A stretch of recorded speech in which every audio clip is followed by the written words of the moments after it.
My father-in-law and mother-in-law, William and Martha, bustled about, helping to get the children in order and seated at the table. I heard the sound of a car approaching the house, then the muffled sound of a doorbell, followed by a knock on the door.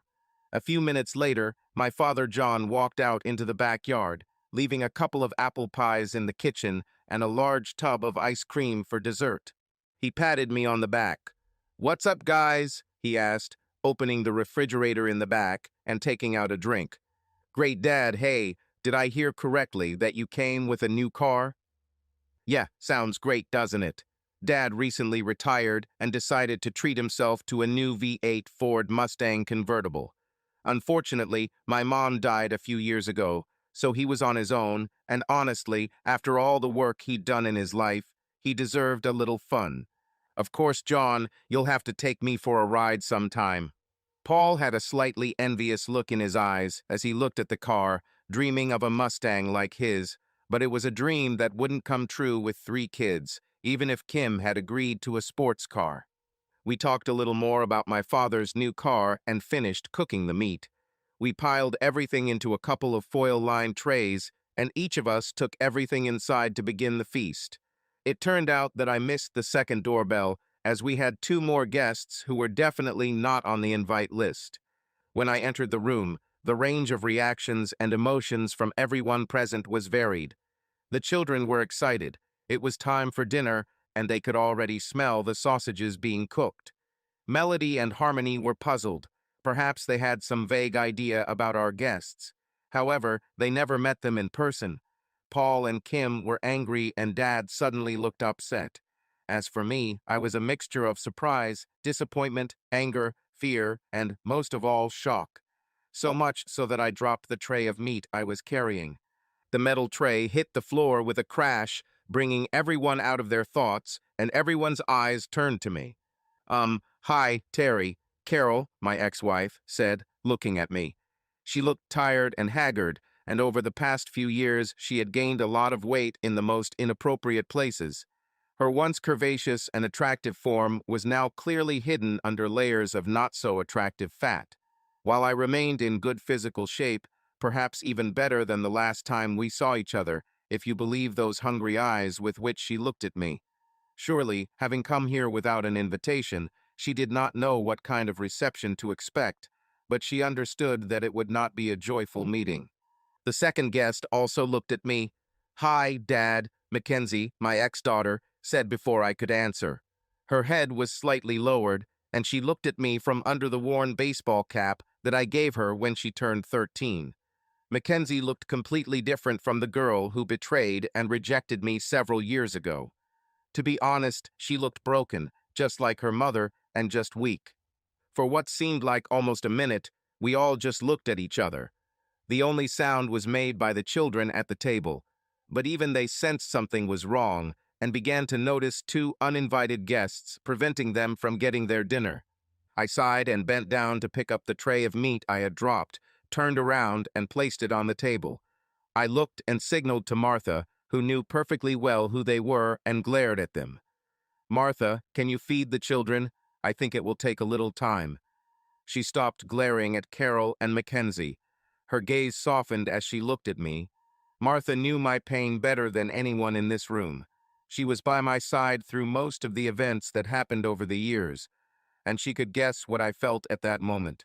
My mother-in-law was one of the wisest women I knew, and to offend her family was to incur not only the wrath of Martha, but also of her many friends and associates in various communities. I had a feeling that Carol and Mackenzie had already faced her wrath more than once without my knowledge. Her mood changed. She was now focused on making sure all the children were fed, temporarily putting my former family out of her thoughts. "No problem, Terry darling. Do what you need to do. I'll take care of the kids." I turned back to my former family and frowned. For the sake of the children here, I will not say what I would like to say now. However, you need to know that none of you are welcome here. I had a hard time staying calm, and the words were almost out of my mouth. Carol looked upset, but seemed to have expected this reaction. Mackenzie seemed to be on the verge of tears. At that moment, Kim came over and stood next to me. Melody and Harmony came over too, sat on the other side of me, and Melody took my hand, letting me know she was there. Now she knew who these guests were, as did her sister Harmony, who had a good idea of how I felt. Carol sighed heavily and looked at everyone in the room before focusing her gaze back on me. Once upon a time, I adored these eyes and loved looking into them. Now I saw only a mask of pain, regret, and sadness, which surprised me. "We know, Terry, but we need to talk to you." As a child, if I wasn't at school or hanging out with friends, I worked in construction with my father, earning some pocket money. I always helped dig trenches or bring pipes. I studied hard at school, but I was not an academic. My report cards were good, but I was never an excellent student. However, I was good at manual labor, which showed in labor classes. My father was a plumber who worked primarily in the residential market, serving a few builders and occasionally doing commercial projects. The work went well, and my father always had a lot of orders, keeping him busy at the construction site. He had one apprentice, and when I could, I helped him. I was sure that I would also become a plumber. I had the physique and the ability to quickly absorb what my father showed me once. I met Carol in high school. We hit it off immediately and started dating the following year. It seemed to me that there was a spark between us. We laughed at the same jokes, listened to mostly the same music, and were interested in similar movies. She was a slender blonde with dirty blonde hair, brown eyes, nice B-cup breasts, and a round ass you wanted to squeeze. Most people would describe her as the girl next door. She wasn't a model, but she could attract attention when she wanted. My name was Terry Ader. I was a tall and strong guy, thanks to working with my father. I had short brown hair, brown eyes, and broad shoulders, thanks to a combination of genetics and hard work in construction. In order not to drag out the story, I will say that Carol and I deflowered each other. I wish I could say it was amazing, but we were both clumsy and inexperienced. However, we made it through and started having a lot of sex when we got the chance. The problem arose when Carol missed her period and found out she was pregnant. There were tears and upset parents on both sides, but we got engaged right after high school. Shortly after that, we got married and Mackenzie was born.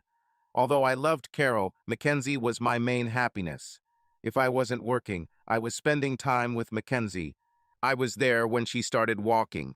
Her first words were "Dad," and as she grew up, she loved spending time with me on construction sites, just as I did with my father. Carol didn't always like it, but she didn't mind because it gave her the opportunity to spend time with her friends without a baby in her arms. As for Carol and I, our relationship has not always been easy. We did a lot of things together. I loved her, but we had to work on the relationship. I imagine this is similar to many couples. After Mackenzie was born, I sometimes felt like I was getting in Carol's way. She never said it openly, but by the time Mackenzie was 3, I felt like Carol was looking down on me for being a plumber. We were friendly, and I would say that we loved each other. We had a fairly active sex life. Sometimes we had sex every day, and sometimes, when life got in the way, weeks could go by without sex. Overall, I thought we were a good couple until I came home one day after a hard day at work. 15 years have passed. I became a master plumber, certified in several areas of plumbing and working with a variety of products. Like my father, I collaborated with several builders. However, I went into slightly more commercial subcontracting than my father and did quite well. As a family, we lived quite well, and neither Carol nor Mac were in need. Whether it was school needs or shopping trips, they got what they needed, and more often than not, what they wanted. That fateful day, I returned home and parked my truck in the driveway of our modest 3-bedroom home. Carol's car wasn't there, so I assumed she hadn't returned yet. I took off my dirty shoes and walked into the almost empty house. There was no furniture, paintings, or household appliances. At first, I thought we had been robbed, but everything was too neat. Nothing was broken, and things like the TV and my work laptop were still there. I tried to call Carol, but the call went to voicemail. "Carol, I just got home and a lot of things are missing. Call me as soon as..." When I walked into the kitchen, I saw that the table was still there, but in the center of the table there was a stack of documents and a letter on top. I knew then that this was bad news, so I interrupted the message on my answering machine, my stomach clenching with anticipation. The letter on top was addressed to Terry, and it seemed to stare at me like a coiled snake ready to strike. With neither my wife nor daughter home and a lot of furniture missing, I knew I was in for a bad night. I pulled out a kitchen chair and opened the ill-fated letter. I knew that I might not read it, but sooner or later I would have to, so I had to do it like peeling off a Band-Aid. Carol wrote, Terry, by the time you read this, Mackenzie and I will have moved out of the house. I wish I could say that I'm a strong woman and can look you in the eyes, but the truth is that I don't want to see the look of betrayal on your face that will probably be there right now.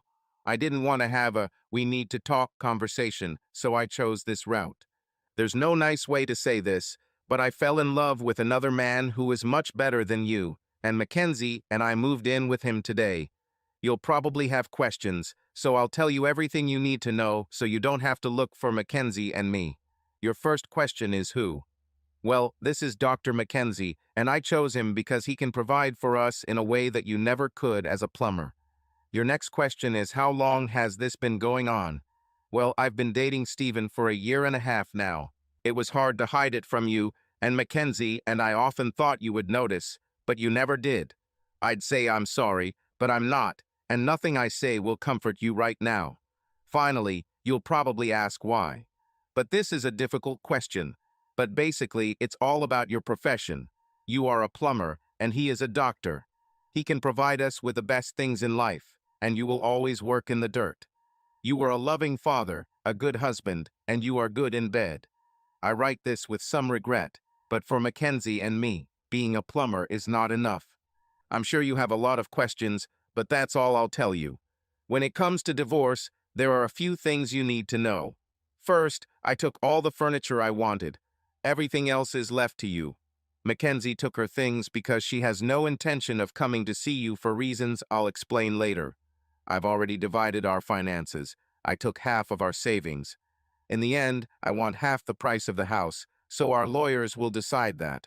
The second document is Mackenzie's adoption papers. Stephen will adopt her. Make no mistake, this is what Mackenzie and I decided. If you sign them, you won't have to pay child support. I'm sure you're in shock right now, but that's what we wanted.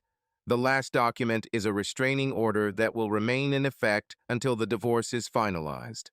This is to ensure that you don't come near me, Mackenzie, or Stephen until everything is completed. I'm sorry this happened, but unfortunately, a plumber can never provide for us like a doctor. So that's the choice we made. Goodbye, Terry. Carol. I must have sat there for half an hour before I moved. My emotions were muted or screaming at me. I didn't know what to feel because my wife and daughter had just walked out of my life without warning. If the letter is true, this has been going on for 18 months without me suspecting anything. I read the letter 3 times before there was a knock on the door. Slowly, I stood up and walked towards the door. It was my older sister, Kim. Terry, I got a message from Carol that you're not feeling well and you need help.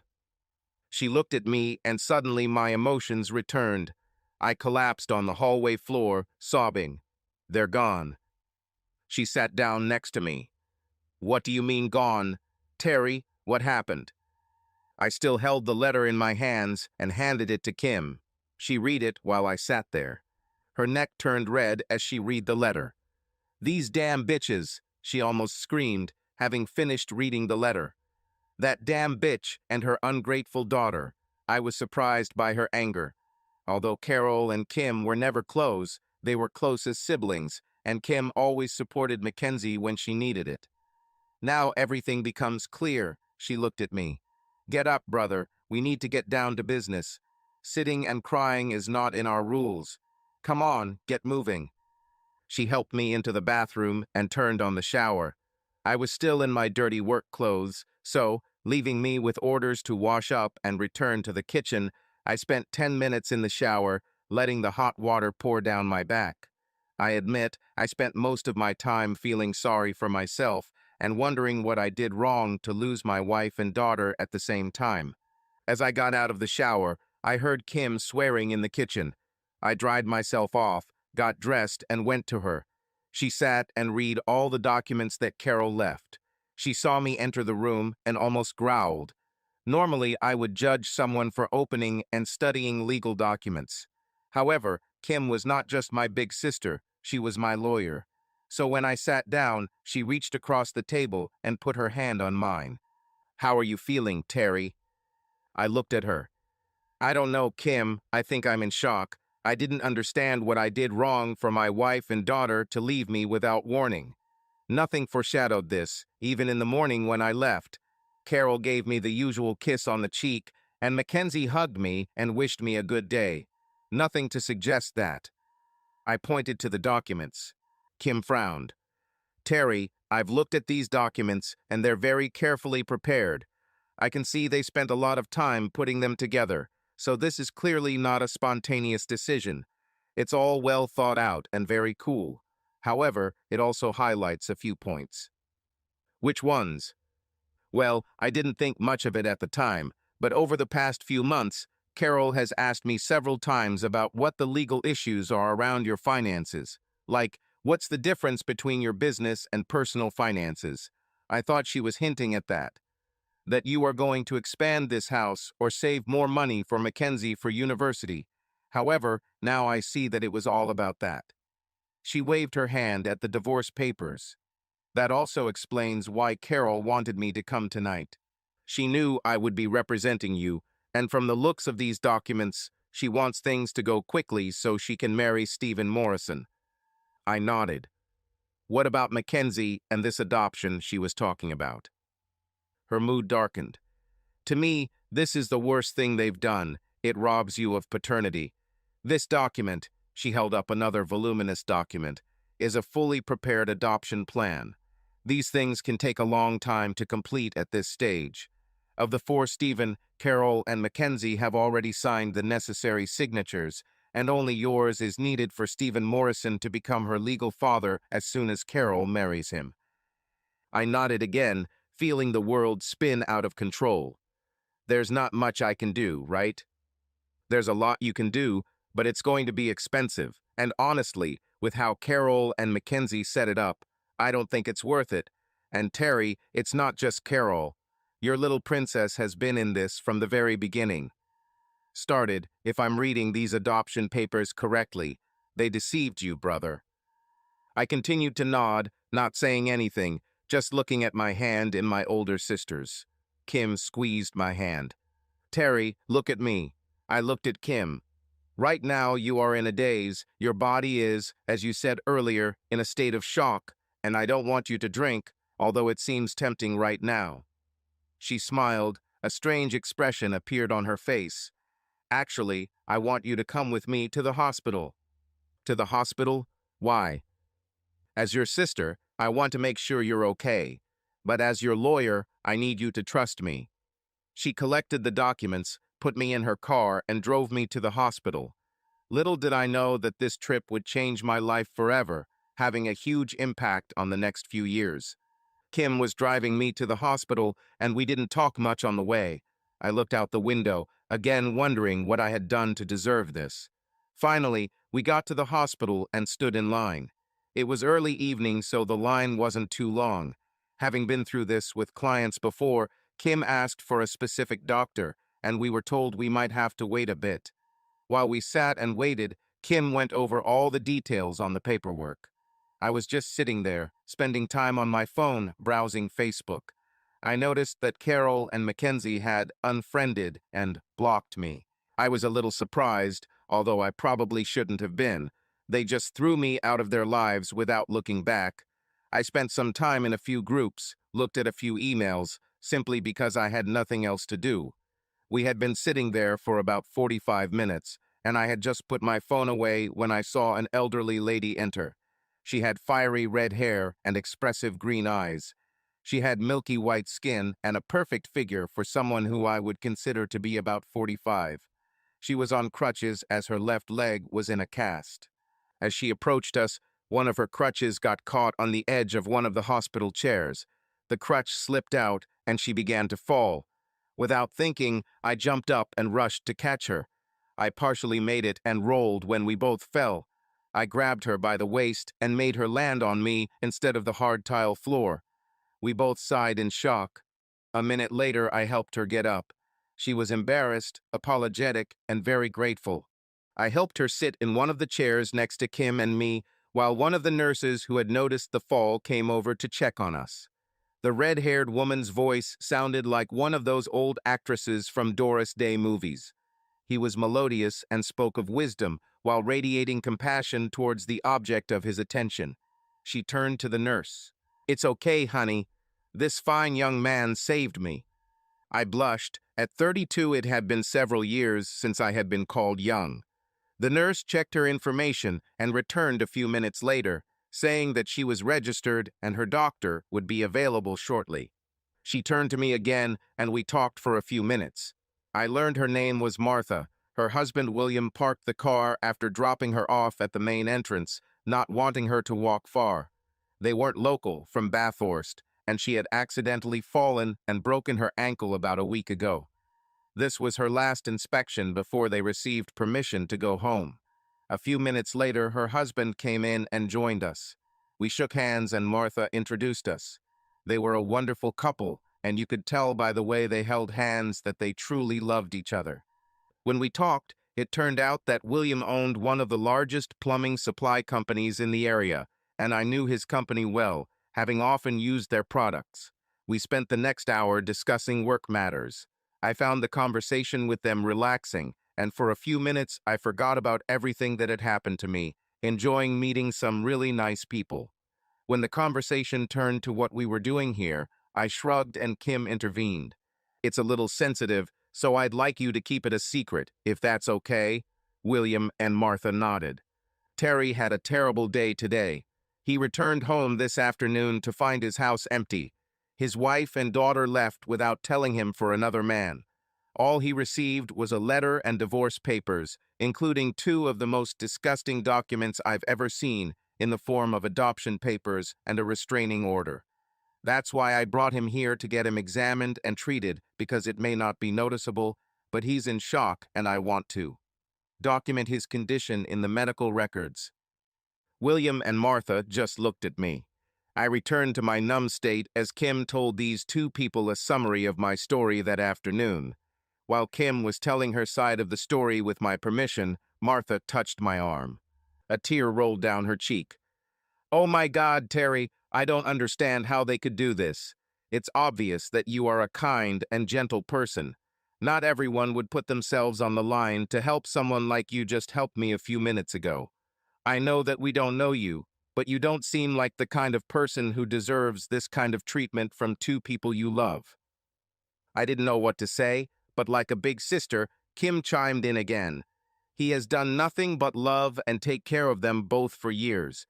In her letter, his wife states that being a plumber is not enough for both of them, and that the doctor they go to can provide for them much better. William snorted and shook his head. Kim continued. "I don't know what kind of man Stephen Morrison is, but if he did something like this, it shows that his moral character is questionable." I heard William and Martha inhale sharply. "Did you say Stephen Morrison?" asked William. "Yes, Dr. Stephen Morrison," Kim replied. She cocked her head to the side and raised an eyebrow. "Why?" William looked at Martha, and she nodded her head slightly. "Sorry." William stood up and walked to the front desk. Kim and I looked at Martha. Something was happening. William went to change doctors for me. You see, I was supposed to meet Dr. Morrison for a checkup. Now it was Kim and I's turn to inhale sharply. William and I are held to certain, shall we say, standards. And Terry, after hearing your story, I don't want to be treated by someone who could be so cold and ruthless as to steal someone's wife and daughter by doing so, like they did to you. So we will change the doctor. A few minutes later, William returned and sat down next to Martha. Not even a minute later, Dr. Stephen Morrison himself appeared to find out what was going on. He noticed William and Martha. "Sorry, Mr. and Mrs. Deladitz, I was informed that you." And then he saw me sitting there. Stephen Morrison was a little older than me, powerfully built, with short, sandy, thinning blonde hair and somewhat chubby fingers. He was a head shorter than me and had a noticeable belly that matched his chubby fingers. But Dr. Stephen Morrison walked like a man who had had everything easy in life, probably who had inherited everything and never faced any difficulty.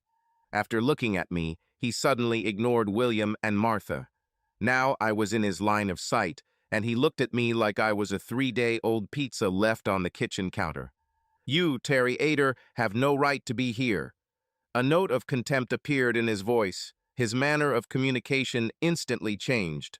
Kim stood up and stood between Stephen and me. "Dr. Morrison, I am Kim Ader, Terry's older sister and his lawyer. I state here that we had no idea who you were, what you looked like, or that you worked here until we found out a few minutes ago." If Kim's words gave him pause, he didn't show it. On the contrary, the contempt on his face only intensified. "It doesn't matter. He's violating the terms of the restraining order and needs to leave immediately." "As you wish, Dr. Morrison. Please note that I will record this interaction and your demands. We will leave now and will seek treatment for Terry elsewhere."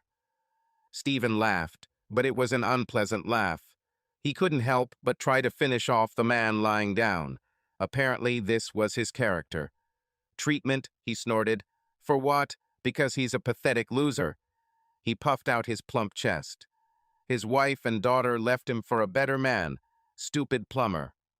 I noticed that everyone in the waiting room, including William and Martha, looked at him sharply. But a fool is a fool, and he continued. "Such a pathetic cuckold. No wonder he needs treatment. But it will be somewhere else, as he is not welcome in this hospital and is in violation of the terms of the restraining order. Leave before I call security to remove you from the premises." Kim nodded. "I will record your words and your derogatory comments towards Mr. Ader. And please note that, in accordance with the terms of the above restraining order, now that we know that you work here, we are leaving." I began to seethe with anger. Before me stood a pompous fool who destroyed my family, stole my wife, and decided to make me his daughter. I stood up and clenched my fists. I could take that fat bastard down with one punch. Who cares about jail time? It would be worth it. But even as I started to move towards him, William stopped me. He put his hand on my shoulder before my anger exploded, looked at me, and shook his head before I did anything stupid. Stephen turned to William and Martha, now ignoring me, his manner becoming friendly again. "Now, Mr. and Mrs. Delaudatz, if you will follow me, I will examine you now. Please note that everything this person has told you is probably not true and should not influence your treatment decision." William shook his head again. His hand was still on my shoulder as Kim gathered her things so we could leave. "I apologize, Dr. Morrison. However, having witnessed your comments just now, regardless of the restraining order, you have disrespected a person in pain in a place where people should be treated. I cannot in my right mind allow my wife to be treated. You in a hospital where employees of your status can treat people as carelessly as you just treated Mr. Ather. Therefore, we will also seek treatment elsewhere." He turned and helped Martha to her feet. She picked up her crutches, and the four of us headed towards the main entrance. William stopped and turned as the sliding doors opened, then addressed Stephen again. "Dr. Morrison, please tell the hospital director and your regional director that at this time, my financial support for this hospital and its regional medical centers is ending. Instead, I will refer her to other medical institutions where the staff is professional. When they ask why, I'm sure you'll know what to tell them." With that, he turned to us and left Stephen standing there like a beached fish, his mouth open. The four of us ended up going to a private hospital a few minutes down the road. Unfortunately, they didn't have an emergency room. However, they were open, and William's name seemed to open several doors. We were assigned a doctor, Dr. Marge Hill. I insisted that Martha be examined first, and a few minutes later she came out with permission to go home. When I was called in for my consultation, Kim came with me and told Dr. Hill exactly what happened. Dr. Hill ran several tests on me and took blood samples. "Mr. Other, from tests it appears that you are suffering from a mild form of shock after today's events. Your sister wants to undergo a medical examination of your physical condition and mental abilities. Most people don't understand that these events can change body chemistry, and most don't think they'll be tested right away. Marge smiled at me. She's looking out for you.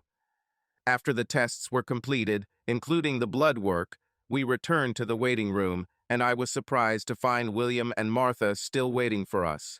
We talked for a few minutes, and I found that they wanted to make sure I was okay. Kim told them I would be fine and thanked them for their concern. We exchanged details, and Martha made me promise that I would call them once a week and let them know I was okay.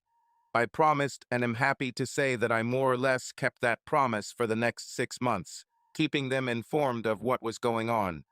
When Kim took me home, she tucked me into bed and made sure I took the first medication prescribed, something to help me sleep and some mild antidepressants. She laid me down, kissed my head, and said she would check on me in the morning.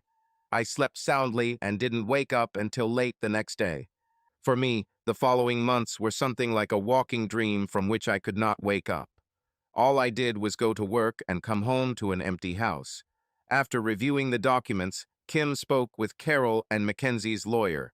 She reluctantly made me sign the divorce and adoption papers with a couple of minor changes.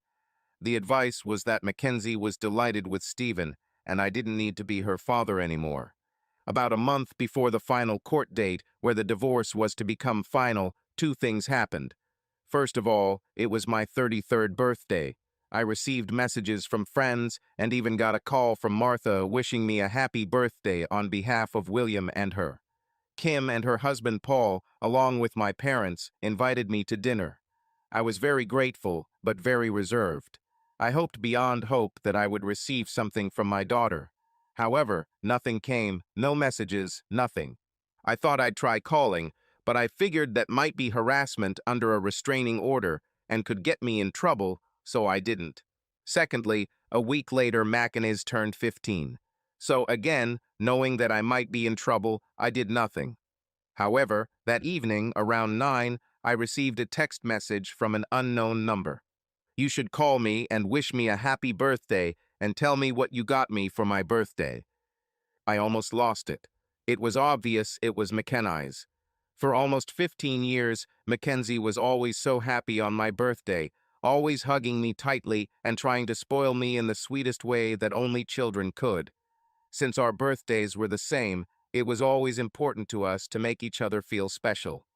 This year, I didn't even appreciate a message on my birthday, even though she knew I was probably lonely and hurting. But when it was her birthday, she wanted me to call her and tell her what I got her. For the umpteenth time since this all started, I wondered where the caring little girl I loved and wanted to go to work with me had gone to. Of course, I didn't call her back or send her a message, but I hit a wall. I stuck my hand into it. I was so upset and spent most of the evening resting my knuckles on a bag of steaming ice. The next day, Kim came to check on me and noticed my hand, the hole in the wall, and my general depressed mood. When she asked what happened, I showed her the text, and she came and hugged me, saying she understood. Don't worry, Terry, I didn't get anything from that little bitch either. I looked down at my red and swollen hand. I did. Oh, Terry, her tone softened. I'm so sorry, little brother. I know this is causing you a lot of pain. Then, for the next half hour, she just hugged me. Soon our day in court arrived, and I was there with Kim on one side and Carol was there with her lawyers. I'm sure it was curtsy to Stephen. The evil bastard was sitting behind them, on the other side of the courtroom from us. He continued to stare at me while Carol didn't even look me in the eyes. Mackenzie was at school and wouldn't have been in the room anyway. When the judge entered, both sides presented their final statements. Both attorneys then provided us with agreed financial statements as of the date of separation when Carol and Mackenzie moved out. Next, the judge reviewed the updated documents. He had already seen most of the content before, so he watched the additional material. He spoke. With respect to the matter of divorce between Mr. Terry Oder and Miss Carol Oder, it should be noted that Miss Carol Oder's petition for divorce is granted. Carol, Stephen, and her team looked relieved. The judge raised his hand. However, there are several notable points in the divorce petition that I would like to highlight. Firstly, this court hears more than its fair share of divorce cases, and it is not often that I come across cases where a spouse leaves his partner, who is essentially a loving and caring husband and father. Neither one nor the other. I often see adoptions involving divorce, so when it turns out that something is wrong, I tend to be more interested in why and what is being asked. Carol's lawyers lost their smiles and looked at the judge. Kim and I didn't say anything. While there is no legal basis for this divorce not to be granted, I must say that I am appalled by the behavior of Mrs. Carol Ozer and her daughter. Intentionally deceiving a loving man for many months, having a sexual relationship, systematically working to leave him and limit his access to his daughter is the height of moral corruption. I also have statements from Mr. and Mrs. Delotais regarding the incident that occurred the night of the separation. The judge looked at me.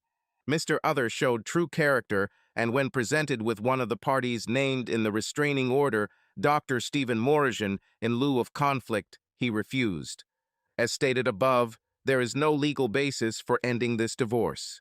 However, based on the individual requests of both parties. Regarding the division of property, the following will be noted. I saw Carol and her legal team tense up. Kim looked at the judge. This shouldn't have happened. The judge continued.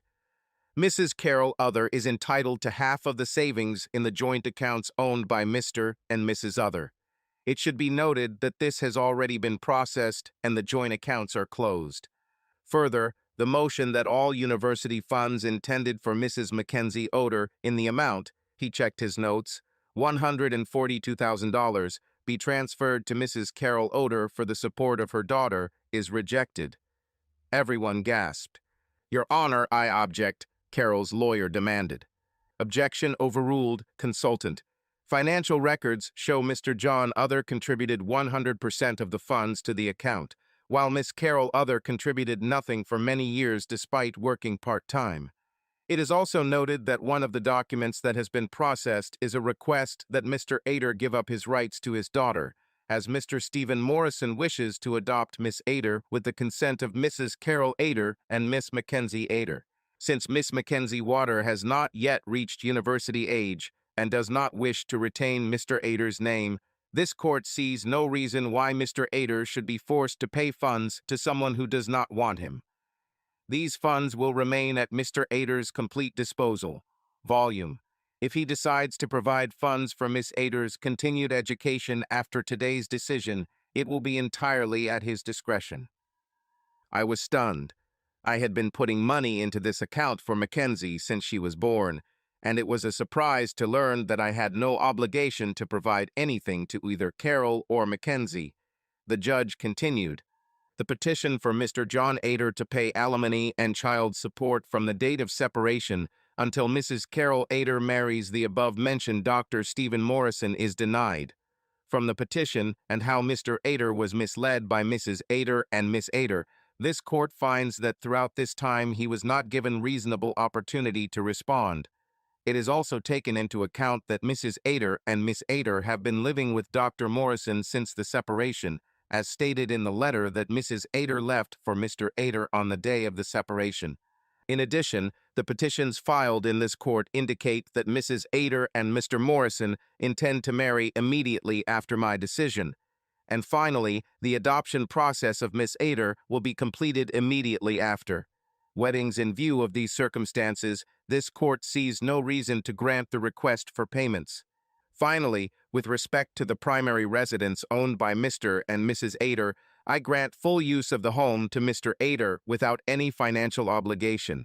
As mentioned, Mrs. Ader and Miss After already have a new primary residence that does not require them to make any expenses. If Mr. Ader decides to sell the current home, he will be required to provide 40% of the after-tax profit to Mrs. Ader. Nobody said anything.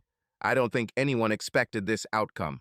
Mr. John Ader's divorce from Mrs. Carol Ader has been approved and the court adjourned. We were taken out of the room while the next case was being prepared. Kim was delighted in the hallway. It's rare that divorces work out in favor of the injured party, especially the man, when it comes to custody, but Carol hurt herself by leaving that letter and demanding that I let Stephen adopt Mackenzie. As we left the court, we walked past Carol and Stephen along with their lawyers. As we approached, they stopped talking and looked at us. Kim took my hand and continued to walk past them with great satisfaction on her face, while Stephen gave me angry looks. Carol looked upset, then angry when we almost walked past her. I smiled at them and continued walking. I heard her whisper, "You bastard," but Kim continued to lead me before I could respond. That night, I received a call from my parents. Mom felt bad, but was glad to hear about the result, although she was sad that she would no longer see her granddaughter. Dad was pragmatic, but also upset. Paul came over, joining Kim and I, and we, Kim and Paul, ended up having a burger dinner and a couple of beers. It wasn't a celebration, no one wins in divorce, but I came out of it all relatively unscathed financially. The only unexpected call came the next day from William and Martha.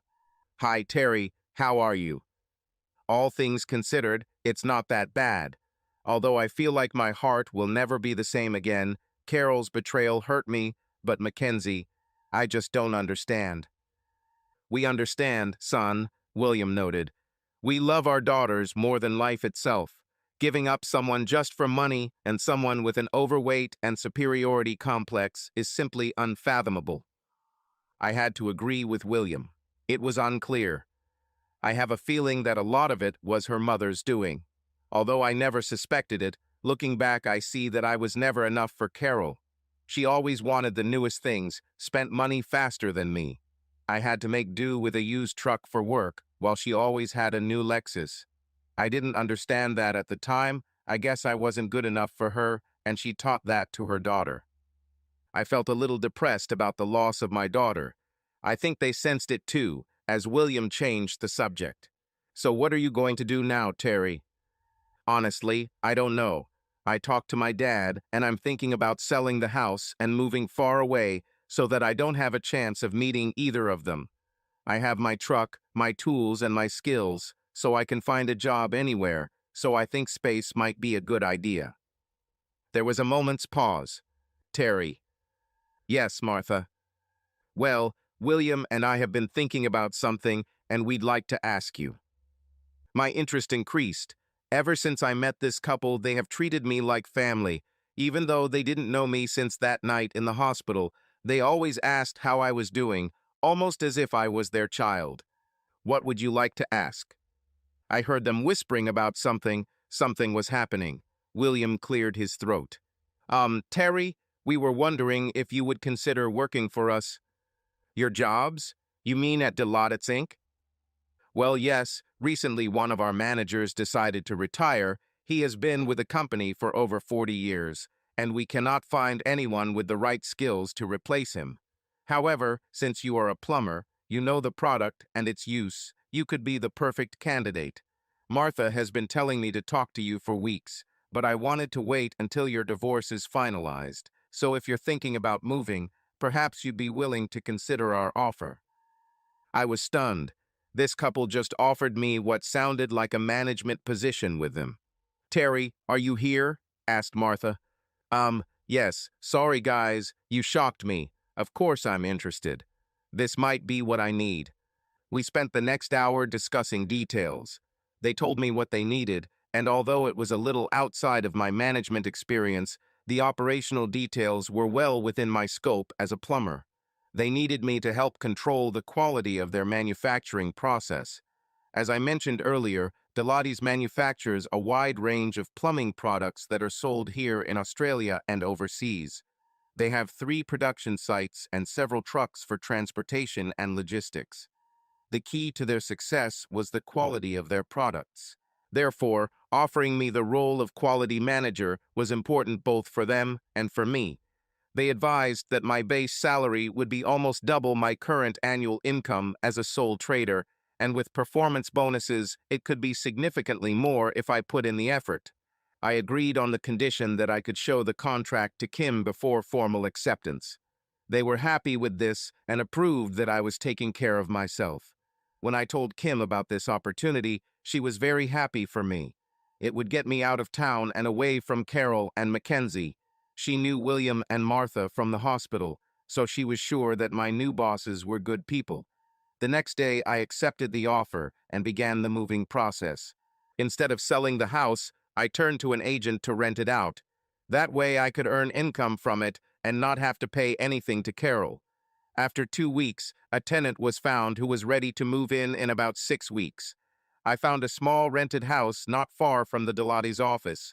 It was a 2-bedroom apartment with parking and storage, giving me plenty of room for my truck and tools. The agency was happy that I rented for 12 months at once. While I was preparing to move, I also learned that Stephen and Carol had gotten married. This also meant that Stephen had adopted my daughter, and her name was now Mackenzie Morrison. I was no longer her father. I thought it would hit me a lot harder, but it didn't. Although I was sad, it just happened. I think I've moved on with my life. The night before I left, Mom, Dad, Kim, and Paul came over, and we had an amazing dinner with Thai food from a place Paul found by chance. Unfortunately, this was the third time since last that I saw my mother outside the hospital. We didn't know it at the time, but she had cancer, and although she was being tested, Mom and Dad had not yet received a diagnosis. So, now that it's all said and done, have you heard anything from Carol or Mackenzie? No, Mom, to be honest, I didn't expect it. I heard they had a big wedding. Mackenzie was part of the wedding ceremony and rejoiced at her new father. Yes, but I heard that there are already problems in paradise, said my sister with a sparkle in her eyes. Is it true? I asked. She nodded. Yes, apparently, after that evening at the hospital, Dr. Stephen Moron was put on probation. Apparently, the loss of one of their major donors and his transfer to another hospital did not go unnoticed. Of course, it also helped that some lawyer somewhere provided evidence and witnesses who saw him yell at the patient in an unprofessional manner. We all laughed. Some kind of lawyer? Well, I heard that she is incredibly beautiful and smart. She smiled. But I will keep an eye on Dr. Stupid. I told the hospital that if there are any more complaints, we will demand compensation. Their response was to put him on probation, and he would not receive any bonuses for the next 2 years. So I'm sure between that and no money coming out of your university account, things aren't as rosy as they should be for the newlyweds and his new daughter. The next day, movers arrived, picked up the remaining furniture, and took it to storage. I'll send it to myself if I need it. The cleaning crew then came and cleaned up the house for my new tenants. I was securing my tools in my truck, preparing to drive to my new apartment, when I heard one of the last voices I expected to hear. Where are you going, Dad? I turned around and saw my ex-daughter, Mackenzie. A little further down the street, I saw Carol sitting in her new Lexus, watching us. I'm leaving, was my simple, monotonous answer. But Dad, why are you leaving? Now that it's over, you can see me again. I'd really like to see you. You can spoil me again and give me the birthday gift I'm sure you bought me. I chuckled and said nothing, checking the mount behind the driver's cab. Inside, I was torn between running to my little girl for a hug and screaming at her for how she hurt me. Mackenzie watched me for a few minutes, then turned on that whiny voice that all daughters use to get their way from their fathers. Daddy, don't you want to see me? My response was immediate. No, not really. I don't want to see you. I turned to her, letting a little of the anger from the last 6 months show on my face.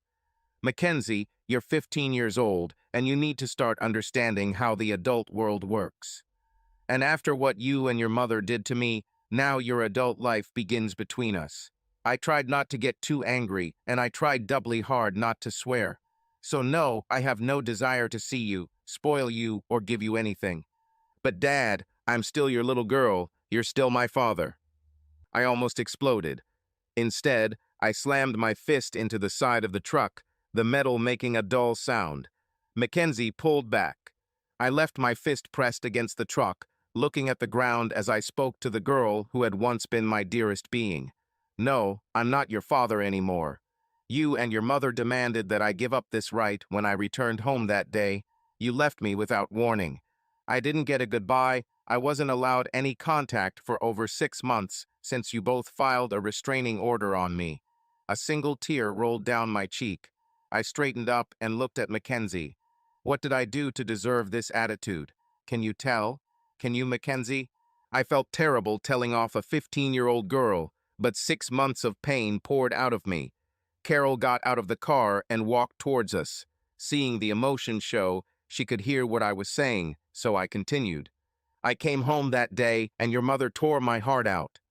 I loved her and gave her everything I could.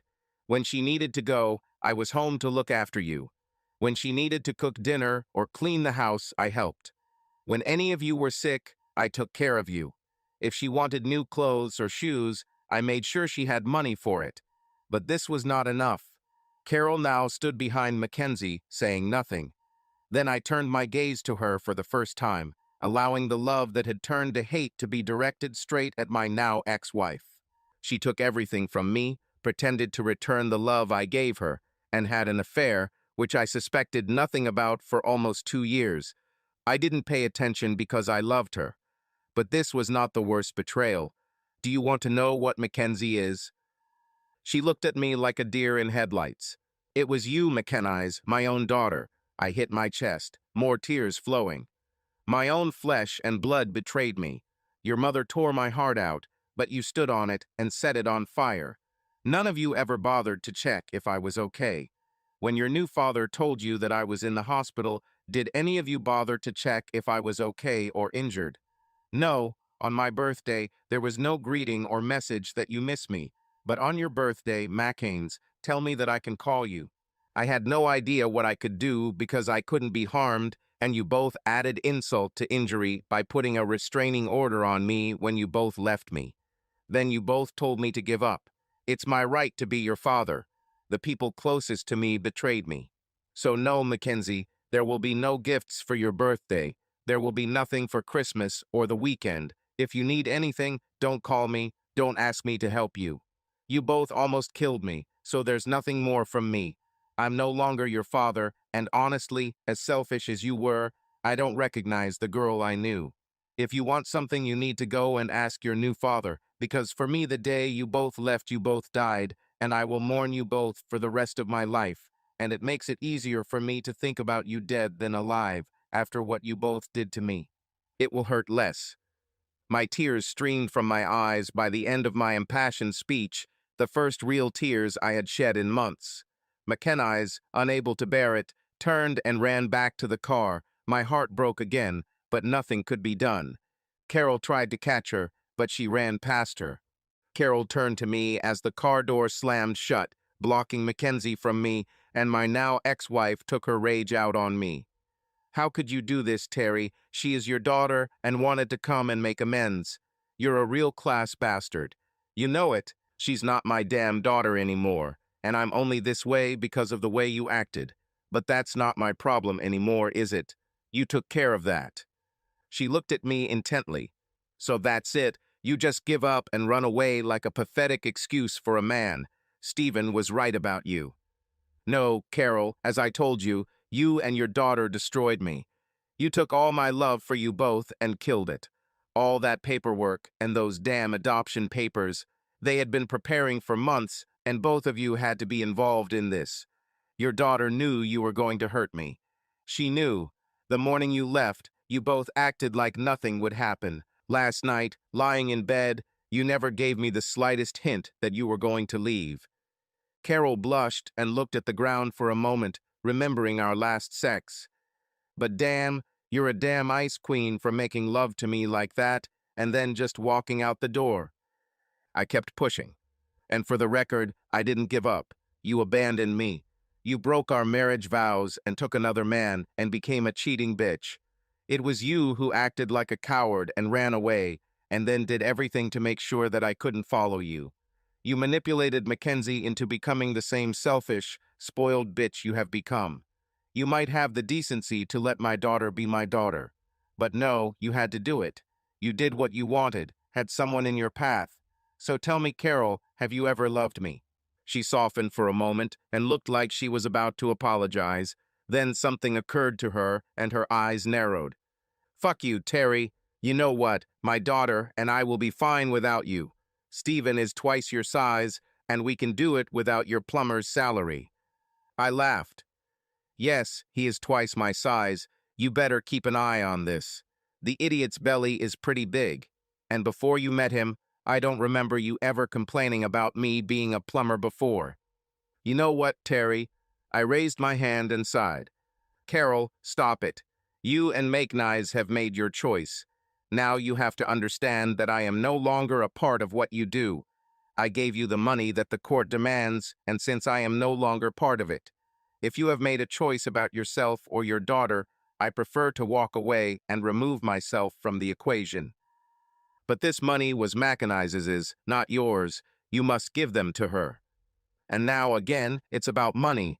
Moreover, it's over now. You never said you were sorry for the way you treated me, the way you left, the way you so carelessly turned my own daughter against me by putting a restraining order on the spot. Carol was now looking at the ground, with something like shame on her face. It's obvious that you came here only for one thing, money. So that doesn't mean you can't get something from this account. But hell no. Neither you nor she will receive any of this money. You and her new dad can find the money if she goes to university.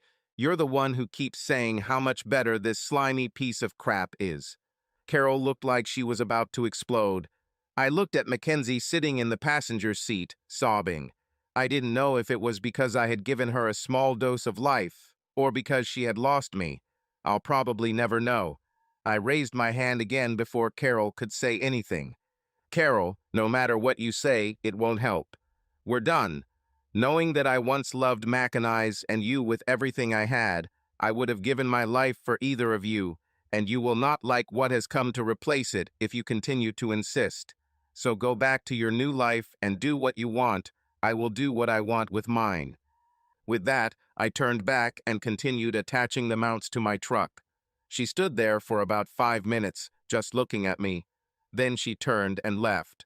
Out of the corner of my eye, I watched her sit in the car for a couple more minutes and talk to Mackenzie. One day Mackenzie got out of the car. However, Carol seemed to be holding her back. I never looked at them directly. I just finished securing the tools in the truck. Then, as I was doing final checks and walking around my truck, I noticed the car was gone. I spent a few more minutes making sure everything was set up. The house was clean. I got in my truck and drove away. I wasn't sure what would happen next in my life, but I would try to be prepared for it. Ha, ready for this. Little did I know that life was about to throw me curveballs that I was never prepared for. Loaded with the tools of my trade and all my worldly possessions, I smoothly drove onto the highway. I kept switching radio stations, looking for something that suited my mood. Every station seemed to be playing the funeral march of my life for the past 6 months. Songs about loss, betrayal, or how I was treated badly. Rock songs screamed pain. Classical stations played sad music. Pop songs talked about traitors and country. Well, country songs talked about how my woman left me and took my dog. Every station talked about my grief, but not about my future. Eventually, I switched to Spotify on my cell phone, connected it via Bluetooth to my truck, and turned on chill hop tunes, music without lyrics that I could listen to relaxing and enjoy the ride. Why did I leave? Well, a little over 6 months ago, my wife of over 15 years left me for another man, a narcissistic, chubby doctor. More precisely, as I recently learned, to a surgeon with a superiority complex and a narcissistic grin that would make even a politician blush. And to make things even worse, it wasn't just my wife who betrayed me. My daughter Mackenzie believed what her mother told her and left me too. As far as I understand, she worked with her mother for over a year, filling out the paperwork so that this stupid doctor would adopt her and make me insignificant in her life. Then, after everything was completed, adding insult to injury, both women showed up on my doorstep the day I was leaving town. My ex-daughter, now adopted by the aforementioned idiot, Dr. Stephen Morrison, wanted me to spoil her and give her gifts. I admit I was a little harsh in my response. I told both women that they were dead to me. Neither of them knew where I was going or what I was doing, but I'm sure they assumed it had to do with plumbing since that was my qualification and one of the main reasons they left me. Apparently, in their opinion, a plumber is not as good as a doctor. So, after a divorce and that miserable adoption process, I drove about 6 hours from Maitland to Bathurst to join Delotti's Inc. as the new quality manager. I met the owners, William and Martha, the night my ex-family left me with nothing but a goodbye letter at our local hospital. They kept in touch with me during my divorce. Then, as soon as it ended, they offered me the position of lead quality manager for their range of plumbing products. This was very important, and that is why I was now traveling south and trying to find music that I could listen to so as not to shed tears after losing my family. A few years ago, I bought a used Ford F truck and then customized it for my job. I replaced the body with custom toolboxes, installed a new rocker with powerful lights and a heavy winch in case I get stuck in the mud on a construction site. I also installed all-round lights for night work, allowing me to work day or night almost anywhere. The few times Carol, Mackenzie, I went camping, the modifications to my truck were invaluable. With my customization and off-road capabilities, I was confident that my truck could go anywhere. It certainly consumed more fuel than the typical ute common in Australia, but I thought it was worth it. I spent the first couple of hours reflecting on the last few years, and now, looking back, I could see how both women were moving away from me. It wasn't obvious, but the passionate kisses from Carol turned into restrained ones, and then into short kisses on the cheek. As for Mackenzie, we used to go on father-daughter dates to stores or cafes where we talked about everything. It gradually changed from this loving relationship where she adored spending time with me to, "Dad, what can you do for me?" I loved them both so much that I didn't notice anything. My sister Kim said that I allowed their inconsistencies out of love, not thinking that I would be betrayed by those I loved so much.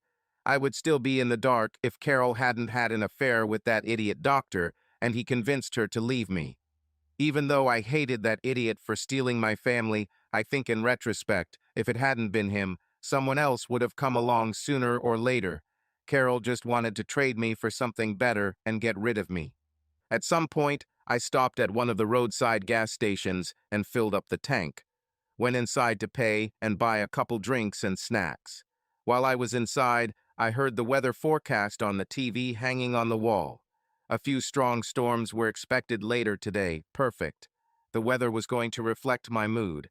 After filling up the tank and quickly checking the connections, I returned to the highway and drove at a moderate pace. I hoped that by evening I would reach my new two-room apartment.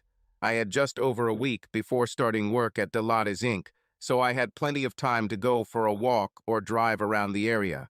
While in the suburbs of Bathurst here in Australia, I also wanted to visit the famous racetrack.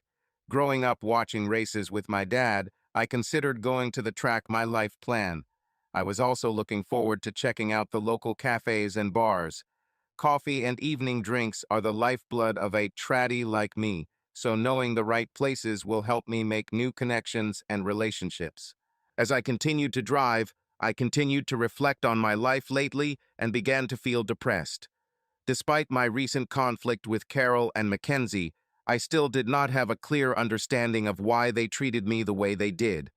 Hell, they filed a restraining order on me, not allowing me to see them or that asshole doctor during the divorce process, all the while demanding that I let Mackenzie be adopted to become Mackenzie Morrison and no longer be my daughter. Kim, who was both my older sister and my lawyer, convinced me to sign the documents because, given the time and effort it all took, it was something both of my betrayers did with full understanding. The weather became gloomy along with my mood. Dark clouds gathered as I drove, as if the approaching storm knew about my anguish and pain, deciding to splash it out on the land I was driving on. Maybe, if I'm lucky, a storm will pass over the Morrisons' house and lightning will strike the house and burn it to the ground. When it started to rain, my internal agony continued to mount, and I began to feel real pity for myself. I was sure the windows were up, but for some reason my shirt became wet, as if the water was not outside, but inside, as I continued to feel the pain of losing my family. So, while the rain fell outside, the water of my tears flowed inside, and I grieved as I continued to drive. Then the skies burst into flames, and the rain began to pour down in thick torrents of water. The downpour became so heavy that I had to slow down a bit to make sure I could see the road ahead as lightning tore through the sky and thunder roared across my cabin. I drove for almost 2 hours through a storm, sometimes light, sometimes so strong that I could barely see in front of me. And all this time I cried. Betrayal, love, hatred, every sign past gave me distance. Every tear was a memory of love. Every lightning outside reminded me of pain. I noticed another roadside gas station and turned there. Driving in such a storm is tiring and requires concentration. Add my emotions to the mix, and I was pretty tired. I filled up the tank again and parked in one of the rest areas, falling asleep to the sound of rain hitting the windows. About half an hour later, I woke up, and I must admit I felt much better. It seemed that most of the storm had passed. The rain was still falling, but much lighter, and most of the lightning and thunder had moved further away. I took this as a good sign, switched back to the radio at the local country station, started the truck, and got back on the road. I had been driving for about an hour when the news announcement came on the radio. Ladies and gentlemen, we apologize for the interruption in our program.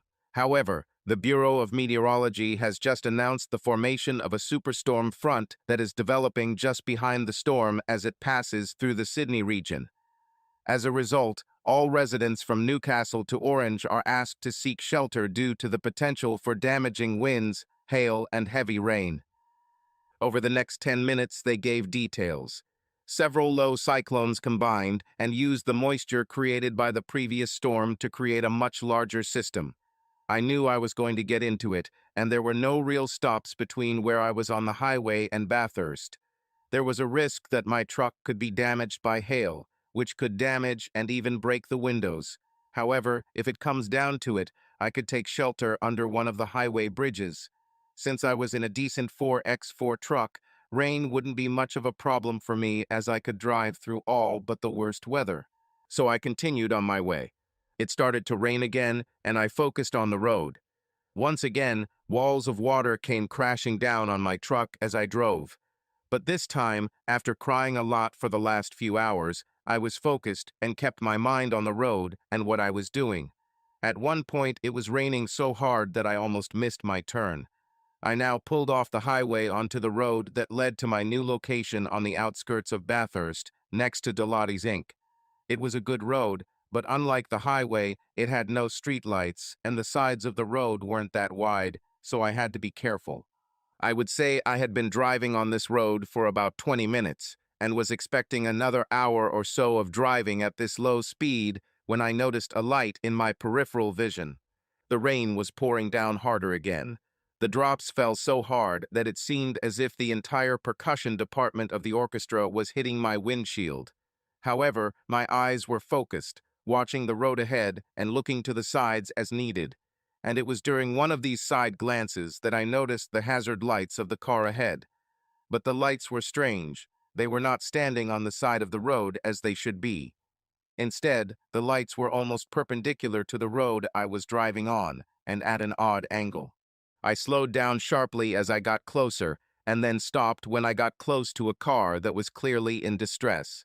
It was the latest Land Rover Sport, one of those SUVs that doesn't have low-range gearing, but was still usable off-road if you knew what you were doing. Unfortunately, the car appeared to slide off the road and end up in a drainage ditch for some reason. To make matters worse, although the hazard lights were on, the nose of the car was deep in water that appeared to be rising. I didn't know if anyone was in the car, so I pulled over and turned on my truck's hazard lights and all the surrounding lights I had installed. Although I doubted anyone would drive down the road at that speed in this weather, the light hopefully alerted drivers to the fact that I was parked on the road. I put on my waterproof jacket and grabbed a flashlight before getting out of the truck. However, once I was outside, it didn't really matter. As I stepped out of the truck, I realized that I was going to be soaking wet because of the storm.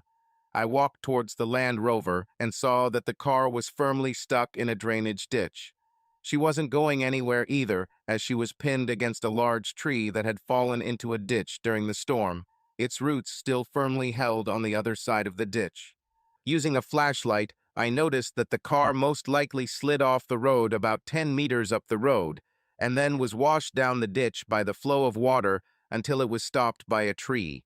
In Australia, we drive on the left side of the road, which means the driver's doors are on the right. I mention this because I saw wood pressed against the passenger side doors. However, given the strength of the water moving through the ditch due to the storm, it was unlikely that the driver's side doors would open easily. I rolled down the partially crumbled bank and into knee-deep water, shining my flashlight into the foggy windows to see if anyone was conscious in the car. Almost immediately, I heard a cry for help, and so I sank even deeper into the water. "Help!" I heard a woman's voice. I rapped loudly on the glass with my knuckles and shouted back, "Window?" It was difficult to communicate due to the noise of the storm. However, I heard her answer. The car stalled. There was a hint of panic in her voice, which is not surprising in such a situation. Being washed off the road and then dragged into a ditch is stressful for anyone, so she behaved quite decently, not giving in to panic. The car's electrics couldn't have been completely disabled since the hazard lights were working, but I was sure she knew how the windows worked, so the window system was probably broken. I thought for a moment. I couldn't open the door due to the force of the water pressing on it or the wood on the other side, and breaking the glass would have been difficult and could have caused more damage. However, I had a big truck with a winch that I could use to pull them out, hopefully enough to open the doors. I also knew that I had limited time as the water was rising, and there was always the possibility that the tree might give way and the car would be washed away. I knocked loudly on the glass again, and just at that moment the rain subsided a little. "I'll go get the winch and pull you out. Don't move." "Fine," they answered me, and I also noticed the movement of the second person in the passenger seat of the car. Damn, two people, we need to act faster. I walked back to the truck, hopped in, and quickly moved it so the winch was level with the back of the Land Rover. My winch was expensive and had a remote control. Once the truck was in position, I got out and began unwinding the winch to secure it to the back of their vehicle. This took about 10 minutes, during which time the rain picked up force again and subsided at least 3 times. I noticed that the water, which had barely reached my ankles in the back of the car when I started attaching the winch, was now up to my knees. I also found that, while the Land Rover can be a great machine, its mounting points are very difficult to get to when you're in a hurry. I was able to get the end of the winch chain through the attachment point, but it was difficult to secure the other end. I finally secured it where I thought it would hold, and then began the process of pulling the car out. It was quite slow at first as the metal cable was stretched between my truck and the car. However, after a few minutes of careful ascent, the car began to gradually emerge from the water, inch by inch. I wasn't too worried about the weight of the car pulling my truck into the ditch. My Ford F-truck was 3 times heavier with my tools and stuff, so I kept lifting the car. It took about 10 minutes until I was able to pull the car out enough to open the doors. The moment I felt she was sufficiently out of the water, I stopped the process. Before I even got to the water, now up to my knees, the driver's side door began to open.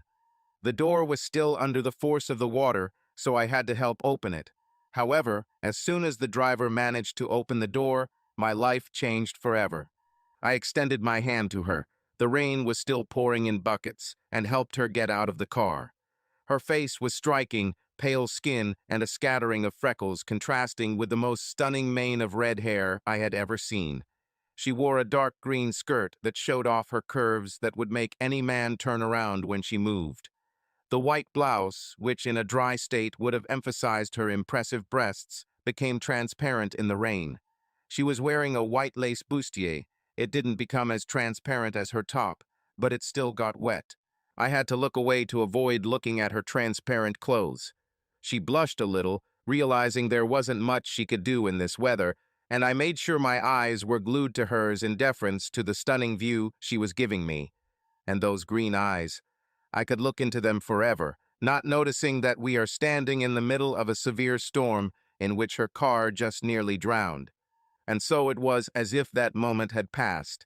I helped her to her feet, made sure she wouldn't fall into the water, and turned to help the passenger out of the car, but I had to look twice.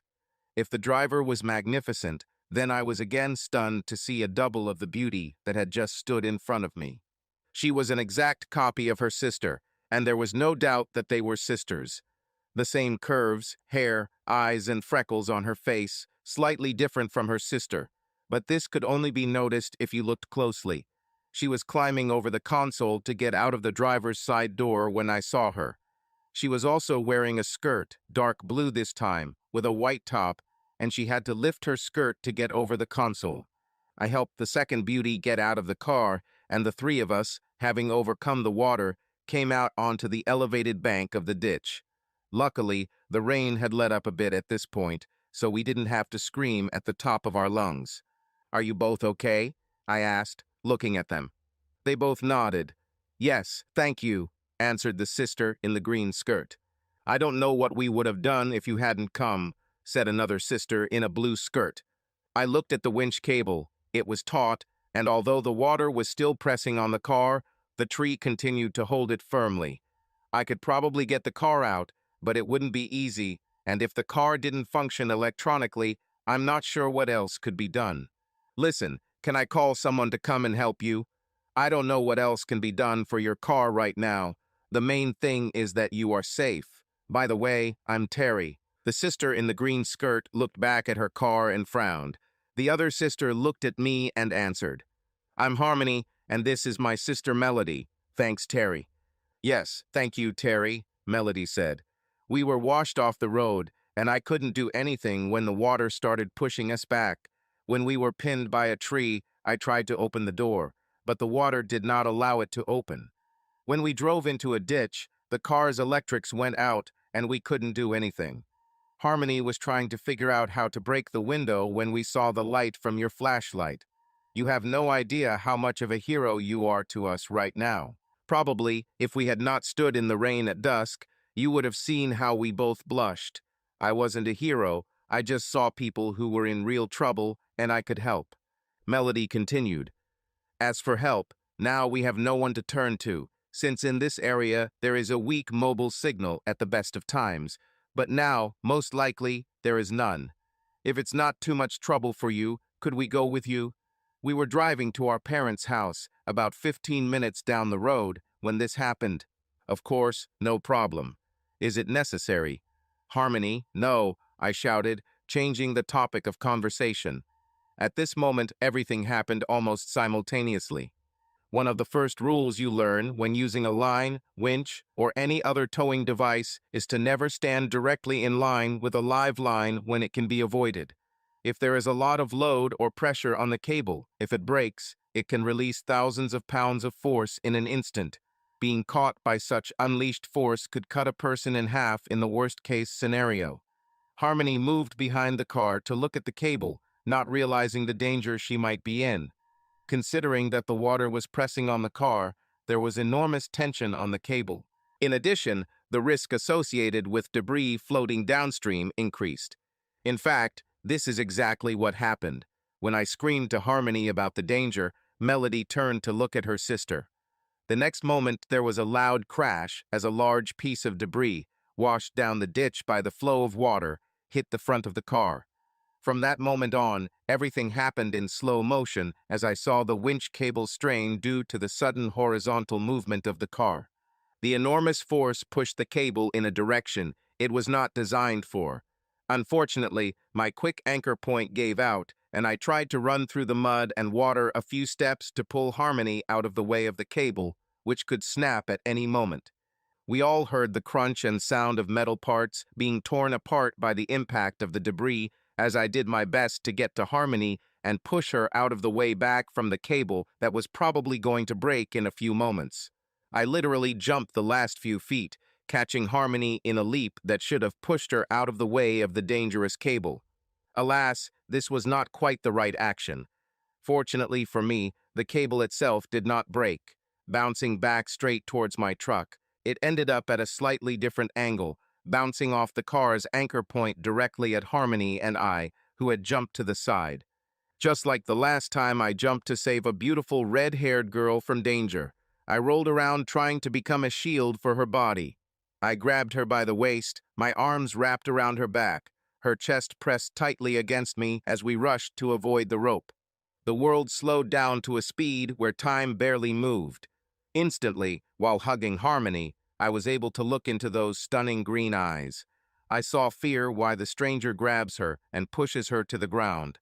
I saw confusion as my scream began to reach her, and then surprise when she looked into my eyes and saw the agony as the cable bit into my left side. Luckily for me, it was a large chain that hit me in the side, and thanks to the relatively low speed of the line, it didn't cut me in half. However, it still cut into my left side and bruised it badly, then went along the back of my left forearm, opening a large wound from my shoulder to my elbow. Finally, we hit the ground and time started moving again. Not, I didn't know what I was saying, but the pain in my side was getting worse. The next moment, Melody was there. "Terry," she screamed. I groaned, and Harmony, freeing herself from my grip, looked at my side and gasped. "Will he be okay?" Melody asked her sister excitedly. I didn't understand what was happening. My side was burning, despite the rain that was still pouring down on us, but I heard Harmony trying to talk to me. Don't ask me how I knew which sister it was, but I just knew. "Terry, thank you, you saved me." And she leaned over and kissed me on the cheek. "You'll be fine. You're going into shock, and I want you to know that I'm a nurse, so we'll take care of you." I tried to concentrate. Harmony asked, "Terry, I need to know if you have a first aid kit in your truck, and where is it?" "Driver's side, front drawer, green sticker on first aid kit," I croaked. She nodded and looked at Melody. "Mel, I'll go get the first aid kit. It will be faster for me, since I know what to look for, and you need to keep him on his side and try to keep the wound closed." Melody nodded. "I will do so. I will do everything I can. Come back quickly, he needs you." I felt movement and more pain. My arm was literally burning from elbow to shoulder, but I tried not to move, closing my eyes. Harmony walked up to my truck, and if I could have watched, I would have seen sexy Melody taking off her shirt in the downpour and tearing it into strips to try and bandage the huge wound on my left arm. Clad only in a wet, almost see-through white bustier, I would be treated to one of the most impressive sights man has ever seen. A sexy, curvy red-haired girl, biting her lip, tears her shirt to bandage my wound. A moment later, I felt her kiss my lips, which made me open my eyes, and my eyes met a pair of beautiful green eyes. I hope you know I don't do this for every tall and handsome hero, only the ones who save my sister and I from certain death in a drowning car. After a few minutes, she used her torn shirt to create a basic bandage that stopped the wound from opening further. And it's a good thing she did, because a few minutes later Harmony came back, and she was upset. I tripped, and the first aid kit fell into the mud. She saw what Melody did and calmed down. "Great decision, Melody." She looked at me for a moment. I was still in shock, but for a moment I was able to gain clarity. "Help me lift Terry into his truck.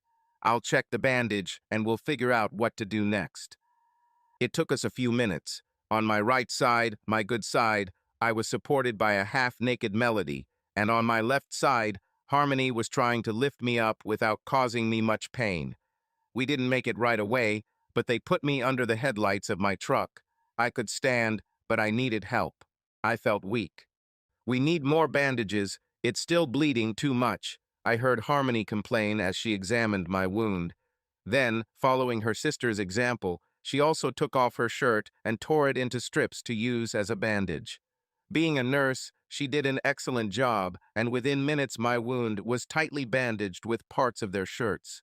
I just wish I had time to appreciate the two half-naked women who assisted me, but I was starting to lose consciousness. "How do we get out of here?" asked Harmony. "We don't know when someone will pass by and be able to take us for help." "I can lead. I'll get us out of here," I said. "No," both girls turned to me in unison. "I will lead. This thing can't be any more complicated than the trucks in the factory," Melody said as she looked at my F truck. If I didn't feel so bad, I might have raised a couple of objections. But it turns out I didn't need to worry. Even though Melody was a sexy girl wearing only a green skirt and a sexy white bustier, she also had a heavy vehicle license. Who would have thought? This took a few minutes. The girls held me in the driver's seat until they rearranged the back seats so Harmony and I could sit in the back while Melody drove. Melody settled into my truck almost immediately. She removed the broken cable and figured out how my headlights worked, successfully turning them off.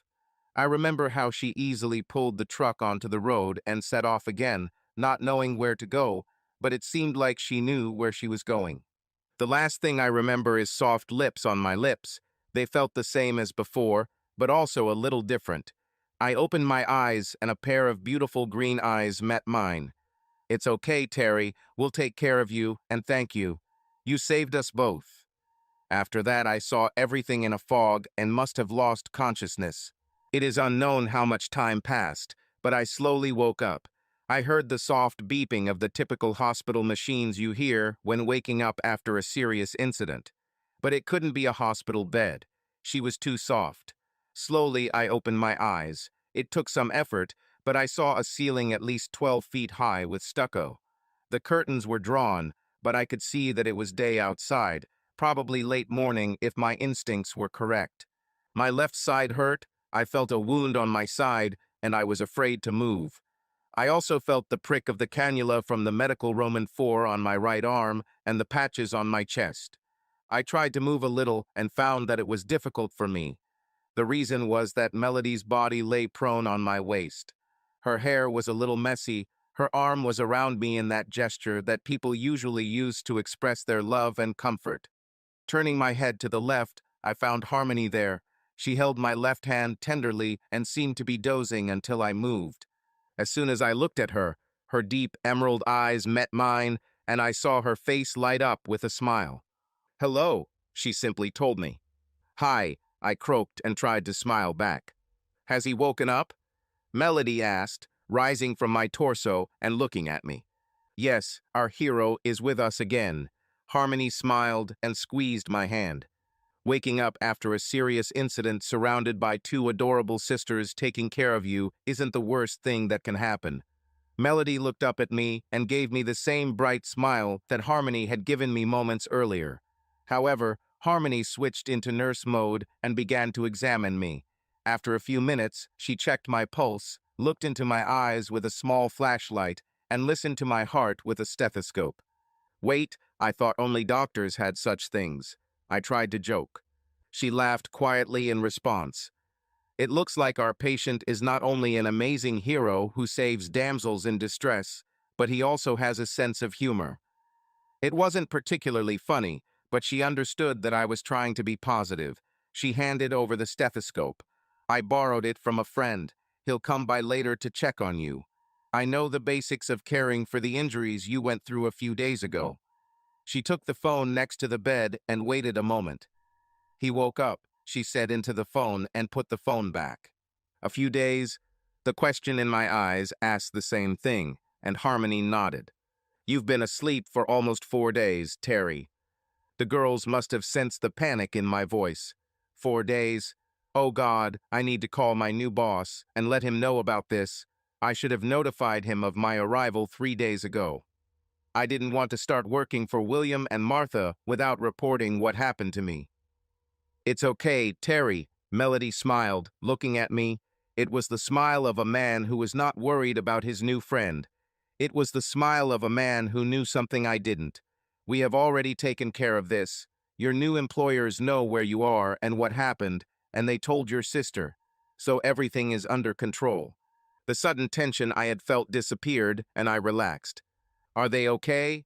"William and Martha have been my rock, as has Kim, these past few months. I would hate to disappoint them." I didn't notice how another voice entered our conversation. "I don't think we could be more proud of you, Terry. You are one of the most amazing people we have ever met," said a familiar female voice. Martha stood in the doorway of the huge room, and William next to her. When they entered the room, Harmony stepped aside, but did not let go of my hand. Martha sat down next to her. For a moment I was stunned. The resemblance between Martha and the girls was striking. Although Melody and Harmony had slightly curvier figures, their hair was the same color, although it had a slight wavy edge that Martha didn't have. But the eyes, Martha and the girls had the same eyes. Martha leaned over and put her hand on me. William continued to smile. Terry, you saved our girls. William told me in a tone that only the most grateful person could say with genuine affection. I looked at Melody, then at Harmony, then at Martha, and finally at William. They all smiled at me, and everything fell into place. Are these your daughters? Of course I knew, but now my mouth couldn't keep up with my head. Of course we are silly, Melody giggled. How many beautiful red-headed twins do you know with wonderful parents who hire incredibly handsome, heroic men as their quality managers? She said it as if it were an obvious fact known to everyone. We laughed, and I felt pain in my neck. I must have been under strong painkillers because the pain in my arm was practically not felt. Harmony was instantly next to me. It's okay, Terry. For now, just lie down and don't try to move. In a couple of hours, when Dr. Hill comes to see you, we will pick you up and help you move. I nodded my head slightly. I should probably ask what happened and where we are. Doesn't this look like a hospital? Melody chimed in. We're all at Mom and Dad's house. I doubt you remember anything. You almost lost consciousness as soon as we started driving. As for what happened, we got out on the road, and as soon as we got a little further along, your phone got reception, so we pulled over and called Mom and Dad from your truck. She paused. Sorry we used your phone without permission. We lost ours in the car and couldn't ask you. She looked a little embarrassed. It's okay, Melody. You did the right thing. What happened next? She beamed as if I had just praised the puppy for a new trick, but Harmony continued the story. Melody managed to get through to my dad, and we told him that we had been in an accident, but that we had been saved by a man who was seriously injured. We wanted to take you to the hospital, but it turns out that one of the main bridges into the city was flooded, and it would take hours to get there, so Dad told us to bring you here. William chimed in. I admit I was panicking when they called me. There was a lot of emotion in the air, and they kept saying Terry had saved them and that he was injured. I didn't know they were talking about you until they pulled up in your truck and asked me to help get you out. Melody laughed. Dad almost put you back in the truck when we came out with no shirts on, and then he saw that it was you, that you passed out, and his attitude completely changed. I smiled. William, I barely understood what was going on after I was hit by the cable, so I can tell you that despite the possible pleasant moments, your girl's honor is fully preserved. William looked at me with a serious fatherly expression and then laughed. Harmony leaned over and kissed my cheek. After a moment, she whispered in my ear, If it's a matter of honor, we'll have to make it up to you later. I blushed, and I'm sure William, Martha, and even Harmony understood what she said as they all laughed.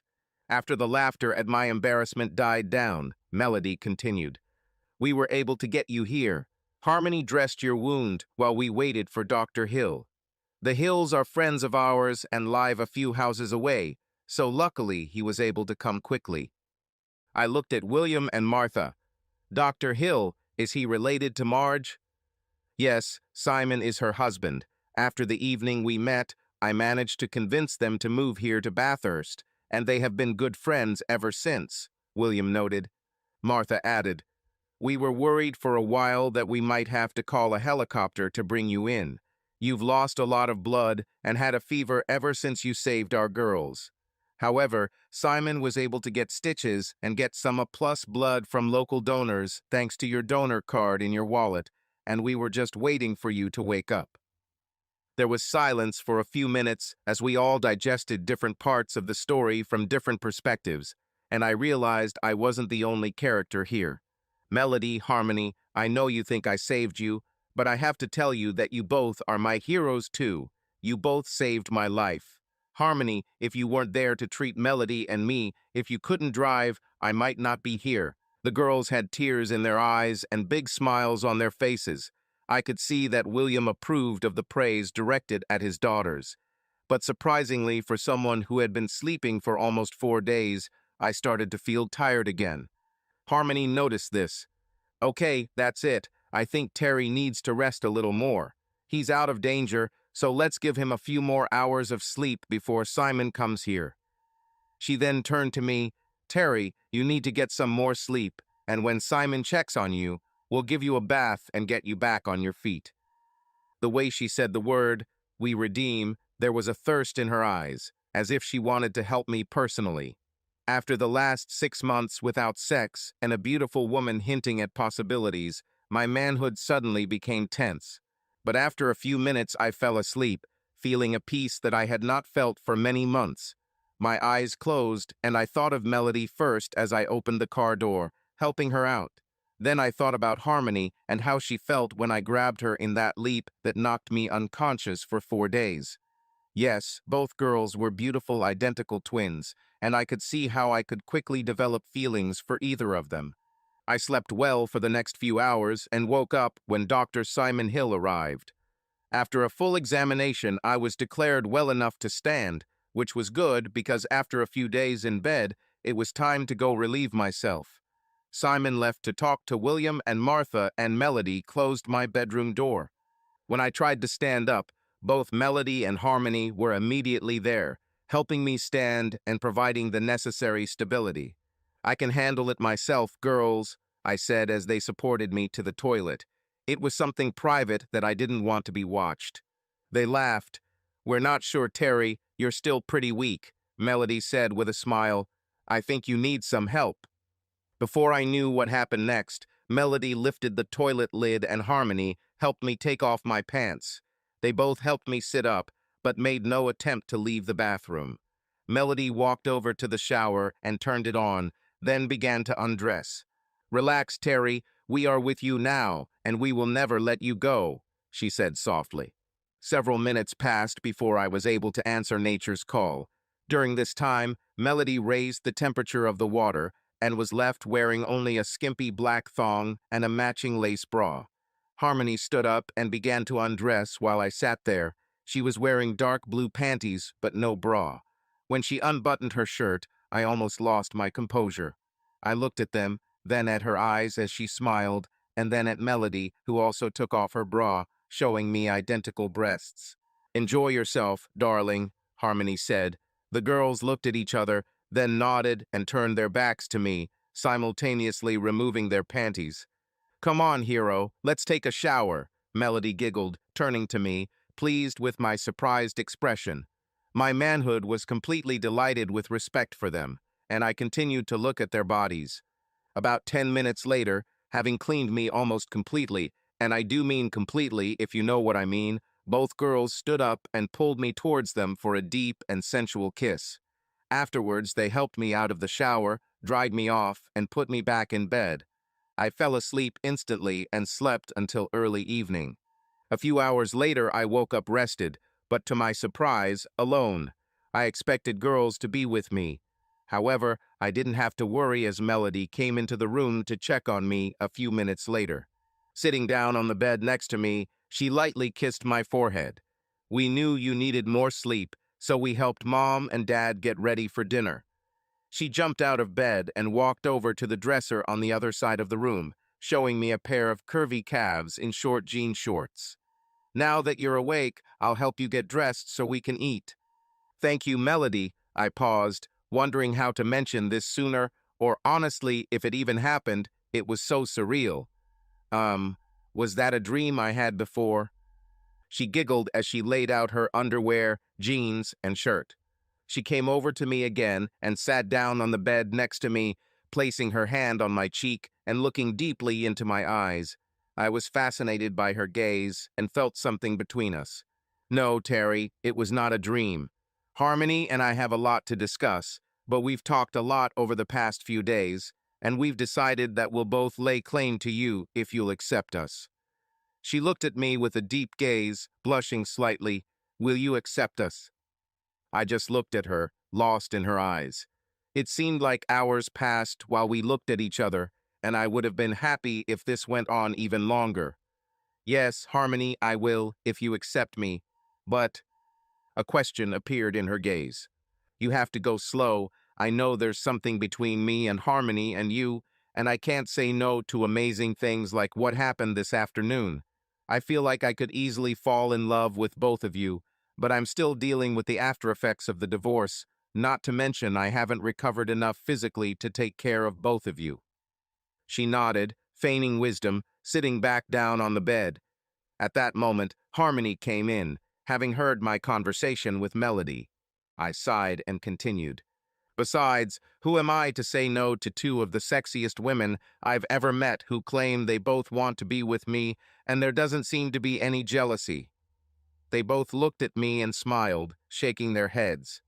"We just need time, and of course we need to talk to your parents." The girls laughed. "Don't worry about Mom and Dad. I think Mom has already realized that we both have feelings for you, and when the time comes, we will all discuss it with them.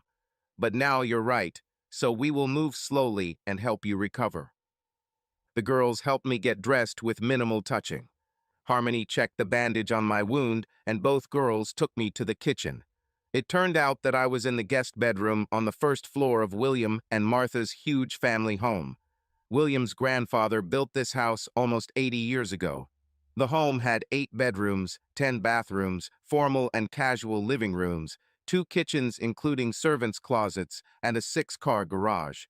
When I heard that William's grandfather built the house, I asked for the story. William smiled as he began to tell the backstory. "My family comes from the English aristocracy. My great-grandfather was Earl of Lancashire and had a large issue.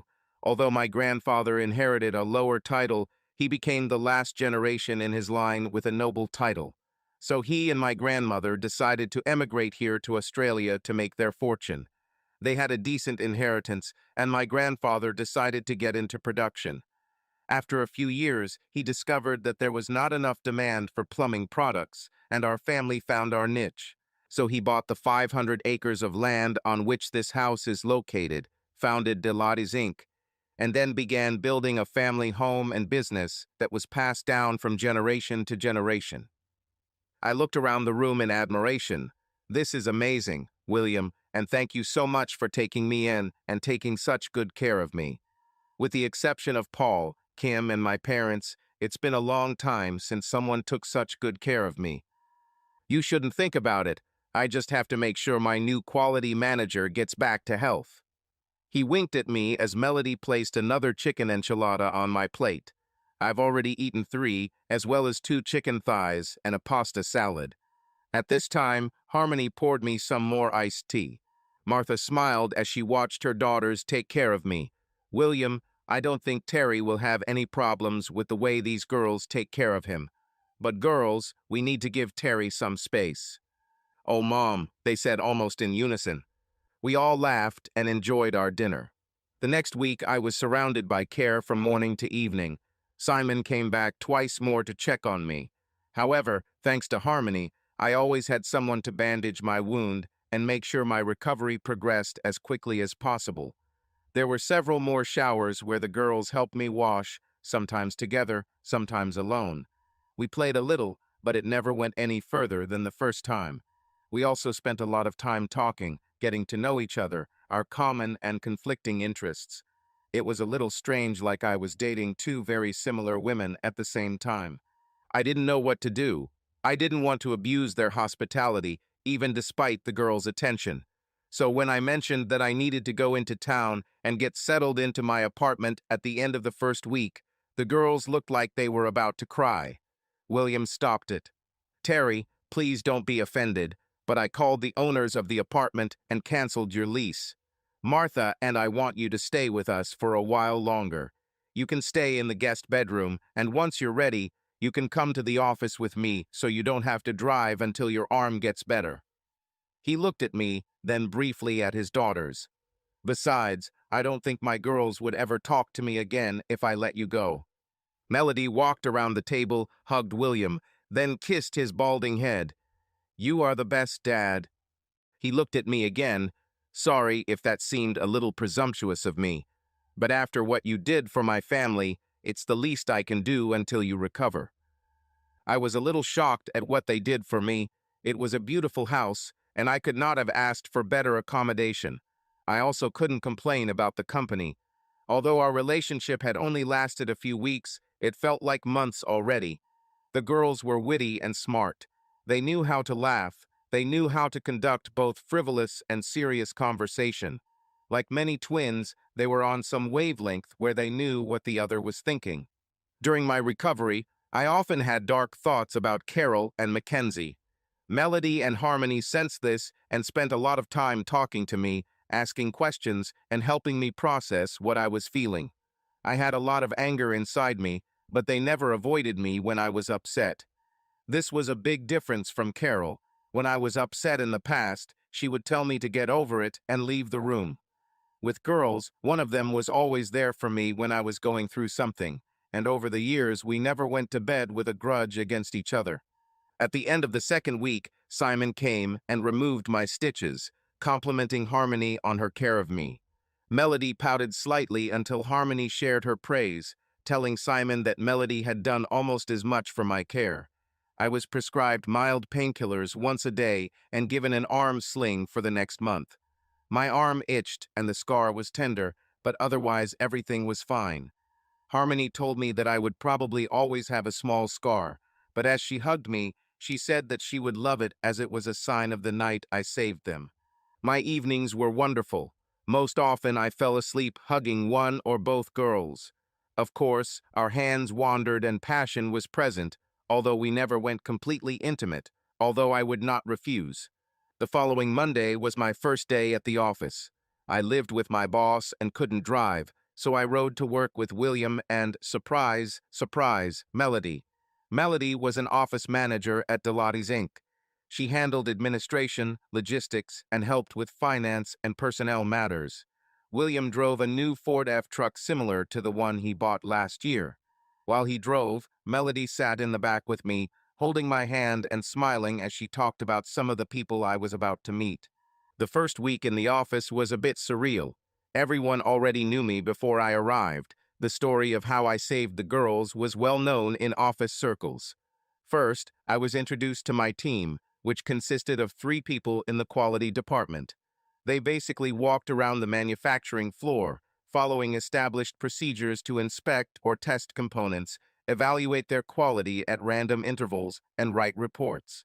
My role was to monitor and adjust procedures as new raw materials were introduced, and then report to the entire management team and produce quarterly reports for the board of directors. For the most part, I found everything to be well established. A few days later, while reviewing the reports, I walked around the shop with Sally, one of my employees, and checked out the PVC joint production process.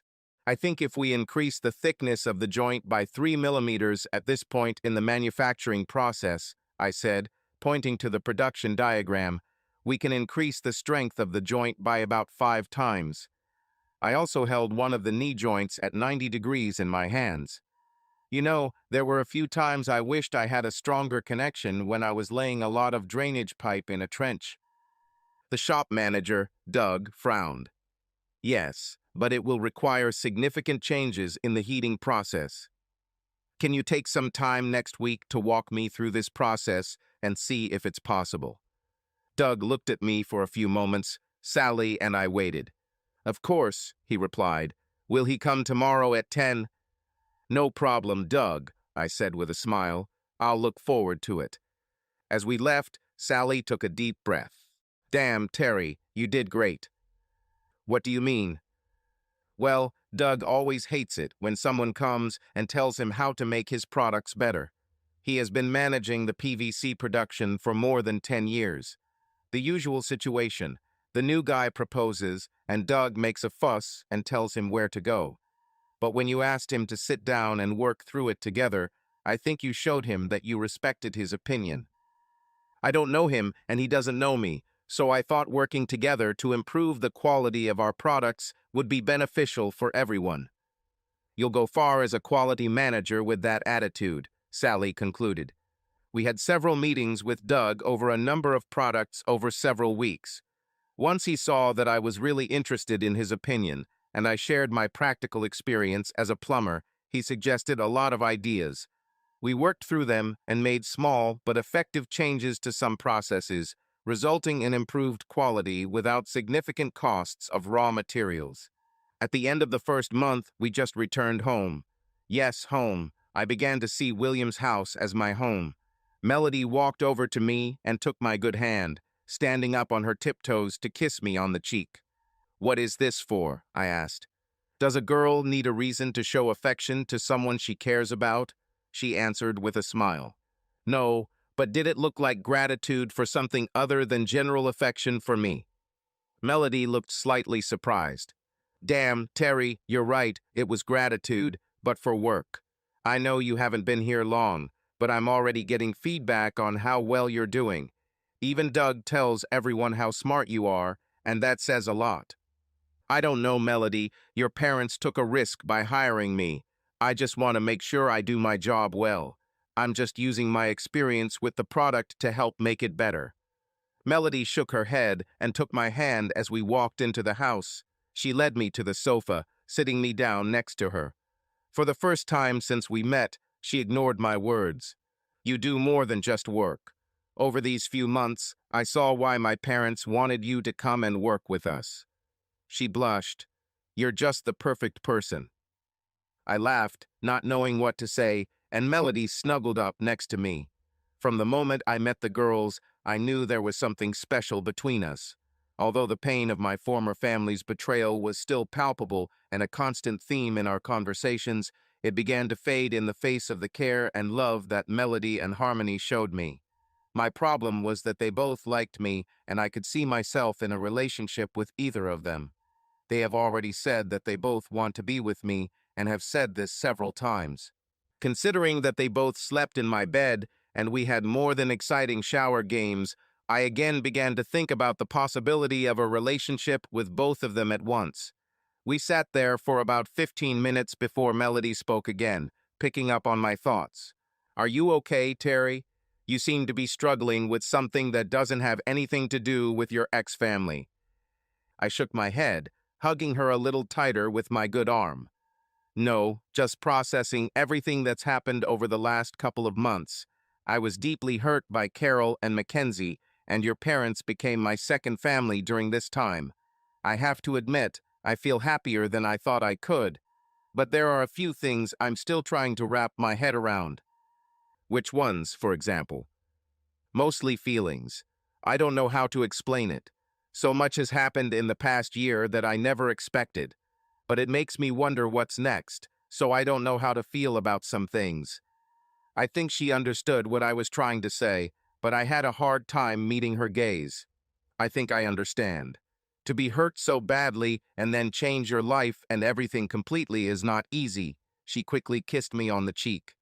"But then saving a couple of damsels in distress, getting hurt, and then finding out they're your new employer's daughters. And against the backdrop of all this, both girls feel something for you, and without any jealousy they want to be with you." I nodded, and she put her hand on my cheek. "Darling, believe me, I understand. If I were you, I'd probably be confused too." I looked at her and met her gaze, nodding slightly. Then she pulled away from our embrace on the couch and looked at the door expectantly. At that moment, the front door opened and Harmony walked in, returning home from her shift at the clinic in town. We said hello for a moment, and Harmony sat on the other side of me, looking first at me, then at Melody, sensing that the conversation was serious. Melody continued, "Terry, I hope you know that we are here for you, and that goes for both Harmony and me. We are not going to abandon you or kick you out of our lives. In the short time that you have known our family, you have done more for us, sometimes without even knowing who we are. I know that my parents consider you their son," she blushed. "Well, Harmony and I, well, we." She stammered, "I think we might be falling in love with you." An expression of extreme vulnerability appeared on her face. Looking at Harmony, I saw the same expression on her face and a slight blush. "I know, girls, the closer I get to both of you," I squeezed their hands, "the more the terrible memories of Carol and Mackenzie recede." They squeezed my hands back. "But I don't know what people will think about all this if I introduce my girls, in the plural, and explain that they are identical twin sisters." Melody laughed. "Well, first of all, handsome, every man you meet will be jealous of you. Of course, they will give you high fives and fist bumps of approval endlessly." We all laughed. Harmony added, Terry, I understand what you're saying, but I think we can help in a few different ways. First of all, why don't we invite your parents, sister and brother-in-law here for the weekend? It will be good for you to see them in person and not just on the phone, and you can introduce us as your girls and see how they react. Martha laughed as she stood in the doorway of the living room. She listened to us for several minutes. That's a great idea, Harmony, and to add my 2 cents, I think your relationship is sweet. As a mother, I never thought I'd see both of my daughters fall in love with the same man without fighting like banshees from hell. But on the other hand, I can't complain because something in your relationship looks quite reasonable to William and me. We all thought for a moment. Listen, Terry, I know my girls love you.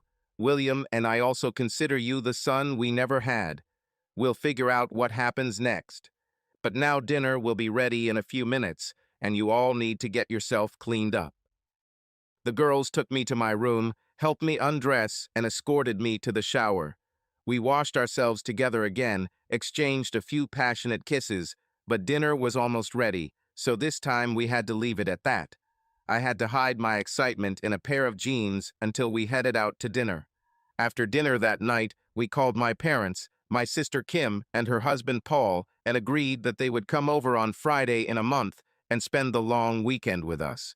From that evening on, Melody, Harmony, and I became practically inseparable. Often, Melody and I would finish work and drive into town to pick up Harmony after her shift at the local clinic or hospital, depending on where she was working that day.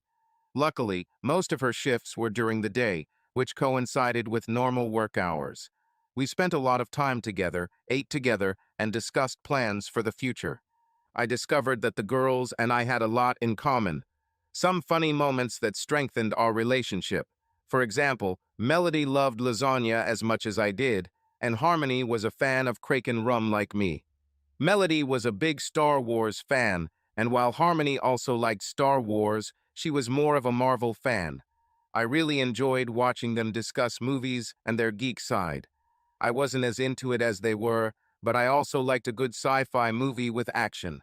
I noticed that Melody tended to dress a little brighter, adding stylish shoes and scarves to her look, while Harmony opted for more subdued fashion, but often showed a little more leg or cleavage.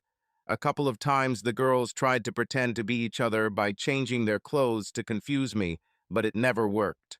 One time when we were at a restaurant in town, a great Italian place that we all liked, the girls went to the toilet, and during this time one of the employees we knew came up to me to talk about the upcoming fair.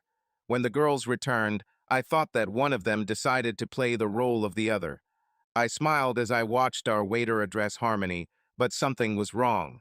He started talking about the fair, but I couldn't stop laughing. All three looked at me. "What is it, Terry?" asked one of the twins dressed as Melody. "Sorry, George," I turned to our waiter.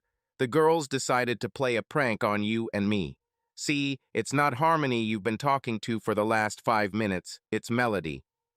All three of them had their jaws dropped for different reasons. "How did you guess?" asked George. I shrugged. It's hard to explain, but there are many reasons why girls look different. But the main thing is that when I look at them, they seem different to me. Is it true? I shrugged again. Yeah, I don't know if I can explain it, but I just feel it. Melody smirked as she looked at Harmony. "We'll see," she said, and her sister answered her with a devious smile. Over the next month, in anticipation of my family's arrival, the girls constantly tried to trick me into thinking that one of them was the other. Sometimes they tried to make me believe that they were themselves, but they behaved differently. In other cases, they swapped clothes or rooms. One day, Harmony tried to come to work instead of Melody. I let her last until almost lunchtime before I gave her a difficult task that only Melody could complete. "Your dad needs that report in an hour," I told Harmony. I could see that she was trying not to panic and not give away her trick. She thought that this time she had succeeded in tricking me. "Of course, dear, he will be ready as usual." "Great. Oh, and by the way." "Yes?" "You should probably call Melody and ask her to help with this." I left laughing. William noticed me laughing as he walked out of Melody's office, while Harmony sat there, caught in the ruse. He raised his eyebrows, beckoning me. What has my daughter done this time? Nothing, I replied. The girls tried to prank me again. They thought I wouldn't notice, so I structured the day to catch them doing it. So you understood right away? Yeah, from the moment Harmony got in the car pretending to be Melody, I knew. So I kept giving her more tasks until I gave her a task that only Melody could complete. We laughed about it for a few minutes. I guessed that they were trying to trick you. Normally, I wouldn't allow this during work hours, but knowing your relationship with the girls, I decided to see how things turn out. He stopped and looked at me. You know, not many people can tell girls apart, even up close. However, almost from the moment you met them, you always knew which one was which. He stood up, walked to the cabinet in the back of his office, and returned with a bottle of Michter's whiskey and a couple of glasses. It wasn't long before lunch, and William did this sometimes with managers, but given the topic of the conversation, I wondered where he was going. He poured us both a portion. Perhaps it's time to ask, how do you like working here? The question took me by surprise. I thought we would continue to discuss my developing relationship with his daughters. But I smiled, taking a sip of whiskey. Honestly, I'm delighted. The people are great, the work is interesting, and I feel like I'm doing something important for my fellow plumbers around the world. I can't thank Martha and you enough for the opportunity. You gave me a chance when I was at my lowest, and I hope I live up to your expectations. I fell silent, suddenly thinking that not everything was so rosy. Why do you ask, William? Did I not live up to your expectations? He snorted, looking into his glass, which already had a third of the drink left. Quite the opposite, Terry. He looked up at me. Everyone adores you. You listen to people, don't yell at them, and when you find a way to improve a quality or process, you involve the right people and share the credit. Our former quality manager, Tom, was well-liked but very conservative in his methods. You've brought so many new ideas that I think we'll have to look at new growth projects by the end of next quarter, at least twice as many as we expected. He looked at me thoughtfully, the look a boss might give to his subordinate. But it was not a critical look, rather a searching one. Honestly, everyone likes you here, and I hope we live up to your standards. On the one hand, it's easier to talk to you because we're close, I nodded. On the other hand, it's more difficult. I watched as he took a long sip of his drink. There was almost none left in the glass. What I want to say is that from the moment you saved the girls, I see an obvious connection between the three of you. I know they spend most nights in your room. I would have to be blind not to notice the affection between you. He sighed. Terry, I'll be honest. When I look at you, I see the son I never had, but seeing you three together is not easy. After all, they are my daughters. He fell silent. Now it was my turn to take a long sip of the drink. I felt it burn my throat as it flowed down. I thought for a few moments about how to respond. William and I have known each other for a little over a year, and I knew that this topic was as difficult for him as it was for me. I sighed. You're right, William. My feelings for both of your daughters are growing every day. Even today's joke made me feel like they both really love me. William looked at me. You said you feel loved because they are trying to trick you at work. He raised his eyebrows. When I was growing up, my older sister Kim loved to make fun of me, like all older siblings. It was never malicious, but she always pushed me to be better. She challenged me to always look for the hidden truth when she teased me. She always tried to help me and was always there when I was in need. I feel the same way with Melody and Harmony. We spent a lot of time talking, and yes, there was a lot of physical affection. He looked at me sternly, his fatherly instincts starting to kick in, but then he softened and waited for me to continue. Over the past month, the girls have tried to confuse me in different ways, making me think that one of them is the other. But even today, they never denied it, and there was always a smile on their faces or a twinkle in their eyes. They could test me, but they would never do it to hurt me. They make sure to discuss this with me every night, making sure they don't go too far and hurt my feelings. I have never received such attention from Carol or Mackenzie. I looked down at my glass of whiskey. I know I still feel pain from what Carol and Mackenzie did to me, but Melody and Harmony made sure that those memories began to recede. Of course, I still have a lot to comprehend. I need to sort out my feelings, and probably there will still be conflicts with my former family. But still. What is it, Terry? Asked William. I think. No, I know I'm falling in love with both of them. I lowered my shoulders as I admitted this to their father. One confession healed the wound left by the past, but opened a new one, being in love with two sisters and telling their father about it. They're both different, but when I look at either of them, I feel like I couldn't be happy without both of them. I looked at William, who sat swirling the remaining drops of whiskey in his glass, lost in thought. I'm sorry, William. I probably shouldn't have shared this with you, since these are your daughters. I know how much family means to you, and it's probably harder for you to hear me say it than it is for me to say it. He snorted again, like that time in the hospital when the doctor attacked me. He seemed to have decided something in his head. You're right, Terry. I love my daughters more than anything in the world. There's nothing I wouldn't do for them. Martha and I have been watching you three for the past few months, and I won't lie, you're not easy to watch. But Terry, he paused for effect, they want you. Melody doesn't want you apart from Harmony or vice versa. According to their conversations with Martha and me, they both want you equally. It may be a weird and unconventional attitude, but if you make my girls happy, I'm not going to stand in your way. And of course, as a father, it's not easy to hear you say this, but I think you're wrong. I think this is the hardest thing for you right now. You love two girls completely and completely. Can I give you some advice? I nodded, taking another sip of the fine whiskey. Just be yourself. These girls will get what they want when they put their mind to something, and when they put their minds to work together, there is little that can stop them, not even their parents. Watching you, I am sure that no matter how things turn out, the three of you will always be close. I smiled slyly at him. William, I must say, you are taking all of this quite calmly, considering that you are talking to the person who is caring for your daughters.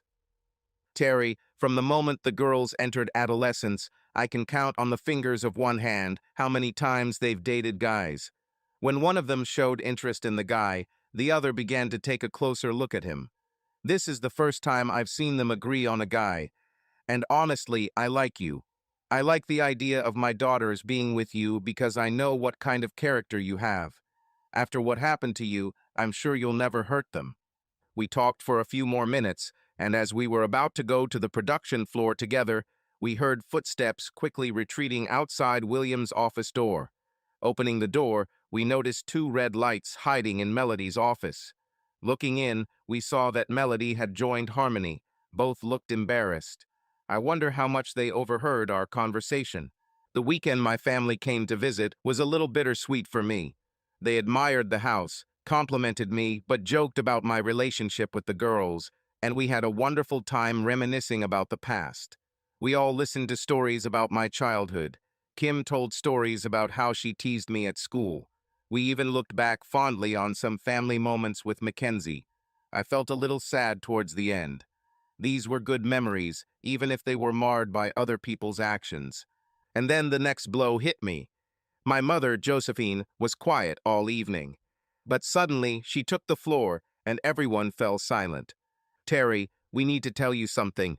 If you remember, a few months ago, right around the time of your divorce, I was not feeling well. We passed several tests, and recently we retook them and received confirmation. I realized that this would be bad news. There were tears in the eyes of Mom and Dad, but Mom continued. I have cancer. There are some things in life that can hurt a lot. I've been through some of them, but hearing that my mom had cancer was something I wasn't prepared for at all. Mom, I know this sounds stupid, but are you sure? My father John chimed in, Yes, son, we are sure. As far as we know, this is a fairly rare type of bone cancer. There are treatments, and we don't know what will happen next, but we wanted you to know.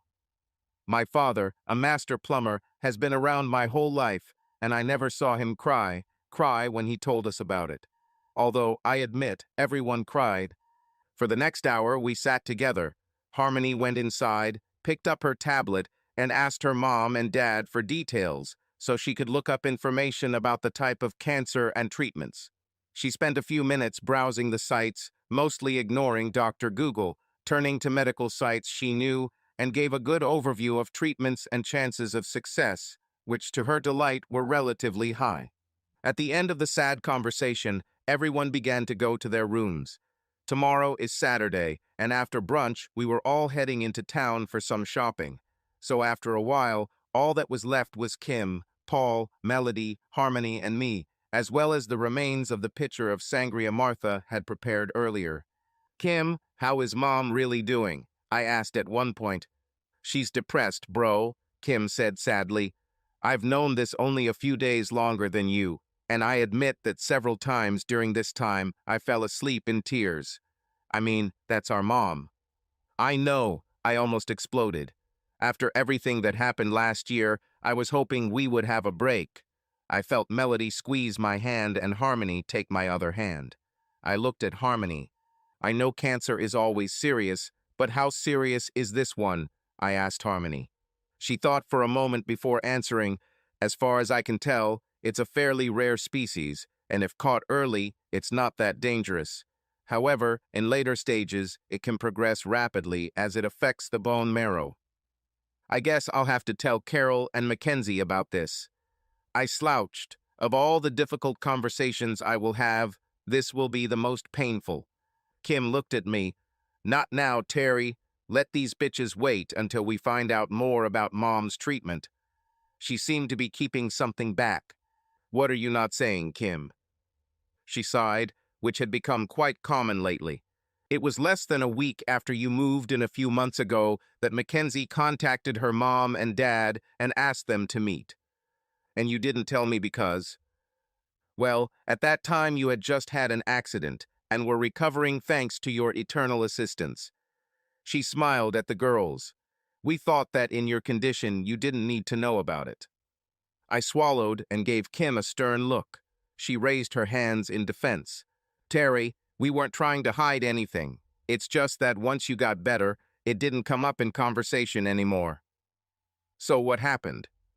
Well, Mom and Dad were upset. They hate what Carol did and were of course disappointed with Mackenzie, but they still love her, so they agreed to meet. Jerk Stephen brought Mackenzie. She introduced him as her new father, and my mother almost exploded. Kim smiled sadly. Their meeting lasted less than 5 minutes. Dad asked Dr. Jerk to wait outside, and when he insisted that his daughter would not come into the house without him, Dad asked them both to leave. Mackenzie began to cry and said that they were being unfair. She cried because she didn't see them on her birthday and didn't receive any birthday gifts from them. Well, at this point, Mom lost her temper and told Mackenzie pretty much the same thing you said, about her being a selfish little bitch. Mom told her that she was disappointed that she had lost her loving granddaughter and that she was ashamed of what she did to you. Did Mom really say that? My mother never swore. Yes, Dad laughed when he told me about it, although there was not much fun in his eyes. Anyway, after that, Dad asked them to leave again. They got into the idiot's BMW, Mackenzie cried, and as they drove away, the idiot gave Mom and Dad the middle finger out the window. That's the last Mom and Dad heard from them. Looks like he's a real jerk, Melody exclaimed. Well, he's having a hard time in the hospital right now, Kim told us, and went on to tell us that he was on probation without bonuses for 2 years because of the way he treated me. As far as I understand, he has a trust fund. However, it is limited and there doesn't seem to be much left in it, so he and Carol have been living beyond their means for the past few months. I snorted. Well, they've been having sex behind my back with Mackenzie's blessing for the last few years, so I don't care how they're doing. I thought for a moment. Actually, I hope they're doing well. Kim laughed sincerely for the first time in a long time. She looked at my girls. Girls, could you leave me and my brother alone for a few minutes? No problem, Kim, Harmony said and stood up, hugging me tightly. A moment later, Melody did the same. Paul kissed Kim, and the girls took him by the arms and led him inside. We watched them leave smiling, both smiling at Paul, who felt awkward in the company of the two beauties his wife was looking at. Terry, besides the news about Mom, I have some more news for you. I think she saw the panic in my eyes. I wasn't sure I could take another hit tonight. Relax, bro, it's mostly good news. I waited. You will become an uncle. I almost jumped over the table to hug her. She told me they were at 12 weeks, but didn't talk about it because of my accident and recovery. I was a little angry, but I understood. We talked for a few more minutes, and I realized she was really excited, but a little scared about becoming a parent. A few minutes later, her mood darkened as she changed the subject. Terry, one more thing. Carol is suing you for withholding university money. She and the jerk insist they own it. Of course, they claim it's all for Mackenzie's education, but who knows? I shrugged, looking at my sister. It doesn't surprise me, Kim. The day I left and I had a chance to vent to Carol, I realized that she was only minimally upset about what I said. All she wanted was money. Everything else was just decoration. What do you think? I wrote a response to the court and referred to the divorce conclusion.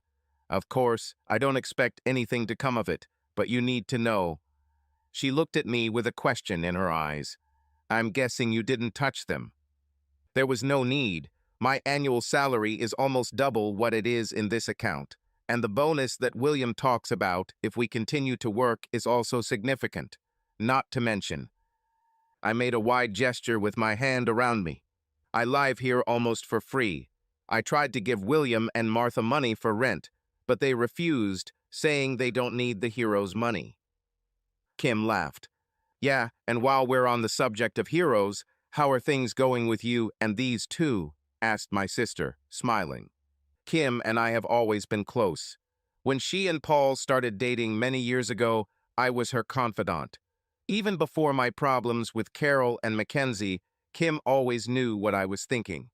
Honestly, I thought it would be years before I felt anything again. But when I look at them, I feel something I never knew with Carol. You mean one of them, right? No, Kim, both. I have different feelings for each, but I love them both equally. We all have different preferences, but I love them both equally. I can't start a relationship with one without hurting the other. We discussed this among ourselves, and the girls say that they want to be together with me and not separately, and in my mind I cannot separate them. Kim looked at me searchingly for a moment, as she had done before and now again.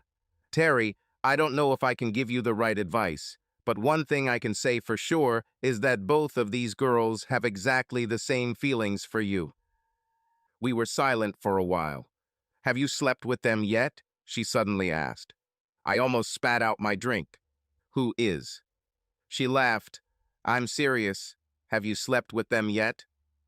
Well, sort of. They fall asleep in my bed most nights, and they helped me shower while I was recovering. I blushed, remembering, especially the first time.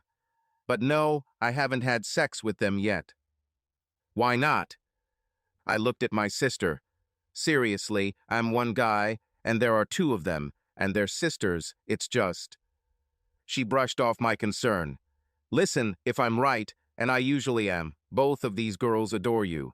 I watched how they look at you, how they touch you. They know that you have a conflict inside, so they talk to you about it. If you can date both of them or sleep with both of them, and it's okay for them, who can stop you? Our society now accepts almost everything. Part of me loved the idea of meeting and making love to two beautiful sisters, and more than once I fell asleep thinking about sex with them when we all fell asleep on my bed. I don't know, Kim, it's not in my nature. Nonsense, brother, I saw your face just now.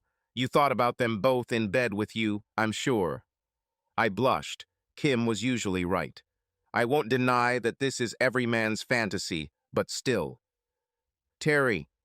What? This is much more than just a hobby. I see it written on their faces. Even now, I see it in your eyes. It's not just about sleeping with them. It's not just a fantasy. You actually fall in love with both of them, don't you? I stopped and looked at my drink. Yes. Then you need to take action. I understand that you're a little scared about Carol and Mackenzie, but I'm sure from what I saw tonight that they feel the same way about you. So, for the love of God, Terry, do something." I looked at Kim, then took a sip from my glass. "Kim, I'm a little scared. I don't want to lose any of them. I don't think either of them understands how much they both mean to me. We do everything together. If I'm in town, I'm with them. If I'm at home, I'm with them. I don't want to ruin everything. For me, it's all or nothing."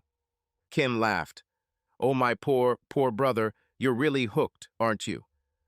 I smiled for the first time in a long time. Yes, that's probably true.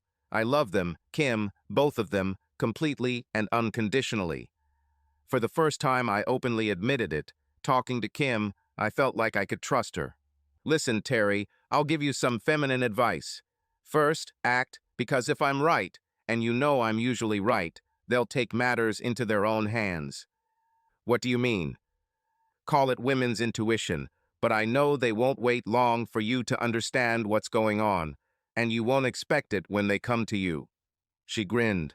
We talked about girls for another 10 minutes before Paul came out to Kim and said it was time for bed.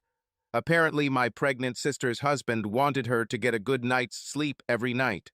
We went inside and both Melody and Harmony came downstairs. They were wearing cotton nightgowns that didn't hug their figures, but I realized they weren't wearing bras underneath.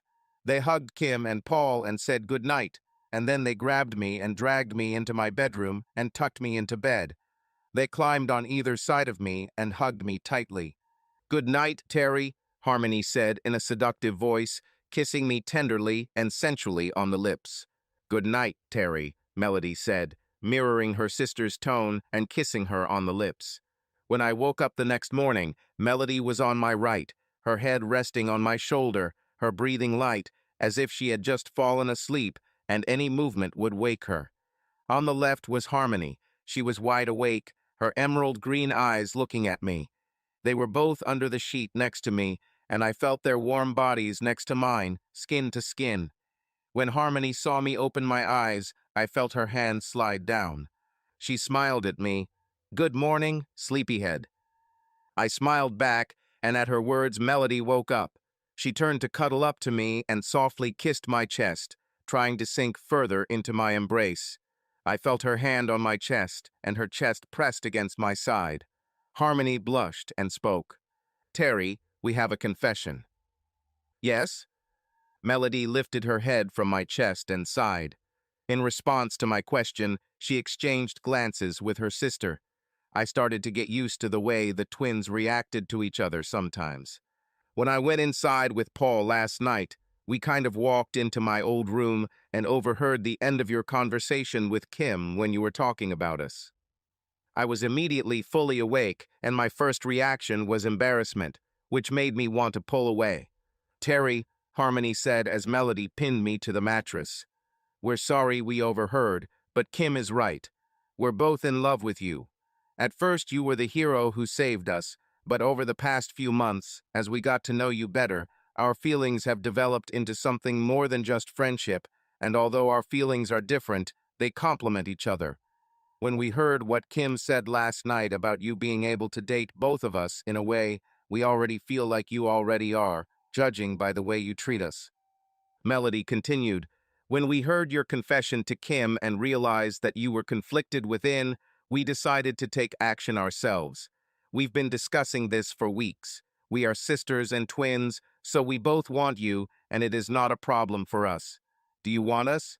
She looked at me with a pleading look, deep green eyes shining for someone who had just woken up. But there was a spark in them that was consistent with the words they spoke. Yes, I looked at them both, letting the last barriers of resistance in my mind melt away. They smiled, and I felt both of them press closer to me. "But how, I mean both of you with me, how is this going to work?" Melody laughed. "He's still a guy who just thinks physically." Terry, Melody, and I talked about it. We are ready to share with you. We have always taken care of each other, and you already know that being naked in front of each other is not a problem for us. And before you ask, no, we have never had and never will have sexual relations with each other. so you can keep that fantasy to yourself. I snorted. I considered the idea, but dismissed it as fantasy, just like the conversation I was having now. We would love to love you together, although if we want to move forward in the relationship, we are open to seeing us having sex together, although you will be the focus of our attention.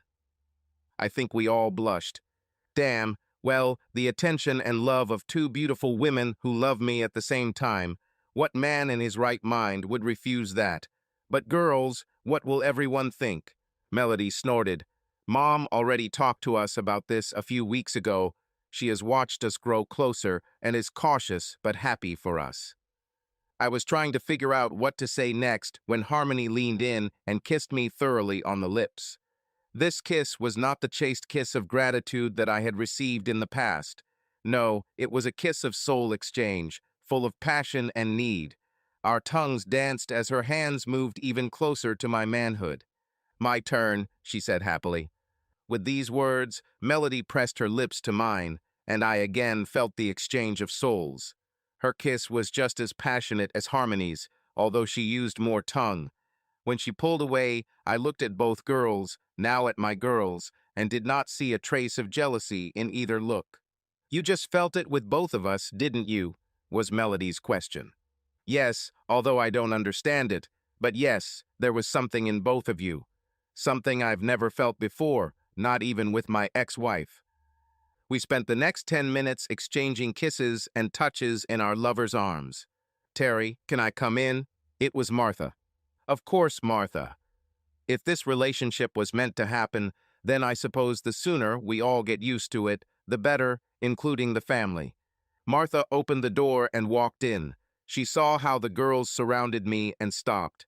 I wasn't quite sure what she was thinking until she smiled and came and sat on the edge of my bed. It's okay, girls. Your dad and I have been watching you three for weeks, and William told me he talked to Terry the other day. But girls, she paused and looked at both of her daughters. If this happens and you both claim Terry as yours, I never want to hear either of you complain about the other. Am I making myself clear? Yes, Mom, they both said in unison. And Terry. I swallowed. I felt like it was a shock. Yes, Marta. Her gaze became harder. Although I know you are one of the most honorable people I have ever met, don't think for a second that I won't gut you like a pig on market day if you harm one of my girls. I swallowed, and she smiled. It's okay, Terry. I would say this to any fan of my girls, but the fact that I only have to say this to one man is both easier and more difficult. You three will cause a lot of gossip in the city. Now breakfast will be ready soon, so I want you three to get up and join everyone else. With these words, Martha stood up and left. Pig, huh? I looked at the girls. On market day, Melody giggled and then kissed me. Well, that's a really nice pig, Harmony said, sitting down and shaking her breasts at me. We kissed for a few more minutes, and the girls stood up. They were topless, and I was admiring the view, and I have to admit that when they both bent over, I wasn't sure if I would be able to get out of bed while we were all getting dressed. Breakfast was good, bacon and eggs with hash browns, spinach, and of course coffee. The girls sat down next to me, and although they exchanged glances, nothing was said. Kim smiled at me throughout breakfast and then cornered me outside while everyone else went to get ready. With the way those two are acting towards you this morning, you took my advice and made your move, huh? Actually, no, she raised her head and looked at me. But what I just saw. I grinned back at her. They eavesdropped on our conversation from there yesterday. I pointed to Harmony's old bedroom window and decided to take matters into our own hands when I woke up this morning. I had two nearly naked beautiful women in my arms. And no, before you ask, nothing happened since we were interrupted, but we agree that there is what that is. She laughed. My brother, the stud bun, has gone from being a cheater and two-faced daughter to two women who steal the show in both beauty and devotion. But Terry, yes. Please be careful with it. I'll do it, Kim. The next couple of days were wonderful with my family. William arranged for Dad, Paul, and I to have a cool lap at the Bathurst Supercars track while the girls went to the spa. It's been years since I had this much fun. There was no pressure, no obligation to be somewhere by a certain time, no demands for money. It was just casual fun where everyone was having a good time.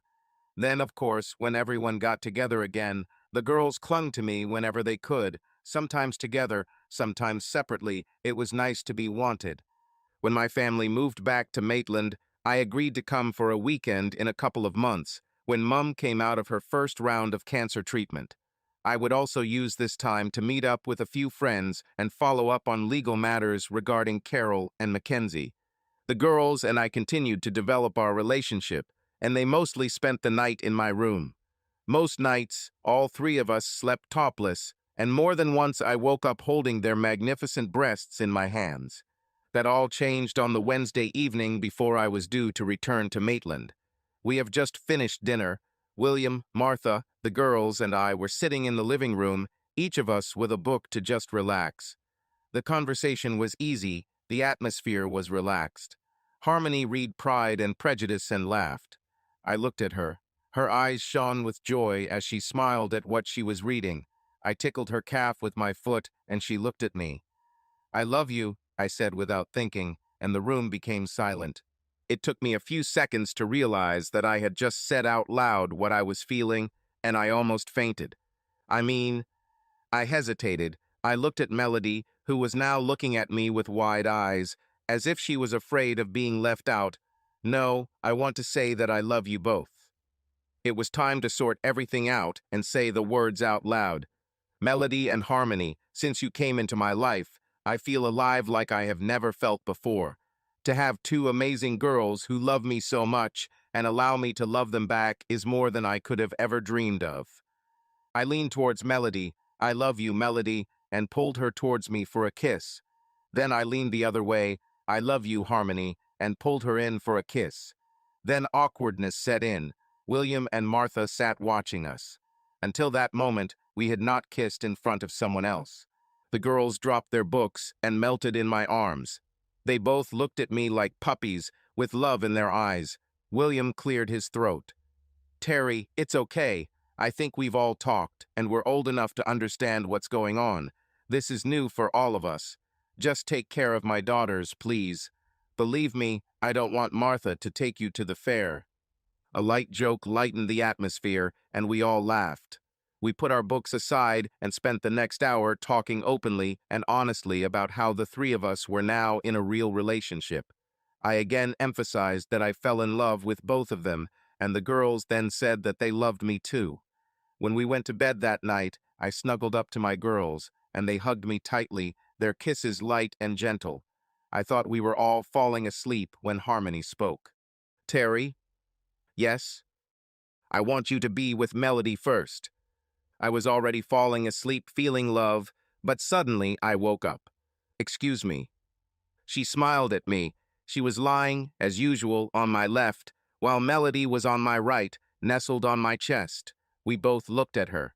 "I know that it is only a matter of time, my love, before we give ourselves completely to you, and I have thought about it a lot. But I want you to do it with Melody first before you do it with me." I pressed her cheek to my hand. "Why, Harmony?" "Because Melody is a virgin and I'm not." I looked at Melody and she nodded. Harmony continued. "As you know, Melody and I haven't dated much. We tried to protect each other from the guys until you showed up." I nodded. I heard this from both William and the girls. "Well, when we were 19, I had a boyfriend, Chad." Melody frowned and Harmony blushed. "Chad and I dated for about 6 months while I was studying to be a nurse at university, and although Melody didn't approve of him, I still continued to date him. One evening, we went to a party and had a few drinks. Before I realized what was happening, I let him get between my legs." A tear rolled down her cheek and Melody reached out to her sister. "The next morning, I woke up in an unfamiliar room alone. I felt vulnerable, and when I got dressed, I started looking for him in the rooms." She fell silent. I felt that it was hard for her to talk about it. I placed my hand on top of hers, squeezing it while Melody continued to hold the other side. When I found Chad, he was naked and lying behind a famous girl on campus, Charlotte. I cried, feeling used. I ran out of the house and ran home and spent the next 3 days in my room crying. Melody and Mom helped me when they found out what happened. Chad never called me again. The next time I saw him on campus, he stopped and walked in the other direction. Later, I heard someone talking to him. Melody and I believe that Mom and Dad were involved in ensuring that Chad no longer had anything to do with me, but we never confirmed it because we never spoke about that evening again. I moved a little, pulled Harmony towards me, and turned her slightly, pressing myself against her, kissing her. I looked into her eyes. Thank you for trusting me enough to tell me this. I promise I will never make you feel so used. I think you know that you're sister and I love you. Melody stepped back, giving us space but not letting go of her sister's hand. Harmony nodded, a few tears rolling down her face. She kissed me again, then looked at Melody. I know, Terry, and I love you so much, but I've already had my first time, and I want you to give it to Melody before you give me my second. Okay, I said. Okay, Harmony repeated, smiling at me. Melody, I turned and looked at my other girlfriend. Yes? Take off your panties, please. Both girls opened their eyes in surprise. However, Melody moved forward, lifted her hips, and pulled the black cotton panties down her hips and legs, then lay back on the bed in her place. Although we had already been naked in the shower several times and had happened to caress each other, this was a new level of intimacy. I saw that she was embarrassed. I love you, she said silently, watching me caress her sister. I took turns having sex with the girls. As we kissed, she cried, I love you, Terry, it was incredible. Then she stopped talking and looked at Melody. While I was caressing Harmony, Melody was playing with herself. We love you, Terry, now you are ours, and we are yours. After that, we calmed down a little. We all got into the shower, cleaned each other up, and changed the sheets before falling asleep in a happy heap. Part of me wondered why I didn't compare this sex to what I had with Carol, but I couldn't find a comparison for it. Where sex with Carol had been just good fun, I had never felt any of the connection that I now felt with Melody and Harmony. Well, I guess it was a comparison, so there you go. I was also struck by the fact that there was no jealousy between the sisters. As they said, there was no intimate touching between them, but they did not hesitate to encourage each other when I made love to one of them. I fell asleep feeling like the happiest man on earth. The next morning, William and Martha looked at us with smiles, saying nothing, but they knew.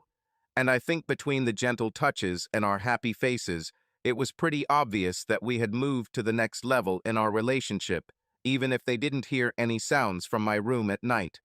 We had one more night together before I went to Maitland, and I wish I could say it was a repeat performance, but it wasn't. We made love, and I made sure both my girls went to sleep happy, but we were also sad that I would have to leave for a few nights right after we took this big step in our intimacy. My trip back to Maitland was uneventful. The weather was clear, there were no storms, and the radio was playing country songs celebrating young love and the bounty of the earth. I arrived at my parents' house a few hours earlier than expected, and Mom and Dad had already returned from the hospital. Mom looked a little weak. Her eyes were a little red from crying. I hugged her tightly, and we talked while I made tea for everyone. Eventually, they asked about girls, and I, a little embarrassed, told them that we were now officially dating. I told all the details.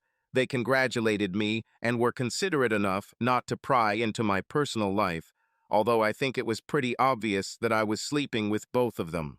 That night, I went to bed in the guest room, which used to be Kim's room, now converted for guests. Dad turned my old room into his office. I video chatted with the girls for a while before going to bed. Harmony and Melody were still sleeping in my room while I was gone. They said that because she smells like me, they feel like I'm next to them while they sleep. When I woke up around 6 and the next day, I put on regular shorts and a t-shirt and headed downstairs. Dad was already up and reading the Saturday newspaper. We talked for a few minutes. He told me that Mom was still sleeping. I sent the girls a message. Good morning, my beauties. I hope you slept well. Call me when you wake up. Then I suggested to my dad that I would go into town and buy coffee and breakfast for the three of us, which he thought was a great idea, so I jumped in my car and headed into town. 15 minutes later, I walked into the Maitland Central Cafe, which had a good reputation. I ordered and sat down to wait. The girls hadn't responded yet, so I sent them another message to let them know I'd call back in a couple of hours after I'd picked up breakfast for the family. A few minutes later, my phone beeped. They responded with a photograph of both of them lying in bed. The sheet was pulled up over them, but still showed enough cleavage to not be too provocative, with the message, "Okay, handsome, we love you." I was laughing, imagining everything that was hidden under the sheet, when suddenly I heard that voice that I had hoped to never hear again. "What's so funny?" Mackenzie stood in the doorway. She stood with her hands on her hips and a frown on her face that reminded me of her mother the last time we spoke. Even though it was only about 7 in the morning, she was dressed in designer clothes, had half a dozen rings on her fingers, and a massive gold necklace hung around her neck. Her hair was neatly tied up in an expensive clip, and she was wearing too much makeup. I saw her mother and her new father, Dr. Stephen Morrison, that idiot, walking behind her. They hadn't noticed me yet, but it was only a matter of time. Suddenly, the smile disappeared from my face. For a moment, I sat there, studying the face of the girl I had once considered close. She has changed so much in the months since we last met. Sure, some of these changes were probably caused by teenage hormones, but most of them were the result of her mother and that idiot. Another year, and she will be unrecognizable, not at all the happy daughter I once raised. She probably doubted whether I heard her question before her mother and foster father had time to arrive. She looked at me, and I at her. The disdainful smile that appeared on her face was too reminiscent of Dr. Jerk for my taste. I asked, "What's so funny?" she repeated. "Mackenzie, don't be so rude." Her mother began as she walked through the door, and then she saw me. "Oh, Terry." She looked at me for a few seconds, and her face changed. Dr. Jerk, aka Dr. Stephen Morrison, noticed me too. But before he could say anything, maintaining her developing grin that was almost identical to his new daughter, Mackenzie stepped forward and showed me that we were truly no longer related. "Don't worry, Mom. No matter what I say to him," she pointed at me, "it won't be rude. I decided that since this idiot laughs, I'll find out what's so funny." I was amazed by the language she used. The idiot looked at me, then laughed when he heard Mackenzie's words and saw the expression on my face. He could hardly contain his joyful expression. Several morning customers in the cafe looked at the teenager being disrespectful and shook their heads. But I was surprised by one thing. Carol looked embarrassed. I shook my head and collected my thoughts. Sighing, I looked at all three of them and then stared at my former daughter. "What I'm laughing at, Mackenzie, is not what you should be worried about." Even with such a simple answer, Dr. Moron and Mackenzie gathered, ready to attack me. Dr. Jerk in particular began to tense his body, moving his shoulders as if he were preparing for a fight. Thinking the situation might escalate, I switched apps on my phone, clicked on record video, and put the phone in my t-shirt pocket. The top of the phone was sticking out. The camera lens was pointed in the direction I was looking. I looked stupid, but now I had a recording just in case. "What did you say, idiot?" Mackenzie repeated. Now she had a smug smile on her face, as if she was bullying a child on the school playground. I looked at her like some strange child from the street who was rude to me, but clearly asked for a slap on the wrist. "Mackenzie, where did you learn to be so disrespectful of people in a public place?" I shook my head, getting up from my seat and standing in front of her. "I don't understand how you can be so rude that you disgust everyone who looks at it," I asked, pointing to other visitors to the cafe. For a moment, her arrogance faded as she realized what I was saying. She looked around with alarm as she saw the looks of people looking at her, some nodding in agreement with my remark. I looked at her, put my hands on my hips, and said in a stern father voice, "I ask you, young lady, when did it become the norm to treat people with such disrespect in a public place, no matter who they are or how you feel about them? I raised you differently." Now she looked unsure, but then the idiot intervened. He tensed up, putting on airs. Mackenzie can call you an asshole, because she is my daughter, not yours. He bared his teeth again. And it's not disrespectful to call shit like you whatever you want, regardless of place. Besides, cuckold, he chuckled at his remark. I thought that since your wife and daughter left you for me, the bigger man, he puffed out his fat chest, tapping his plump pecs. You couldn't handle it here, so you ran away at the first opportunity. So what the hell are you doing back in my town, asshole? Now he proudly walked around the cafe, behaving like the dictator of a small country. As for me, I began to feel anger, which I tried to suppress. I was strongly built and well-muscled, having spent years as a laborer on construction sites. Even in my new job as a quality manager at Delottes Inc., I was still doing a lot of hard work helping the staff. As a result, I maintained my shape and muscle mass. The idiot, by comparison, was short and chubby. He was a surgeon at Maitland Hospital and, for some reason, had a superiority complex when it came to me that never went away. Perhaps it was because he cheated on me for 2 years with Carol, my ex-wife. He convinced her to leave me, or maybe because he and Carol convinced Mackenzie to betray me and let him adopt her, taking away everything I held dear, and so he thought he was better than me. Or maybe he felt he was better than me because I was just a plumber and he was a doctor. But in a fair fight, I would have knocked him down in a few seconds. He was simply too stupid and had too much of a complex to understand it. By this time, several customers, tired of this scene, left. I must admit that I would have done the same if I were in their place. The cafe staff stood there, not knowing where to look. Carol looked a little uncomfortable, but still stood next to the idiot. Mackenzie perked up again after her adoptive father's tirade against me. I sighed for the third time in as many minutes and thought that a gentle approach might diffuse the situation. It's none of your business. I came to visit my parents. The idiot laughed. Oh yes, poor excuses for the grandparents who rejected my beautiful daughter when I brought her to them. He grinned smugly, feeling superior.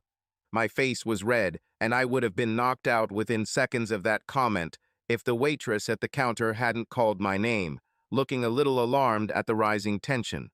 But this moment of distraction allowed me to prevent him from realizing that I was ready to hit him next Tuesday.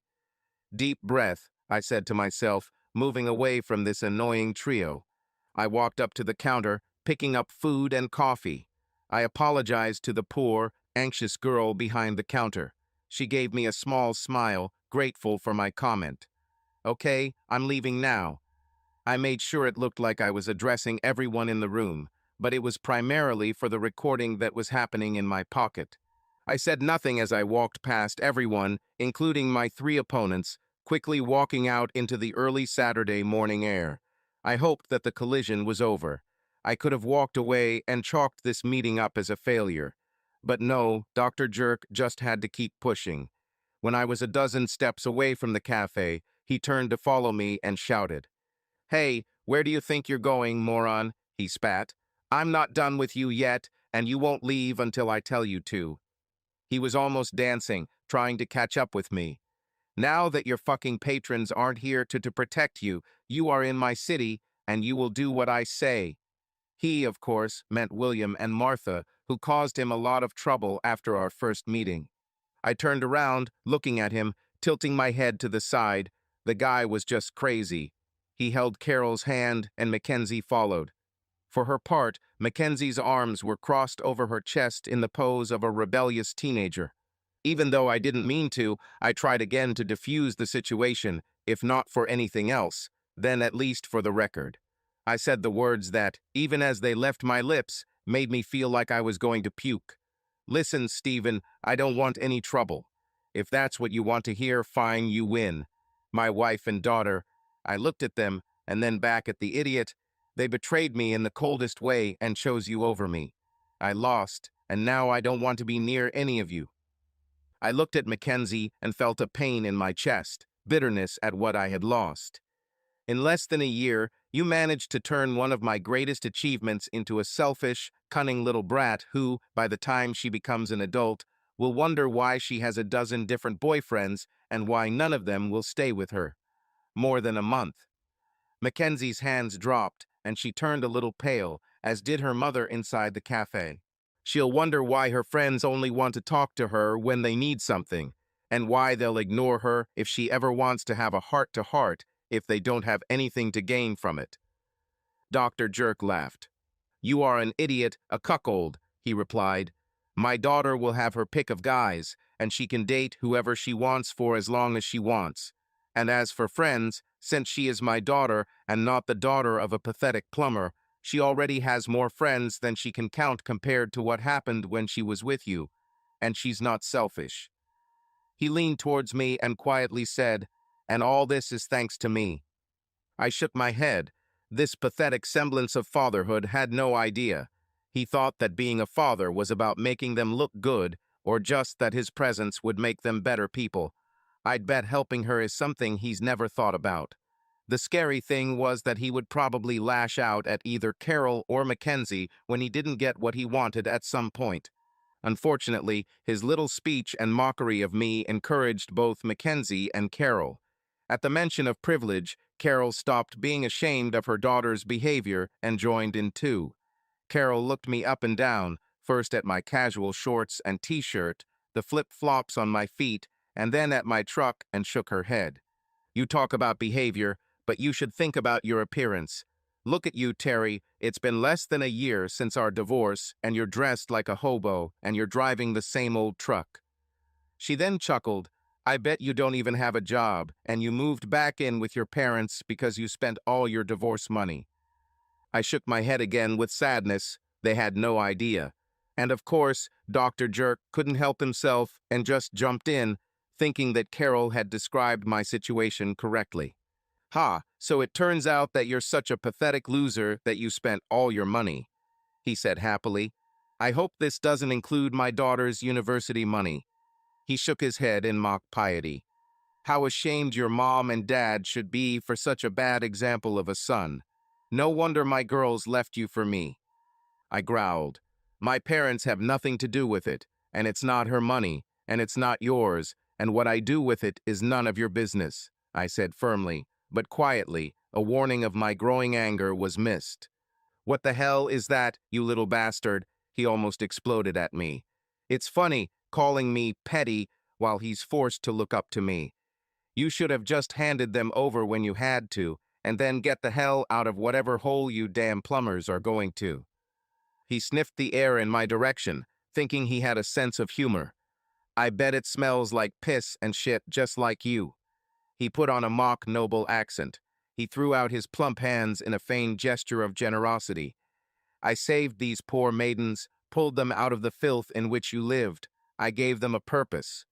He then lowered his hands and gave me a death look, trying to intimidate me. "That money wasn't yours. It was my daughter's, asshole. You should have given it to us," the asshole growled. Then he smiled.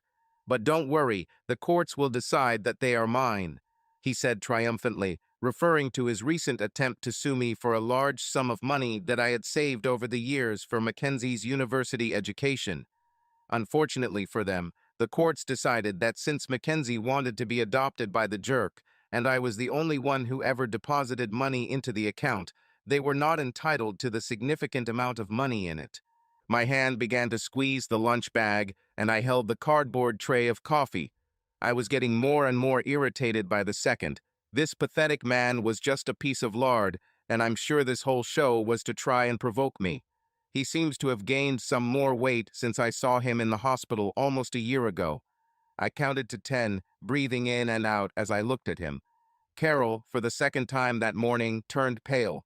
She had seen me angry several times, and although I had only been in a fight a couple of times in my life, she knew I could fight back if necessary. She knew this could end badly and placed her hand on her new husband's thick forearm. "Stephen, dear, let's leave the poor man alone. He's already feeling bad about losing Mackenzie and me." Perhaps her words should have calmed him down, but it cheered him up. He exclaimed and laughed. "Yeah, he lost, I won. But you know what, moron? If I ever deal with shit so bad that I need a plumber, I'll let you know. But if you don't give me that money, don't come near any hospital near me. Otherwise, I will make sure you are given the wrong medicine and you will never come out." I was stunned.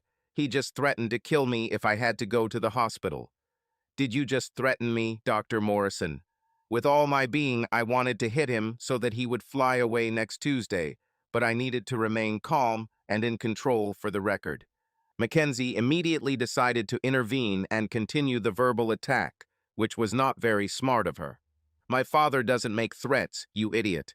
If he says don't go to his hospital or you'll never leave, then that's a promise," she spat. "She's right," the idiot said, nodding his head with an air of importance. It seems he didn't understand only what he said. Even if I didn't have the tape, which I certainly did, simply accusing him of threatening someone in the hospital would have been a scandal from which he would never have recovered. But he couldn't keep his stupid mouth shut and continued. "That's a promise, asshole. No one will know when I give you the wrong drugs. Without your rich backers, no one will even question me." He took a step towards me, raising his fist towards me. "You dared, with that bitch of your sister, to threaten me on my fucking territory, in my hospital, you freak. You got me on probation for 2 years, 2 fucking years with no extra pay, but I still must work all hours. So you owe me, and I'll get it out of your skin or your blood, so no, it's not a threat." He opened his arms wide. "You're dead because I'm the king here, and you're just a fucking plumber that no one in the world cares about. If they did, my girls wouldn't be with me, right?" He dropped his hands and turned to leave, then quickly turned around and swung his fat hand upward, knocking my coffee tray into my face, spilling hot liquid all over me. He smiled, then turned and walked away. "Come on, girls, let's leave this plumber in the dirt where he belongs." Mackenzie walked away with the idiot, but Carol walked over to me as I bent down to pick up the overturned cups, now almost empty, but I couldn't leave any trash on the ground. She stood up with her hands on her hips and stared at me. Her gaze itself was such that she tried to melt me if she could. "You couldn't leave it alone, could you, Terry?" she said in an annoyed tone. I stood up, covered in hot coffee, and turned to my ex-wife. "Leave what, Carol?" "Us him." She gestured wildly. "You just had to provoke Stephen, right? Just understand, Mackenzie and I are his now, not yours." I stood up again, sliding my phone from my front shirt pocket into my shorts pocket. I sighed. "I did this many times this morning. Carol, I don't know if you witnessed the same conversation as me. However, I tried to leave several times. I never spoke in a derogatory manner to you, Mackenzie, or your pathetic version of a husband." I looked at her and noted for the record, and in no way did I threaten him or raise my fists at him, as he did towards me. My phone was still recording in my shorts pocket. "I hope he captures this part of the conversation." She shook her head. "It doesn't matter. I chose him over you, and your presence makes him angry, thinking that I could leave him and come back to you." I laughed at her. My presence made him angry, really. "You chose a narcissistic fat ball of lard over me?" I smiled in bewilderment and shook my head. "Tell him he has nothing to worry about. I would never take a cheating bitch like you back into my life." She took a step back after my rebuke. "Do you really think I'll ever take you back? Hell no. Someone who threw me away like yesterday's newspaper without a second thought after being together for so long. Do you think I'll ever take someone back who disrespected me so much back into his life?" I shook my head, dismissing her. "Go away, Carol. You disgust me." She still stood there, not knowing what to think about me. Perhaps she thought I could forgive her stupidity. I was sure that I would never forgive her. Maybe someday in the distant future, I'll stop being so angry, but to forgive. I don't know if I'll ever be able to do that. If you thought that I came back for you, then you are deceiving yourself. I only came back because of my mother. I began to speak without thinking and stopped, almost talking about my mother's cancer. I looked at Carol. She caught this moment. She looked at me with bewilderment, her gaze becoming softer than a moment ago. "For what mommy's sake, Terry? Despite everything you think, I still care," she tried to say. When all the evidence showed me otherwise, I glanced at her questioningly. I shrugged. "No, Carol, it doesn't matter now. You made your choice, and now you and your daughter have to live with him. But I warn you, Today your husband crossed the line. Not only did you not say a word when those two attacked me with insults and threats, but you also joined in when it came to your precious money. Remember, I said that if you push me to the limit, then you won't like it. Carol nodded. I saw her eyes widen, remembering our last conversation. You did it. Carol blushed, and without saying a word, I turned and walked over to my truck to get the towel I kept in the trunk to dry up something in the area. When I opened the truck door, Dr. Jerk called, or rather screamed, for Carol to join him, and Carol almost ran to him. When I finished drying myself, they were gone. Maitland Central Cafe was very apologetic when I returned. They replaced the coffee for free, although I insisted on paying for the replacement. They told me that the Morrisons had been visiting the cafe for several months, and although they were friendly at first, they became increasingly sarcastic over time and humiliated several customers. I thanked them for the free coffee and their sympathy, then headed back to Mom and Dad, which took me another 45 minutes to get a second batch of coffee and get home. When I returned, my mother was already on her feet. Kim and Paul also arrived. Kim's baby bump was now visible, but pregnancy did not calm my sister's passions. "What happened to you, Terry?" Kim asked, seeing my coffee-stained clothes and me. I unexpectedly met the unholy trinity of Carol, Mackenzie, and the asshole, I replied, using my nickname for everyone to hear. "Did they do this to you?" Mom asked, also looking at me and the mess from the coffee on me. Yeah, well, the asshole did it, but Mackenzie in particular couldn't resist telling me what she was thinking. She's not the little girl I remember. I frowned. It seemed to me that I had cried all my tears because of them, but fresh tears appeared on my cheeks again when I remembered her contemptuous smirk and disrespect, but my heart ached from the fact that I saw her. I wanted to hug her and go back to that what we once had, although I knew it would never happen again. Mom came up and hugged me tightly. Then suddenly in her hands was that napkin that, as it seemed, all mothers always have on hand. I took a moment and thanked her. I then handed Mom her weak latte, Dad his strong coffee, and a cold breakfast each. I took a sip of my new coffee and sat down on one of the kitchen chairs, careful not to stain the kitchen with my ruined clothes. "It's okay, son. One day Mackenzie will wake up and realize what she lost," my dad tried to reassure me. "Will he wake up, Dad?" I said. "The disrespect and words she used against me today make me think otherwise." "He'll wake up, son, he'll wake up," he answered, nodding his head. At that moment my phone rang. He was still in his coffee, so I answered through speakerphone. "Hey, our masculine handsome man, your girls miss you. We need your body to keep us warm at night. But enough about our needs for your strong body. How is your morning? You didn't call us." Harmony said. I blushed. Everyone at the table looked at me, and a moment later they started laughing. "Hey girls, it's Kim here. Your manly hunk is turning bright red right now, but it's good to know my little brother can still take care of business." This time everyone, including me, laughed.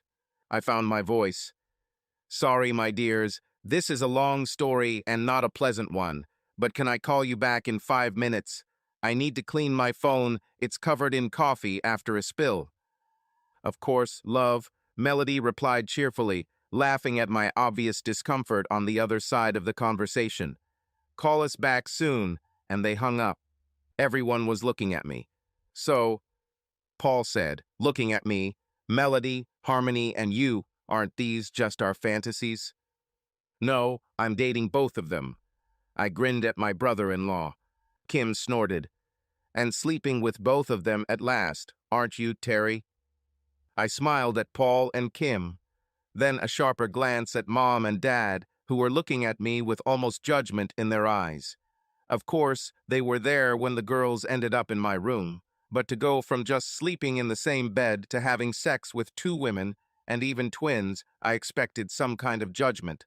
We were all a little surprised when Mom cleared her throat and spoke for me. "Kim, cut him some slack. I have no doubt about what we've seen.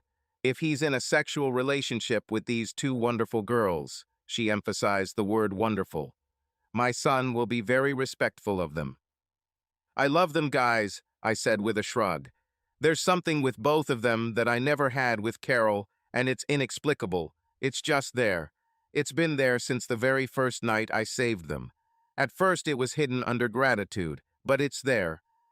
Has developed, and now I can't think of anything else, but spending time with them, who knows? I hope it continues to grow. So? Paul repeated again with a smile on his face. Oh my gosh, Paul, he's sleeping with both of them, isn't he, little brother? Yes, with both, I answered. And? He asked, giving me that smirk that all guys give when they want to learn erotic details from a friend. I laughed.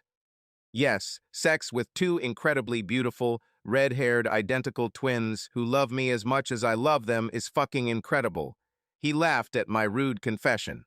Kim hit Paul hard on the back of the head, and I excused myself to clean my phone and call the girls back. As I stood up, Paul extended his hand to punch me. I fist-bumped, grinning. Well done, he said as I pulled my hand away and grabbed a kitchen towel to clean the phone. The call with the girls went well. I sat on my parents' back deck for the next half hour, sipping coffee and telling them everything that happened. They asked a lot of questions like, he said this and she said that. When I told them about the conflict earlier that morning with my trio of haters, they could hardly believe that people could be so rude and insensitive, let alone the child I was raising. You know, Terry, if our kids ever talk to someone like that, I'm going to do it the old-fashioned way and wash their mouth out with soap, Melody said when I finished my story. Harmony and I laughed. I heard the girls moving around in the bathroom. Harmony was on shift this afternoon, so she was getting ready. Wait, our children? I asked. Everything was quiet. Then I heard them laughing. Yes, honey, at some point in the future, you will give us both children. We will be your mothers. You will never have to worry about another Mackenzie ruining your life again. We won't let that happen. I was stunned that they wanted children with me. Do you both want children from me? Something must have registered with them because they stopped laughing and Harmony intervened. Of course, our beloved, she said, using the twins' common address to me. You are our man, and we want to give you children for you to love. She paused. But not right now, and only when all three of us agree. There was a slight worry in her voice. Terry, are you okay? You don't mind having kids with us, do you? I thought for a moment. No, girls, I don't mind. Sorry if my reaction scared you. But honestly, I don't know where I am now on the issue of children.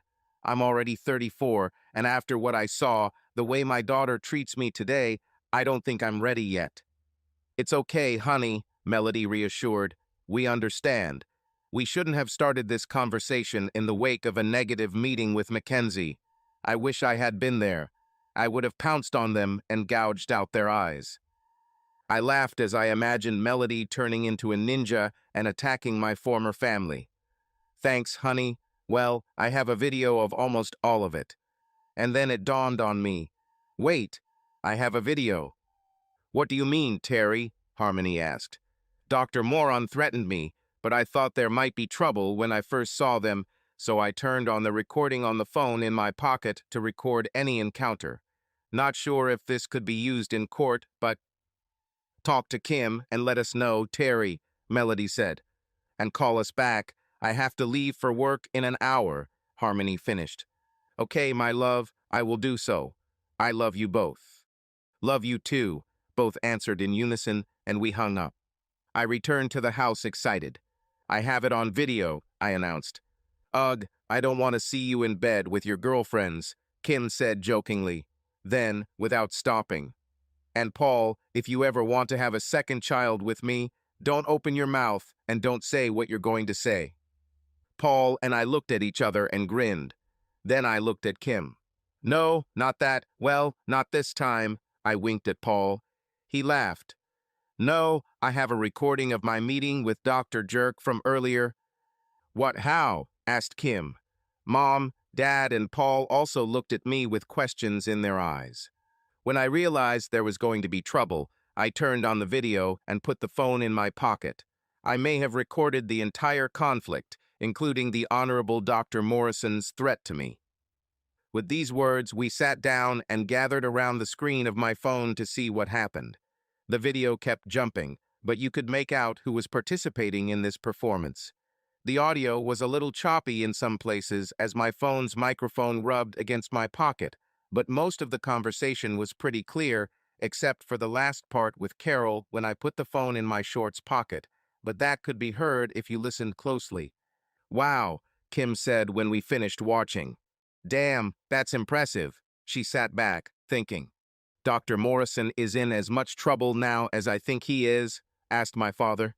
Kim replied, with a big smile on her face, "Oh yeah, he's in huge trouble, and since it was in a public place, the law does not prohibit filming it." She thought for a moment. "There may be some issues with consent, but I'll make a few calls and take a look." She continued, with a twinkle in her eye. "The threat he made to you about the hospital could get his medical license revoked if it gets out, but if he openly stated that he would make sure you never left the hospital, he could face jail time." "What about Mackenzie?" I asked with a hint of concern in my voice. Of course, I might want her out of my life for what she did, but that didn't mean I didn't like her to some degree or wanted her to get into legal trouble. "I don't know, Terry. Mackenzie could be in serious trouble because of this." I nodded. "I need to think.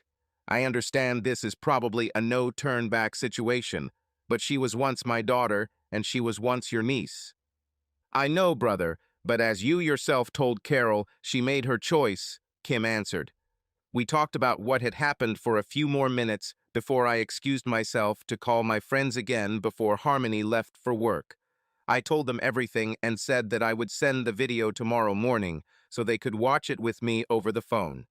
We spent the rest of the day paying attention to Mom. She was recovering from her first round of cancer treatment, chemotherapy, and was feeling quite tired. Paul and I got busy cleaning up the yard and doing other small chores around the house that Dad didn't have time to do due to work and taking care of Mom during the week. During the day, we reminisced about the old times when Kim and I were kids. Mom laughed, telling the same stories she told Delete a few months ago, but she didn't mind. We were a family. Before going to bed, I called Melody since Harmony was at work, and we talked for about an hour, about nothing in particular. Tomorrow, Sunday, I plan to go to church with my mom and dad. Afterwards, we'll have a traditional family lunch of fish and chips, and then have some fun. And on Monday morning, I'll go home so I'll be ready to work on Tuesday. The service on Sunday went well. I met several people whom I had not seen for a long time. I have received several condolences regarding what happened to Carol and Mackenzie, and I felt that I might burn alive, sitting in church, for sleeping with two twins with whom I was madly in love. However, nothing happened, and I left the church without fire and brimstone. However, I decided that I would talk to someone religious to see what God might really think about my relationship with Melody and Harmony at the same time. At lunch, I was reminded again how good the local fish and chips were while sitting at lunch with Mom, Dad, Paul, and Kim. I loved squid. They were handmade and simply melted in your mouth, so I happily finished the last bite on my plate when there was a knock on the door. Of course, we weren't expecting anyone, and I admit my heart sank when I saw who it was. Outside, my former family stood waiting. Carol stood there with Mackenzie. Carol looked upset, maybe a little worried, and Mackenzie, well, she just looked angry. I was glad there was no sign of Dr. Jerk. Finally, after we all looked at each other, my father opened the door. Opening the door, the father immediately began a conversation. "What do you want, Carol? I was sure that after the way you treated Terry yesterday, this was the last place you should come." The father's tone was firm but polite. "I know, John," Carol began, clasping her hands. "But Terry said something yesterday, and I saw something in his eyes. I don't want you all to think that I don't care, but—" Her father interrupted her. "Carol, I'm sorry, but I honestly don't think you care. The way you both treated Terry yesterday was disgusting. I have never seen such disrespect for a person you once called your loved one." "I never said—" Carol began, but again her father interrupted her. "You didn't have to say anything, Carol. Terry has a video of this entire scene. We saw what you, Mackenzie, and your new husband did. Honestly, I'm ashamed that we ever called you family. But John, Terry said something was wrong, and he didn't tell me what. So we thought we'd come and bury the hatchet and see if we could help. Carol tried to appear sincere, but her father wasn't buying it. A little late to try to show any compassion, don't you think? Father shook his head. No, Carol, you can't help it, and frankly, we're not going to tell you what's going on. You have not been family for a long time, and although this saddens me, this is a family matter, and it is not for strangers. You must understand that you and your daughter are now strangers to us. You have both disgraced yourselves and caused this family pain on a scale you cannot even imagine. He looked down at them. And let's not even talk about how the cafe patrons left in disgust yesterday because of your obscene language and disrespect towards my son. I watched the entire exchange from my seat on the couch.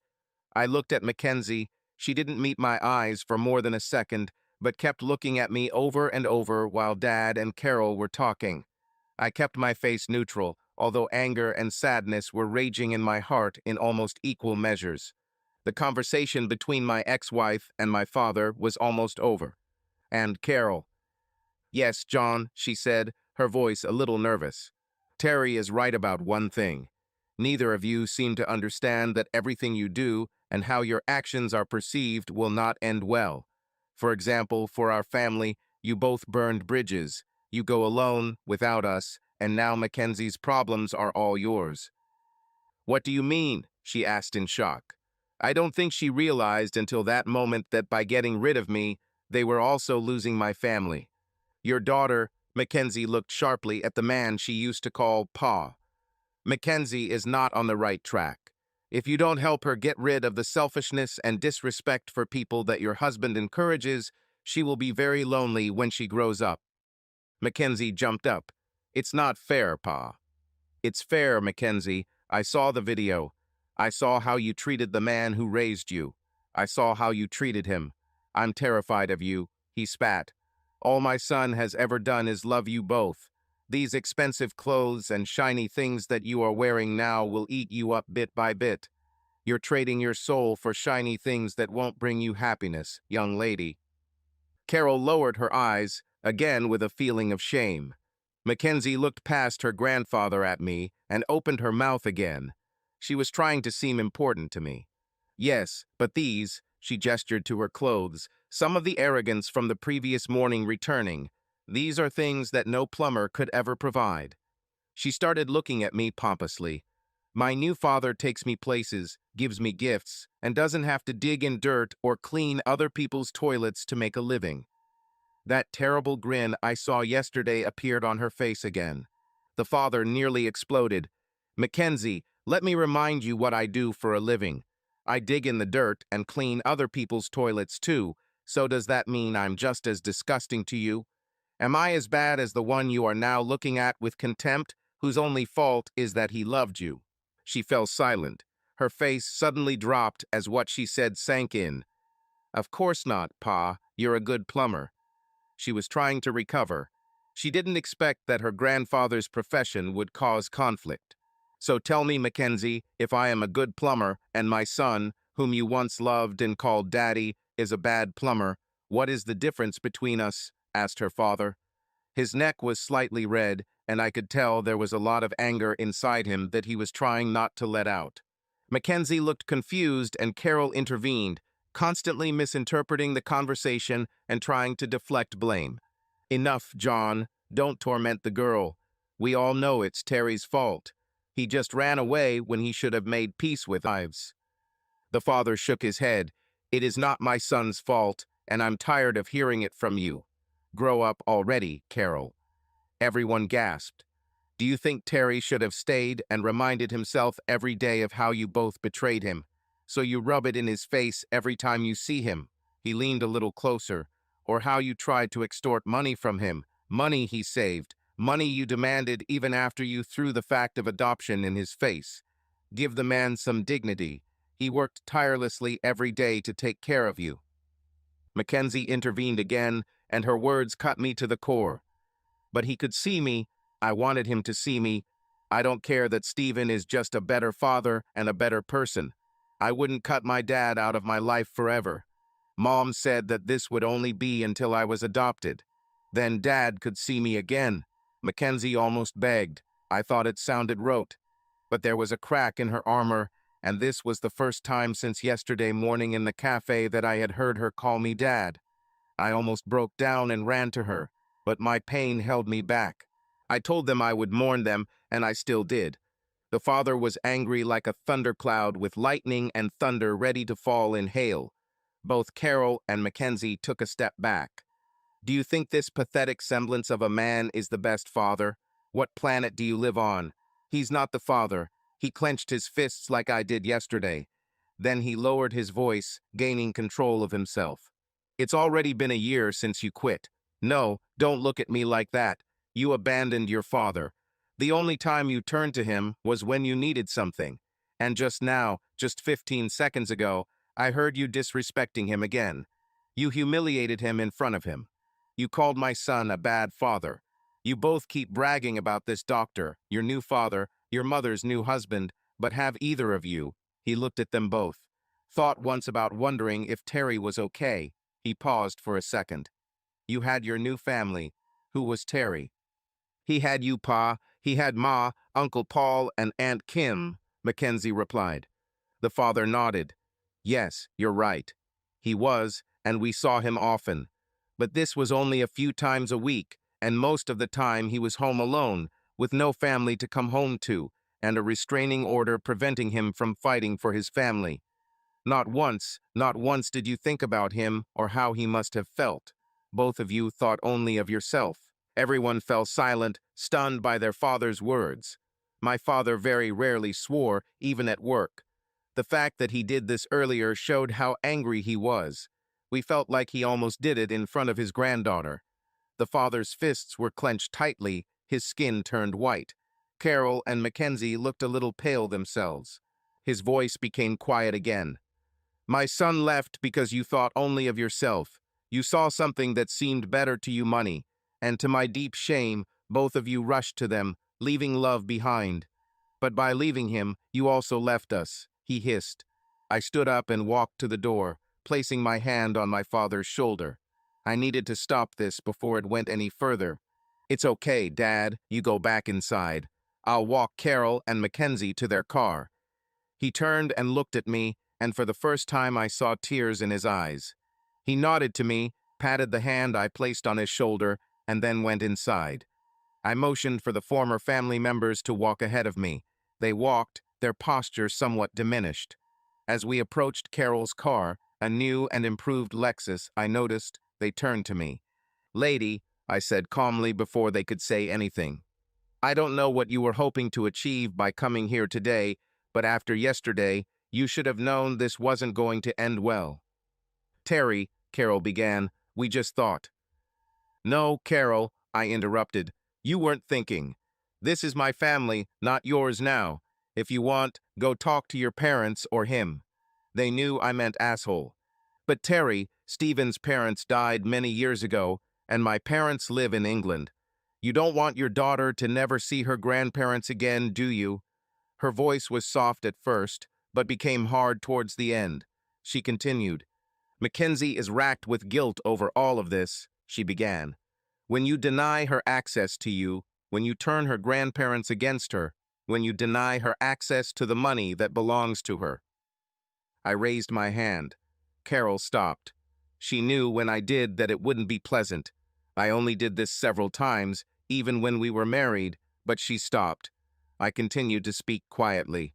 You again place blame where there is none. You never take responsibility for your actions. I looked at my former daughter. Mackenzie. Yes, Daddy. There was a hint of trembling in her voice. What's your name? Mackenzie. Dad, you know it. No, full name? Mackenzie Rossi Oder. She started to say other, but stopped. Morrison. She looked down. I nodded.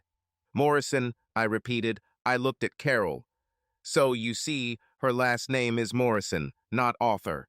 Do you have any idea what you did to me? Dad, I never. Carol reached out and stopped her. Yes, Terry, we understood that we hurt you, but we thought that with time you would be able to get over it. Mackenzie just wanted her father. Do you know how she cried for you every night for the first month? It seemed like Carol was trying to make me look bad. This upset me. No, Carol, I didn't know that. But then you know exactly why I didn't know she was upset, don't you?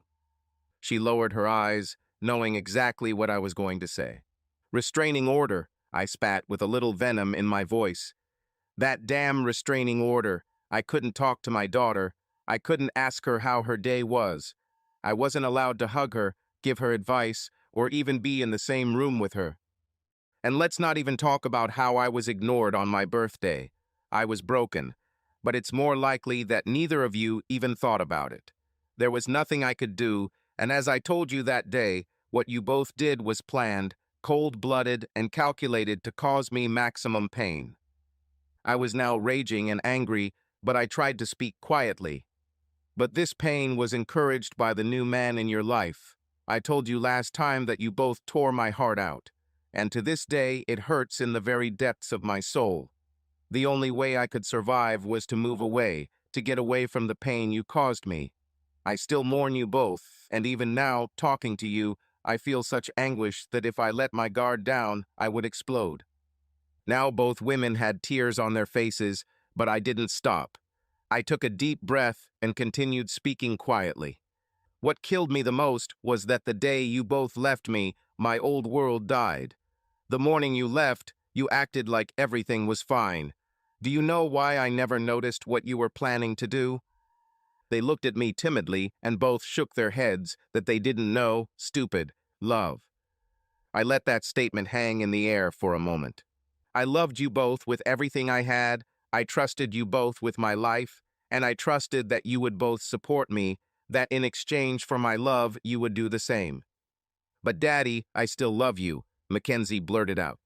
I focused my attention on my ex-daughter. Mackenzie, your concept of love has become twisted and twisted. Today you claim that you love me, but yesterday was a different story. Do you remember what you called me when you all tried to intimidate and threaten me? Mackenzie lowered her eyes to the floor again. She didn't say anything. Mackenzie, do you remember what you called me? I asked firmly again.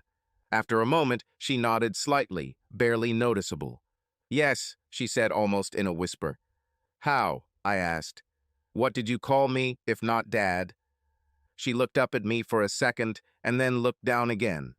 There must have been something interesting there, the way they both looked there. You idiot, she said quietly, almost with a feeling of shame. I nodded. You called me an asshole, the one you now call Daddy and say you love. Do you understand why I'm confused? Do you understand why I doubt your love for me?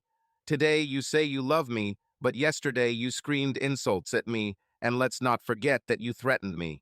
You basically said it would be okay if they killed me. My voice was still quiet, but intense. But Dad, it was. She stopped. It was. She couldn't finish. It wasn't a very pleasant thing, Carol sighed for her daughter. But Terry, what do you want? It's not like you can live without seeing your daughter. I glanced at my ex-wife. Carol, you're no better. Right now you feel guilty and ashamed, but yesterday you encouraged your daughter just as much as that pathetic man you now call husband. As I already told you, I grieve for both of you as if you were dead, Mackenzie gasped, remembering my words. Everything you both did, every action you took, cost me so much, and not once did either of you show any remorse. I paused for a moment and looked at them questioningly.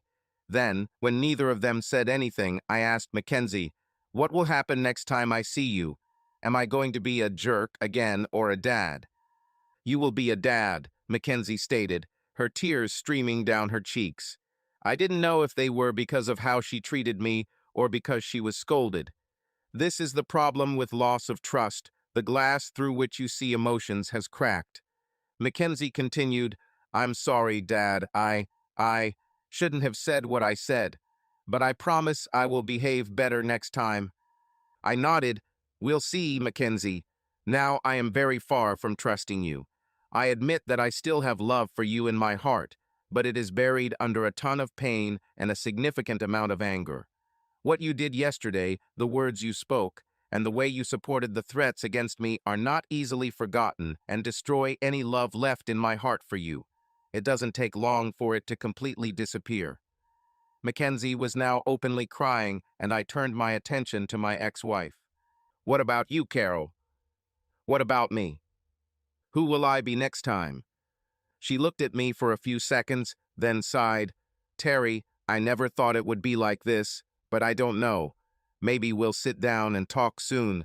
It's all a complete mess. Sorry, Carol, but there will be no gatherings, and tomorrow morning I return to my new life. They looked at me.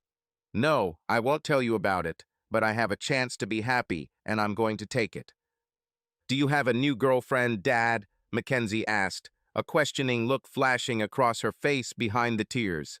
You have no right to know this, Mackenzie, just as you have no right to know about the family business that brought you here today. I looked at Carol. That's why you're here, right? Or is it about money? Both girls looked away in embarrassment, and I snorted. That's what I thought.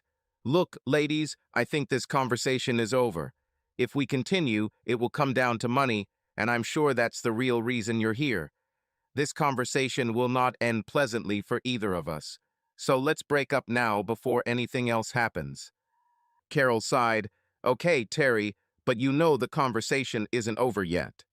She looked at me expectantly. The note of regret and remorse in her voice had disappeared, and now there was a hidden threat in her tone. She didn't understand anything. I know, Carol, but as I told you yesterday, you keep pushing, and if you don't stop going down this path, you won't like what you see next. So take this as fair warning. Carol's face hardened, not getting the reaction she wanted. You understand that Stephen will destroy you. You will be left with nothing. I'm at least trying to save you some dignity before he ends things with you. Believe me, it is better to give us what we ask now than to remain not only a cuckold, an ex-father, and an ex-husband, but also a beggar who will regret not accepting our generosity when it was offered to you. I laughed out loud. This woman could change her mood and emotional state at the snap of her fingers. How did I not notice this before?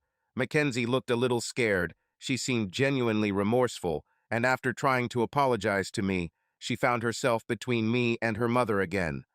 Carol looked at me sternly, questioningly, not understanding why I ignored her hidden threat, and moreover, why I laughed in her face.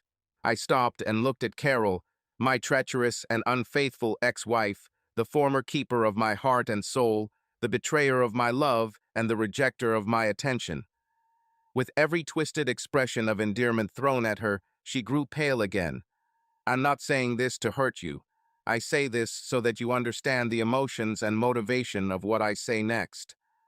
Carol looked at me, fear flashing in her eyes. Mackenzie froze in place, barely daring to breathe. I am not the person you betrayed and left behind. I was broken and in more physical and emotional pain than you can comprehend. But the worst thing is that the three of you continue to pressure on me. I raised my voice.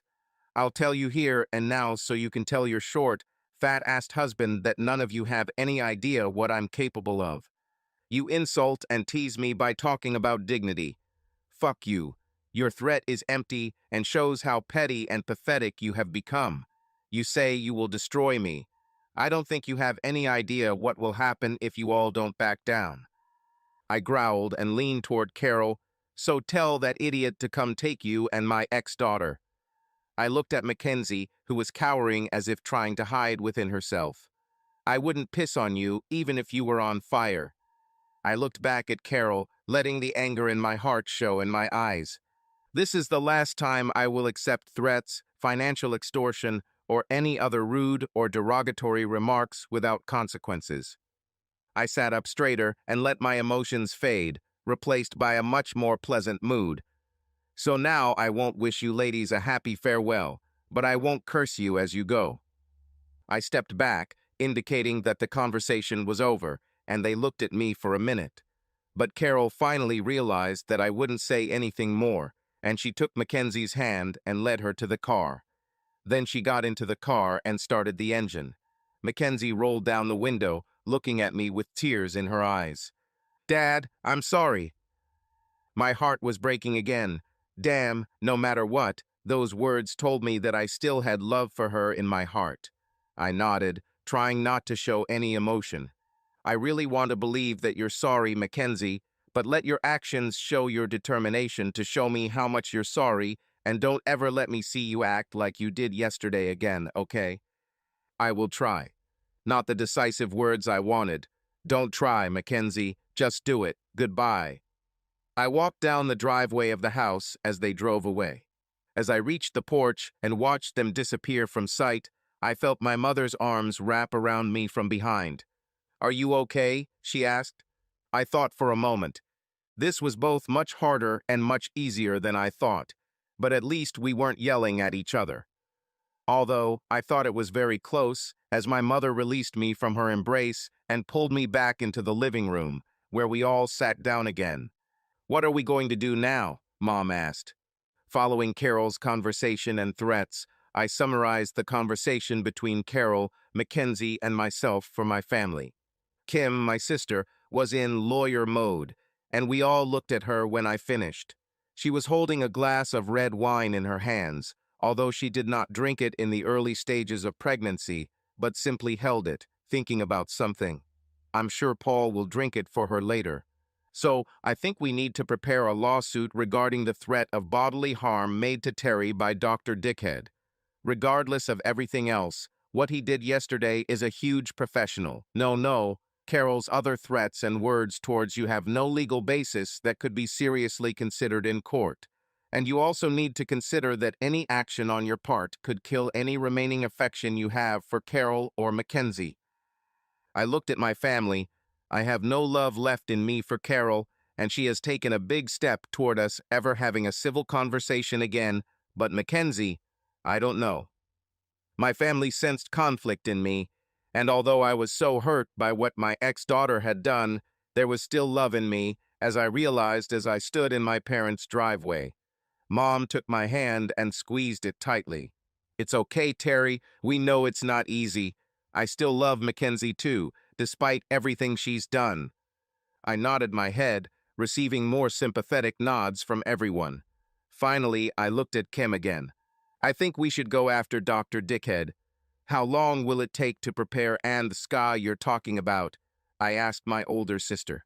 "A few weeks, maybe a month. I'll need to review the video and make sure we have clear evidence of a threat against you. But if done correctly, he will suffer greatly. You might even be able to get compensation for your damages." "Well, I don't need any more money. I have a great job, and I'm sure my girls are rich." We all laughed. We knew that the Deladi's family was well off. I looked at my family. But all jokes aside, I don't want to rely on them. We, the others, have our pride. We are responsible for ourselves. We fight our own battles, things like that. I told my family. I loved my girls, but I needed to fight my own battles. Everyone nodded, and Kim looked at her dad. "Dad, I know you wanted the best, but I'm sorry you mentioned the video." "Sorry," he said. Kim patted his hand. "Oh, and Dad," Kim added with a smile. Dad looked at his eldest child. "I don't know where you learned that kind of language when you were talking to Carol, but express yourself." She waved her finger, and everyone laughed. We sat and continued our family conversation for the rest of the day. We talked about Mom's cancer treatment, discussed my relationships with the girls, talked about Kim's pregnancy, and spent a lot of time discussing what to do with Carol, Mackenzie, and Dr. Dickhead. Later in the day, I received a text from an unknown number. "I will destroy everything that is dear to you, you idiot. You are a corpse, a cuckold. Do you hear me? Corpse." I must have struck a nerve with Dr. Dickhead, because I don't think there was any doubt who sent the message. I wanted to respond, but instead showed it to Kim, who laughed and took a photo of the message along with the number, time, and date for proof. We spent a few more minutes discussing why he felt so threatened by me. Everyone knew that I was never going to go back to Carol. I had a laugh with Kim when we talked about how he might feel threatened in the bedroom. Later that afternoon, I called my girls and told them about the conversation with Carol and Mackenzie. They were still mad at them for me, but were glad it was over without another coffee spill. I told them about the message I had received, and they laughed at my courageous assumption, agreeing that he must be a petty and bad lover. We talked and laughed some more. I felt good knowing that I had their love. I told them that I would be heading out early in the morning and would be home in the afternoon, said goodbye and went to bed. My journey home was easy, and I loved that I now called Bathurst home, because my home is where Melody and Harmony were. The rest was just decoration. Our reunion that evening was wonderful, and I made sure the girls were happy, so they both walked with a slight limp the next day. At work, a little after lunch, I was sitting reading a couple of reports on the results of the last few days when Sally came and sat down in my office. "Well," she asked me. "Well," I asked, raising an eyebrow. "This is true?" she asked. "What exactly?" I answered. I guessed that this was not a work issue. Over the past few months, Sally and I have developed a professional friendship. We laughed, joked, and got along well. Is it true that you are dating Melody and Harmony at the same time, and that you are the reason why Melody is walking strangely today, but with a huge smile on her face? Sally smiled at me. "So what if that's true?" I asked, trying to keep any hint of emotion from my face, even trying to look a little upset. She lost her smile. "Oh, I'm sorry, Terry. I didn't mean to. I mean, I laughed. "Look, Sally, it's going to come out one way or another, and yes, I'm dating both twins at the same time. As for the strange gait, let's just say I've been away for several days, and Harmony is walking just as strange today as Melody." Sally's eyes almost bulged. "Is it true?" "Is it true?" I laughed. "Wow, just wow, I never would have thought. I mean, oh, sorry, Terry," she stammered and somehow glanced sideways at my groin. I laughed again. "It's okay, Sally. We've only been dating for a few months, although I think there was a connection between the three of us from the very beginning. Although, if you had told me a year ago that I would be dating two identical twins, I would have laughed you out of the room." We talked for a few more minutes before Melody poked her head in the door, hearing us laugh. "What are you talking about?" she asked, smiling. "Actually about you," I smiled at her. "Really about me." "Well," Sally said with a sly tone in her voice, "Terry is going to talk to my boyfriend and tell him how to make me walk like Harmony and you today." She laughed and Melody blushed. Then my girlfriend looked at me with lust in her eyes. "It's easy, Sally. Just make sure he loves you enough that you want to feel him have you to the moon and back 4 times in one night." Sally was drinking water and almost spit it all out on both of us. 4 times is twice each. "No, Terry." Sally looked at me appraisingly. "Damn, Terry, I wouldn't have thought." I blushed slightly, a little embarrassed, but laughed again. "And I wouldn't have thought, Sally. I never had that kind of stamina in my previous marriage. I think it's something the girls put in my water."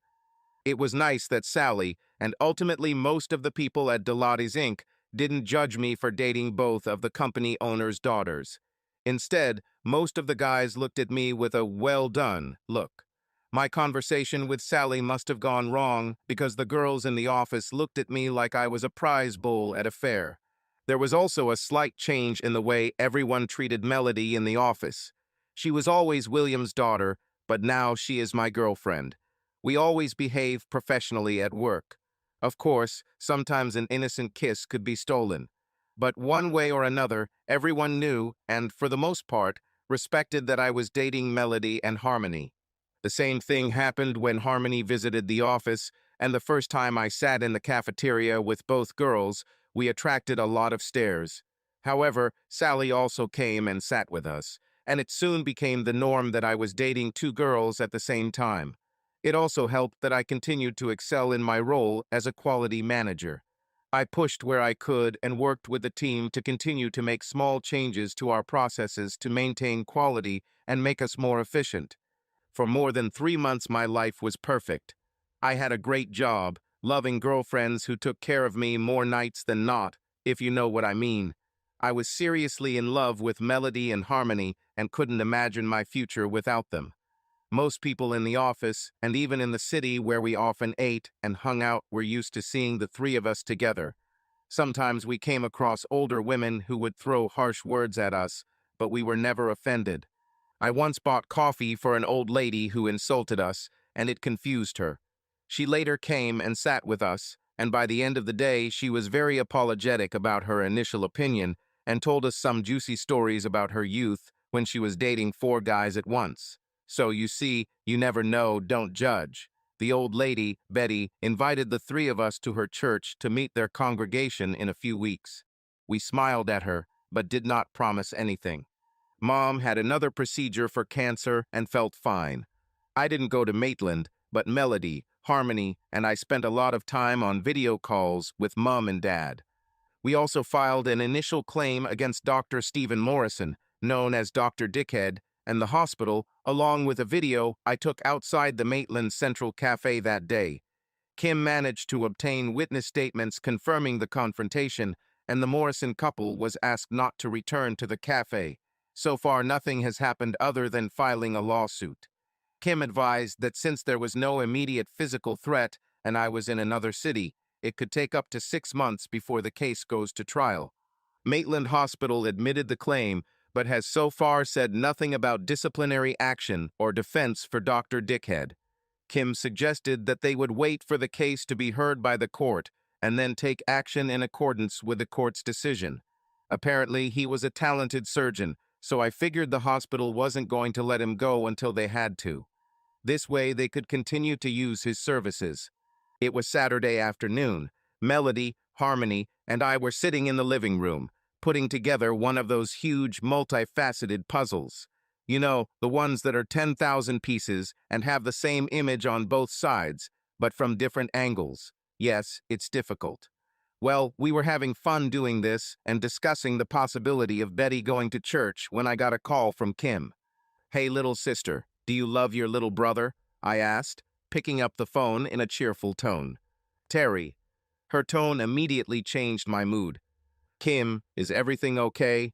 My mood instantly changed. The girls stopped looking at me. "No, Terry, it's Mom. She was taken to the hospital with chest pains." I could sense in her voice that she was lost. Okay. Okay. Wait, I'll put you on speaker. The girls are here with me."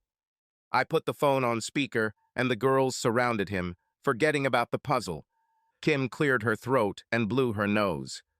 "Okay, team, here's what I know. A couple of hours ago, my mother began to feel ill, then severe chest pain began. They called her doctor. He recommended that she go to the hospital." "Do you know if there was pain when breathing or below the diaphragm?" Harmony asked, going into medical mode. "Sorry, Harmony, I don't know." Kim started crying. She was days away from giving birth to her first child, and it must have taken a toll. "It's okay, Kim. I assume Dad is with her?" I asked. "Yes, but Terry, I don't know what to do. I mean, that's my mom," she cried. I wanted to jump on the phone and hug my big sister, but I saw compassion in the eyes of my girls. "Kim, I'll make a few calls and come over to be with Mom, Dad, and you. I have a few days off, so it shouldn't be a problem to take a week." We talked for a few more minutes, then ended the call. I then called William, who was having lunch with Martha and friends, to make sure I could take a week off. When he approved, I called Sally and made sure she could cover for me, then went to pack my bag. A few minutes later, my girls entered the room. "Terry," Melody began, "Harmony is coming with you." I looked at them. Harmony nodded, then left the room, and a minute later came back with a bag and started getting ready with me, while Melody came over and hugged me and kissed me. We talked, and although I want to go with you, we have a new supplier this week, so I need to be in the office. But Harmony can go and take care of Josephine and you.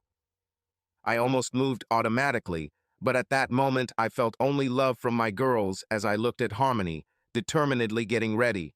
Then, looking at my precious Melody, I looked into her eyes and realized how much it hurt her that she could not come with us, but she knew that I needed to go, and she sent Harmony with me. What I liked most was that there was not a drop of jealousy in her eyes. Instead, there was only concern for me and my mother. I grabbed her chin and pulled her towards me for a kiss, feeling her melt in my arms. Then she pulled away. "Okay, big boy, you need to get ready," she said seriously. "I'm sure Josephine will be fine, but you and Harmony need to go." She bit her lip as she looked at me. "I love you, Terry." We packed clothes and essentials for the next 20 minutes, then got my truck ready for the trip. After exchanging hugs from me and Harmony to Melody, we set out on the long drive from Bathurst to Maitland. Although the mood was gloomy most of the way, this was the first trip I had company on. Harmony called work and arranged a week's vacation before we were an hour away. We kept Melody in touch most of the time, and then both of us kept me from thinking too much about the upcoming hospital visit. What I remember most vividly is that Harmony's hand was always touching me, letting me know that she sympathized and that she was there for me. We arrived in Maitland in the evening. The road was fast, and we went straight to the hospital. Unfortunately, this was the same hospital where Dr. Dickhead worked. I was hoping he wasn't working, and since we were in a completely different department, there was little chance of bumping into him. Harmony called Dad and found out where Mom. We parked and were soon sitting with Mom and Dad. Mom looked worried, but didn't feel much pain. After receiving hugs from both parents, we sat down. Harmony picked up the card at the head of her mother's bed and looked at it. Harmony nodded several times and smiled at my mother. "They seem to be taking good care of you, Josephine. Your vital signs are normal, and the tests they did should show if there is anything to worry about." "Well, they're giving me pretty strong painkillers, so I don't feel bad right now. The doctor previously told my oncologist what was going on and hopes that I can go home if everything is okay," Mom answered. I smiled. "That's great, Mom. Harmony and I are here for the whole week, so whatever you need, we're here for you." Dad intervened. "Thank you, son. You and Harmony can stay with us. Will Melody come and visit us too?"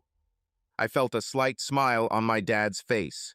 Over the past few months, Dad and Melody had become a little closer, and the awkwardness of me dating two women, let alone identical twins, had given way to a jocular attitude and even a sense of paternal pride. "Sorry, John," Harmony replied. "Melody couldn't leave this time, but we promise she'll be able to visit you with our man soon." We talked and even video chatted with Melody, William, and Martha from home in Bathurst for the next half hour. But it was almost the end of visiting time, so we said goodbye, got hugs from Mom and Dad, and headed to their house. Dad told us he arrived around 1 a.m. and would sleep until late morning, calling us when he woke up, so we moved into the guest bedroom. On the way to our parents' house, we called Kim and talked to her and Paul for a few minutes, telling her that we had already visited our mother and were heading to our parents' house. We agreed on breakfast the next day with Kim, said goodbye, and came to our parents.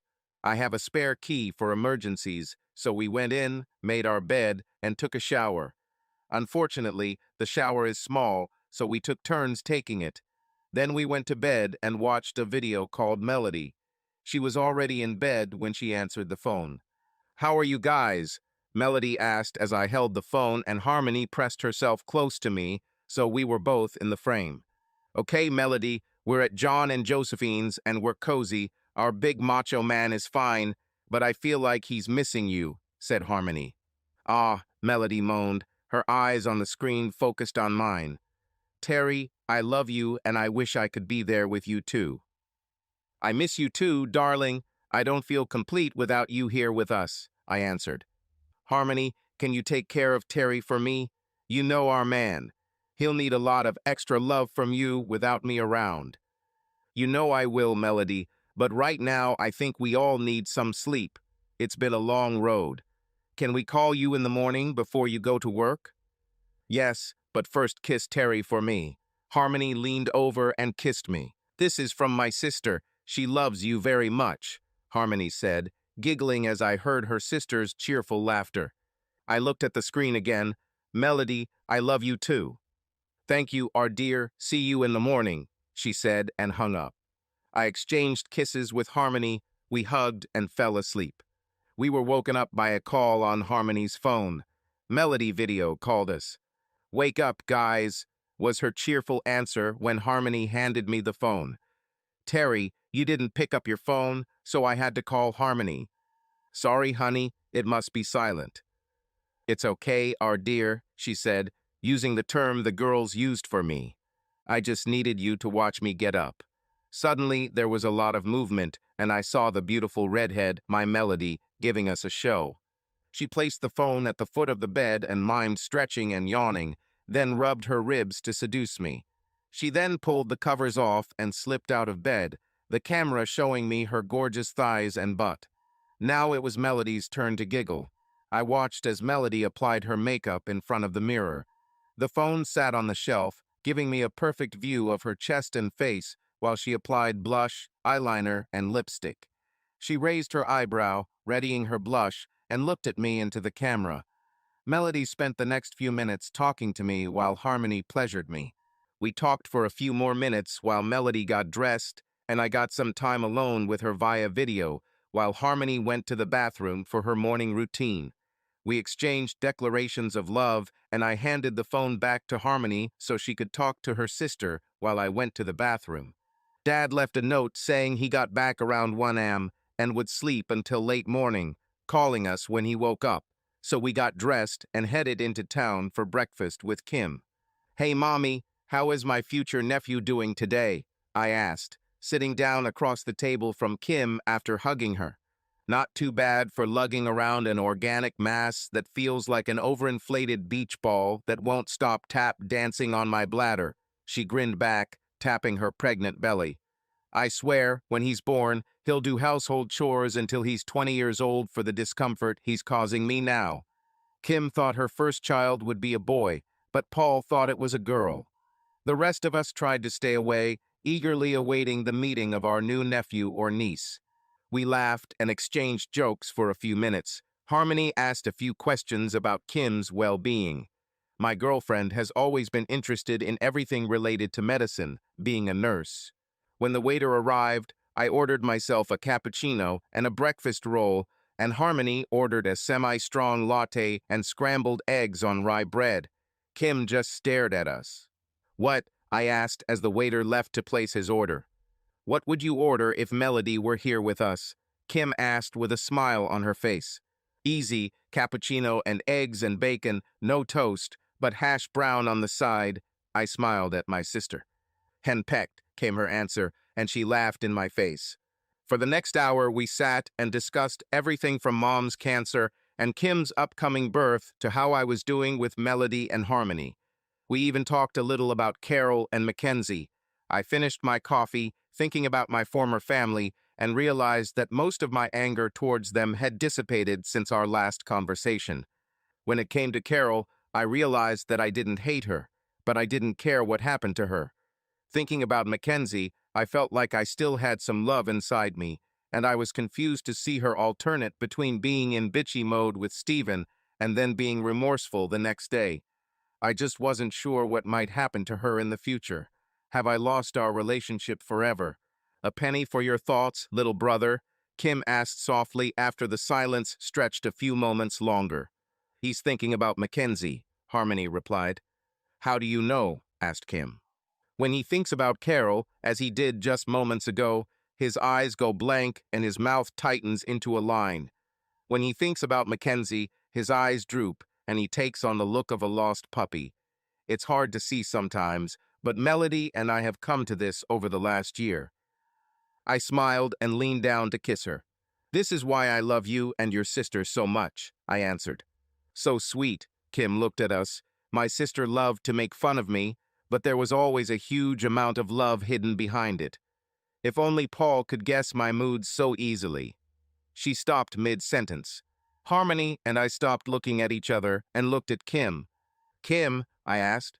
She had a strange expression on her face, somewhere between surprise and embarrassment.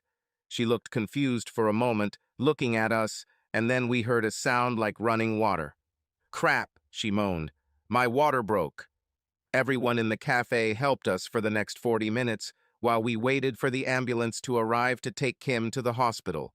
By the time they arrived, Kim was having mild contractions, but they were fairly infrequent. We called Paul, and he was on his way to the hospital and met the ambulance there. Harmony and I followed her in my truck. The cafe staff were amazing and refused to let us pay for the food. We promised that we would return when Kim and her baby were safely born. Kim was in labor for almost 19 hours, and after what seemed, from the perspective of the people in the waiting room, to be quite a lot of swearing from my sister, little Candace, my first niece, was born. Despite the long labor, Kim was doing well and my niece was absolutely perfect. I had the honor of being the fifth person to hold her in my arms. Mom and Dad came down from the oncology ward just as their second grandchild was born, and we were all in awe. When Kim introduced Aunt Harmony and demanded that I video call Aunt Melody while Harmony babysat my niece, my mind flashed back to the conversation in which Melody and Harmony told me they wanted children with me. The moment I looked at Harmony holding Candace, I knew I might have more children. Melody, watching Harmony on the back camera of my phone and my face in the small inset from the front camera, must have noticed something. "Terry, can you call me back?" she asked. "Of course, dear." I ended the call and informed everyone that I would go out to call Melody in private. Harmony gave me a meaningful look and whispered, "I love you," while rocking and cooing to my niece. I called Melody. "Hey, love, what's wrong?" I asked. I felt a pause. This was serious. "Terry, are you okay?" "Okay, well, great actually. Mom is recovering and may be home soon. Kim and Paul now have little Candace, and I have you too. Why are you asking?"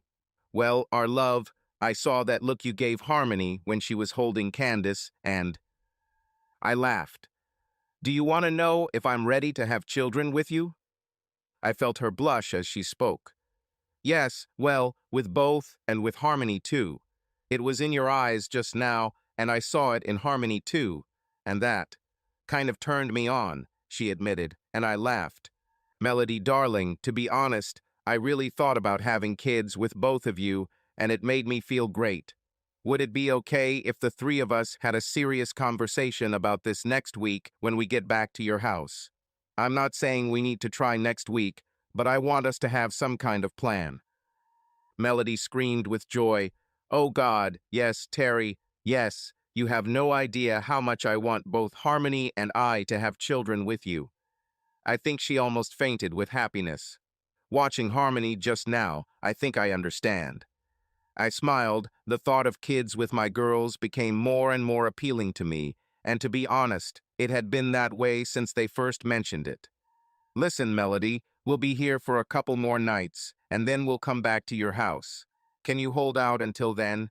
I miss you so much, Terry, but yeah, just promise me you'll give me an extra big hug when you get home." "Agreed, beauty," I answered. "Great, now get me back inside and give the phone to my sister." I returned to the room and Harmony had just finished handing Candace back to Kim for feeding. Harmony held out her hand for the phone and a minute later left the room. Kim looked at me with a raised eyebrow as she helped little Candace latch onto her breast. "What a henpecked guy," she said, and I laughed. The next couple of days were wonderful. The oncology and maternity wards were only a 5-minute walk away. Harmony and I spent a few hours with Mom this morning. She was looking forward to returning home. Changing medications helped manage the pain. Doctors received new information after undergoing several scans in preparation for the next treatment in the coming months. Mom was full of energy and looked forward to being a grandmother again. "Now, don't wait too long before you give me more grandchildren with your beautiful girlfriends, Terry." She smiled at me as I blushed. Harmony grabbed my hand and wrapped it around her waist. "You can be sure of it, Josephine," she said, and my blush deepened. "All three of us are just about to talk about this." I changed the subject, and we talked for a few more minutes about getting home and having a nice family dinner for the four of us before we left tomorrow. "Harmony, could you leave Terry and me for a few minutes?" Mom asked. "Of course, Josephine." After Harmony left, my mother looked at me with a serious look from her hospital bed. "Terry, I know how much you love these girls, and am I right in thinking that there will never be any reconciliation with Carol?" "No, Mom, There will never be any chance of reconciliation with Carol. And yes, I really love these girls a lot. I know it's a weird relationship, but I really can't imagine one without the other, and they've never shown the slightest bit of jealousy. She smiled and nodded, accepting what I said about Carol and the girls. I see it, and I see how much they love you, but I have to ask if something happens to me, if we can't beat this cancer. I want you three, Kim and Paul, to take care of your father. Mom was crying now, and I hugged her tightly, and for a few minutes we just held each other like mother and son. Mother, I don't want you to leave, but you have my promise. We will all take care of Daddy. Thank you, Terry. You have no idea how much this means to me. No problem, Mom. Say what? Harmony and I were going to visit Kim, so why don't you come with us? We can go back and finish packing before heading home. I held her hands, appealing to her maternal instincts. I'm sure Grandma could hold Candace for a few minutes. She hesitated, then smiled. Okay, Terry, you win. I'll go with you. We walked out and Harmony gave me a questioning look. I shook my head slightly, indicating that we would talk later, telling her that Mom was coming with us to see Kim. If you've ever walked through a hospital, you know that the phrase rabbit hole maze is apartment. There are corridors, offices, and wards throughout. But everything has a purpose, storing medical supplies or providing places for staff to rest or work. Over the past few days, Harmony and I had found the best route between the oncology and maternity wards and went back and forth frequently. Today, Mom and Harmony walked a few steps ahead of me, talking about everything and nothing. I smiled seeing my mom with one of the two women I loved, and it warmed my heart. I also had to admit that Mom never spoke as freely to Carol as she did to Harmony or Melody. Of course, she talked to my ex-wife a lot. They were polite. But Mom never just walked around and talked about everything and anything, like she did now with Harmony. It made me appreciate even more how much Melody and Harmony have changed my life over the past year, but also how my parents and sister have so readily accepted them. It was also surprising how the local community around Bathurst accepted our unorthodox relationship with relative ease. I watched as my mother held Harmony's hand, chatting about her grandchildren, and I smiled again. Over the past couple of years, I have gone from a happy family to a depressed husband and father to a heroic savior, and then to the lover of two incredibly beautiful sisters for whom I would sacrifice my life in an instant without hesitation. But there was also a high probability that Mom would beat cancer and live to see the additional grandchildren I was now considering giving her and my girls. Approaching the corner where the girls had turned, I stopped. Something seemed wrong to me. There was some movement behind me, but it seemed aggressive and ominous. I felt the hairs on my arms stand on end. If you've ever been outside at night without a light and something moves in the bushes, you know the feeling. It's a weird fight or flight reflex. I thought it was impossible to experience such a feeling here in the hospital, but I felt it very strongly. All of these thoughts flashed through my head in just a few seconds, and as I turned to look back and understand why I was feeling anxious, pain flared up in my left shoulder. Sharp pain, as if something had pricked me. Then, not even a moment later, a second pain appeared just inches from the first. As I turned further, I saw the idiot himself, Dr. Stephen Morrison, standing there with a look of triumph on his face. I told you, you fucking loser, not to show up in my hospital, otherwise you'll never leave here, he shouted to me. What? What did you do? I asked, my now shaking hand reaching to my back and pulling out two syringes that were basically injected into my body. He just grinned at me in response. From the moment I first met this man, no, let's go even further from the evening when I walked into my former home and found my wife and daughter gone, stolen from me with a Dear John note and a set of documents. Who ruined my life, I was angry at this piece of shit. He stole my wife, took my daughter for himself, and mocked me about it in front of my eyes. At every turn he positioned himself as some kind of alpha male, boasting that he was a doctor and a surgeon. Every time I met this idiot, he mocked me, and every time I fought to control my anger and rage. Finally, in one of the rare conversations after our divorce, Carol implied that he felt threatened by me, thinking that I would take her back. Looking at this mean, smug freak in front of me, I could understand why. When you think of doctors and surgeons on TV shows, you always see good-looking actors. They are confident and act with purpose and meaning.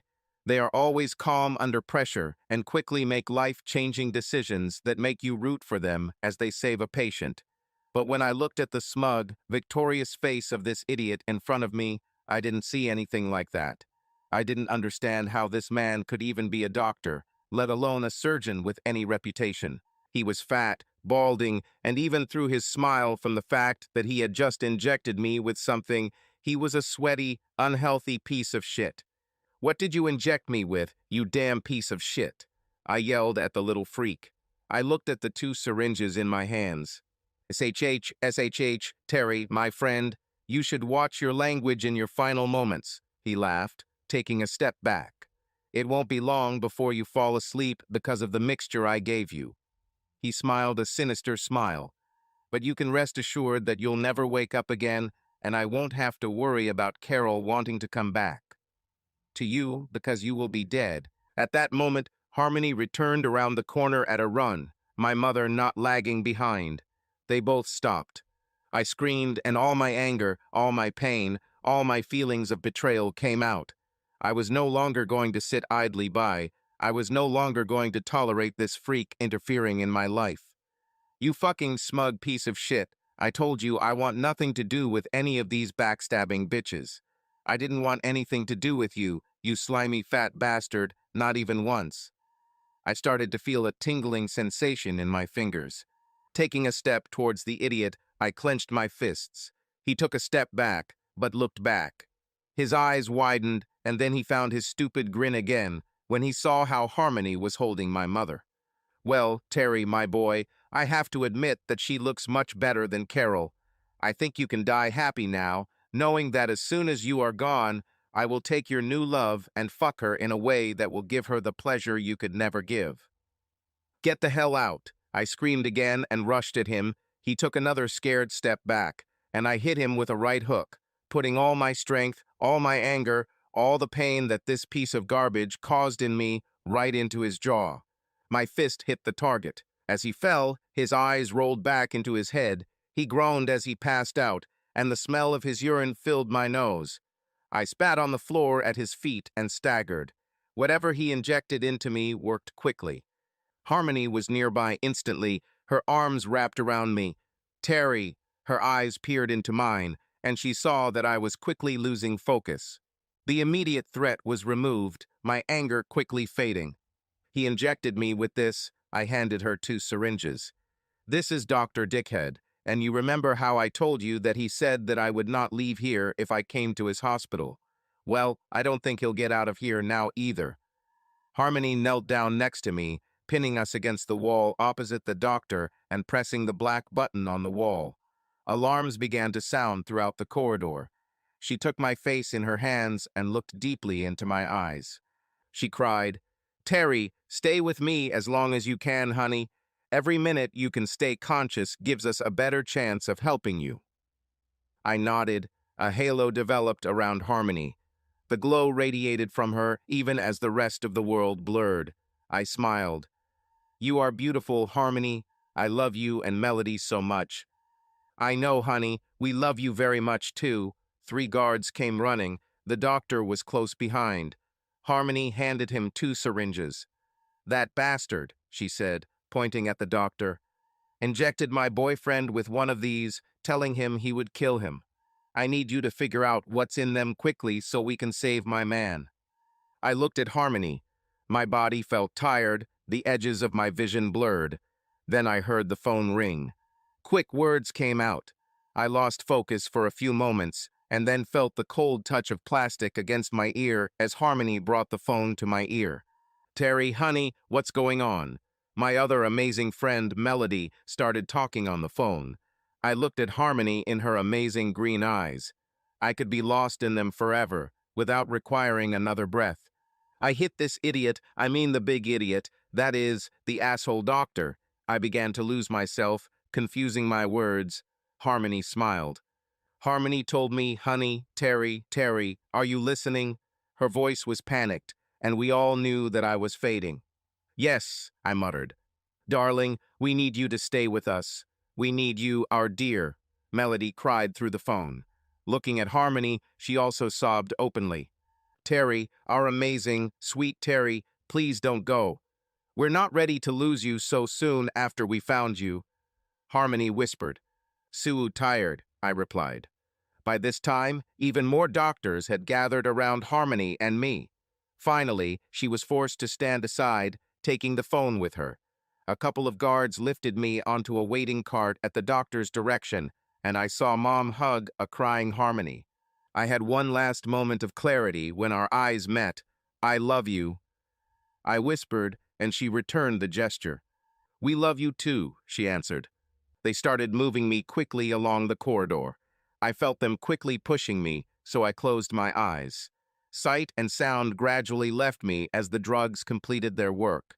I was loved and found happiness. I was not alone, but as my consciousness faded into nothingness, I briefly wondered if I would ever wake up again.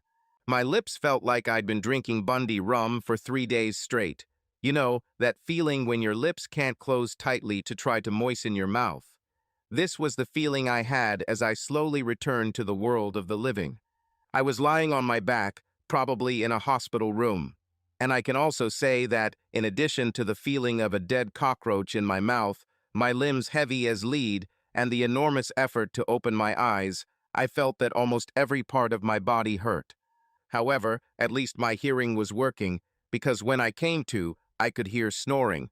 I almost successfully tried to move a little, and the snoring stopped. I felt the pressure disappear from my chest and heard a voice that made me relax. "Terry?" The question came from one of the two voices in this world that could wake me from the dead. Indeed, this is exactly how I felt right now. But her voice woke me up even more. "Melody." My eyelids trembled, I strained, trying to open my eyes. It was dark, that's for sure, because the light in the hospital room was completely dim and artificial. As my eyes began to focus, I saw one of my two beautiful friends lying with me in the hospital bed, in her usual place curled up on my right side, hugging my torso. Melody has always liked to sleep on my midsection. This has been her place since we first met, and even though I was lying here in a hospital bed, she managed to curl up like a cat on the bed without disturbing my position, and thus secured her rights to me. "Harmony," Melody whispered to someone on the chair next to my bed, "I think he's waking up." Almost immediately, a second beauty appeared, an identical sister to the one who had been lying on my torso until that moment, and looked at me. I tried to focus on her, my other girlfriend, in the dark. There was no difference between the two women. I loved them both unconditionally and knew they loved me too. "Well, hi handsome, welcome back," Harmony smiled, gently squeezing my hand. I squeezed her back lightly, the effort seemed enormous. Finally, she leaned down and looked into my eyes, smiling as she saw me trying to concentrate. "It's okay, our love," she said, using the term of endearment that the sisters had come to use as our relationship developed. "Don't try to move or talk yet. You've been unconscious for quite some time, and we have a lot to explain to you. But for now, you don't need to do anything other than try to relax," said my sexy nurse friend. I tried to smile, but it was difficult for me to do so with the tube in my throat. I started to feel like I was going to choke until both girls tried to calm me down. "Try to relax, Terry. We had to put a tube down your throat to help you breathe.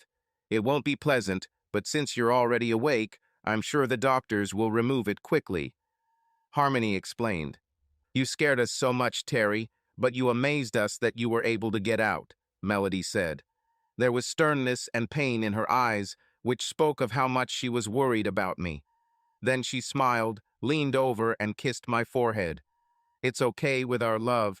I know you have questions, but for now just relax. We're here, we're not going anywhere, and the answers will come soon." Harmony looked at me again, then looked at the Roman 4, called the charge nurse, and together they pressed a few buttons on the dispensary. "Go back to sleep, Terry," she said quietly. "We'll be here when you wake up, and trust me, baby, you'll feel much better with a few more hours of sleep." She was right. I fell asleep again and woke up a few hours later when the sun was rising and the doctor came to examine me. None of my girls moved. After doing a few initial tests, Harmony helped him remove the tube from my throat, which turned out to be quite an unpleasant experience. He then ran a few more tests while Harmony handed Melody a cup filled with ice cubes. Melody took care of me for the next half hour, feeding me ice and waiting for it to melt in my mouth before giving me the next bite. I tried to speak several times, and it took some time before I could find my voice. "What happened?" I said in a hoarse voice. The girls looked at each other. "Terry, it's not so easy to say, but you're dead." Melody shed a tear as she said this. "What?" I whispered.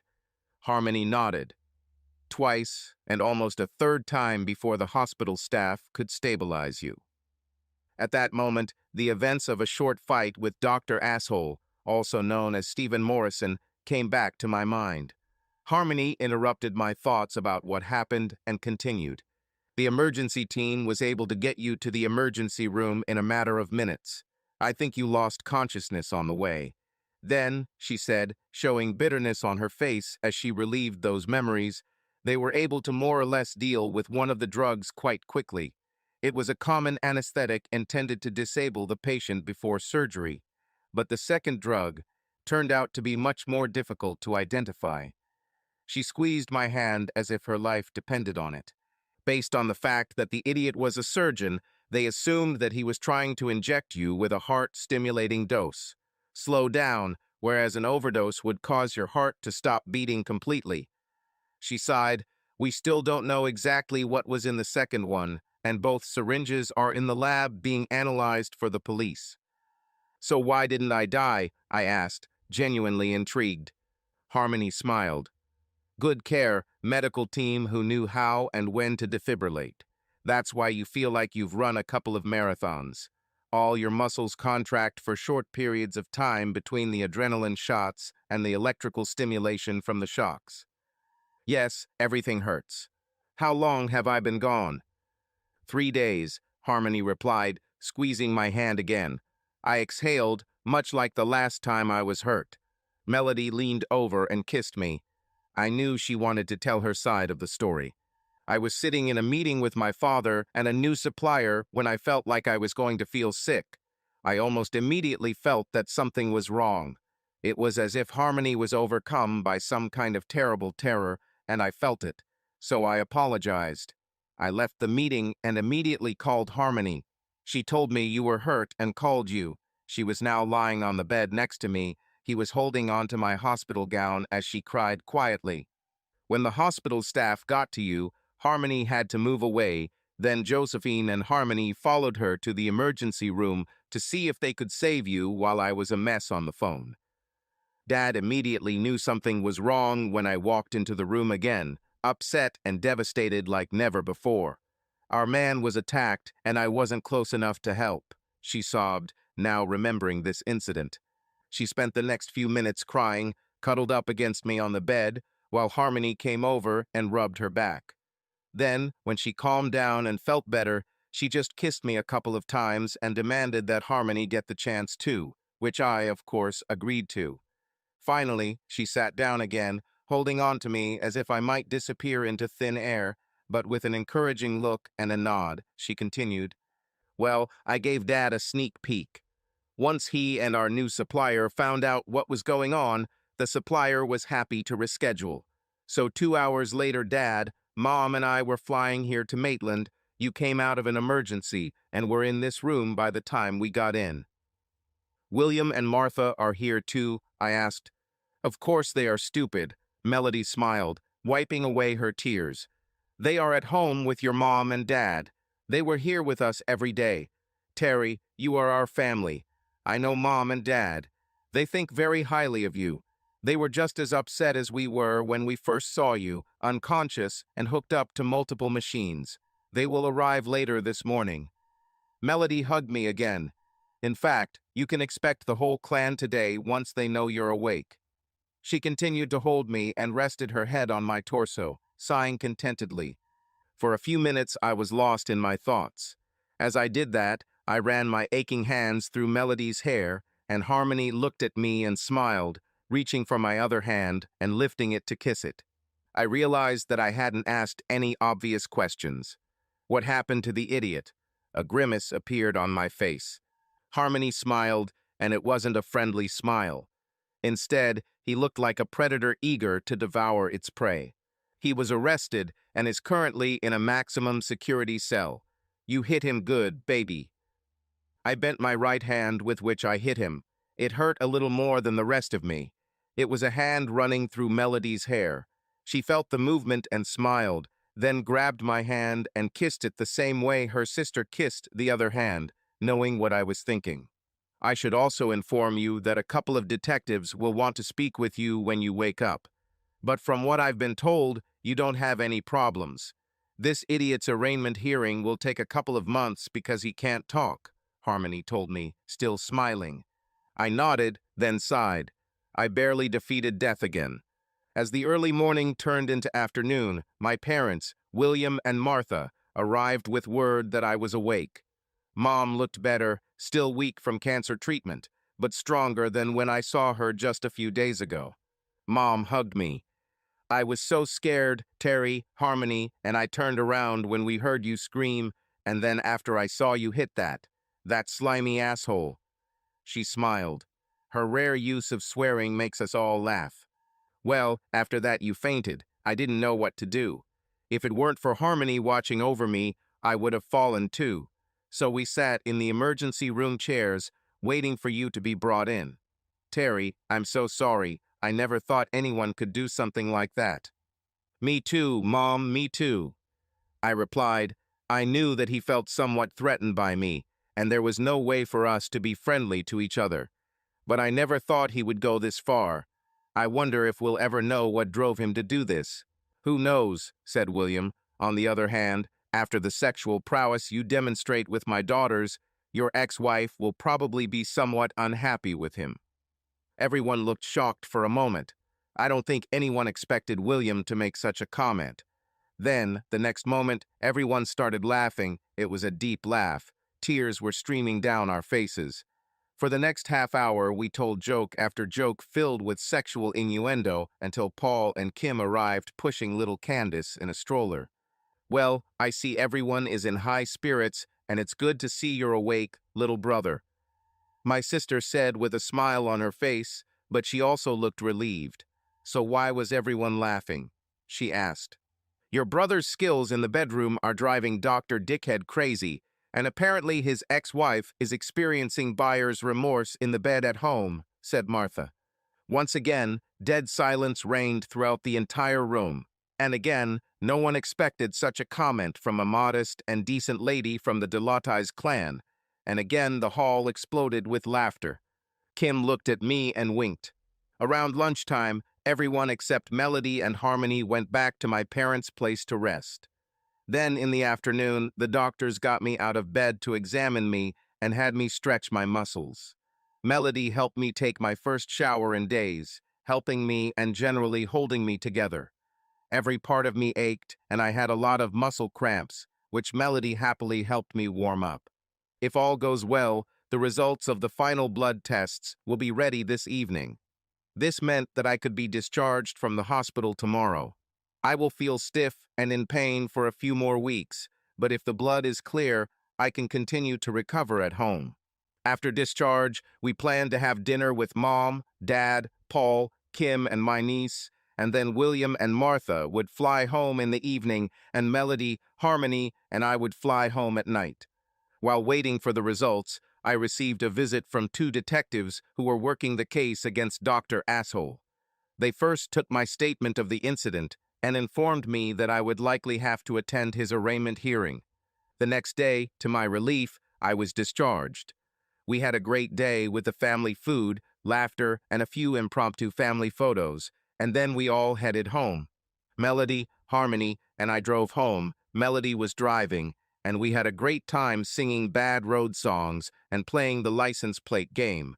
In this game, you need to come up with 3-letter words on license plates that are typical for Australian cars.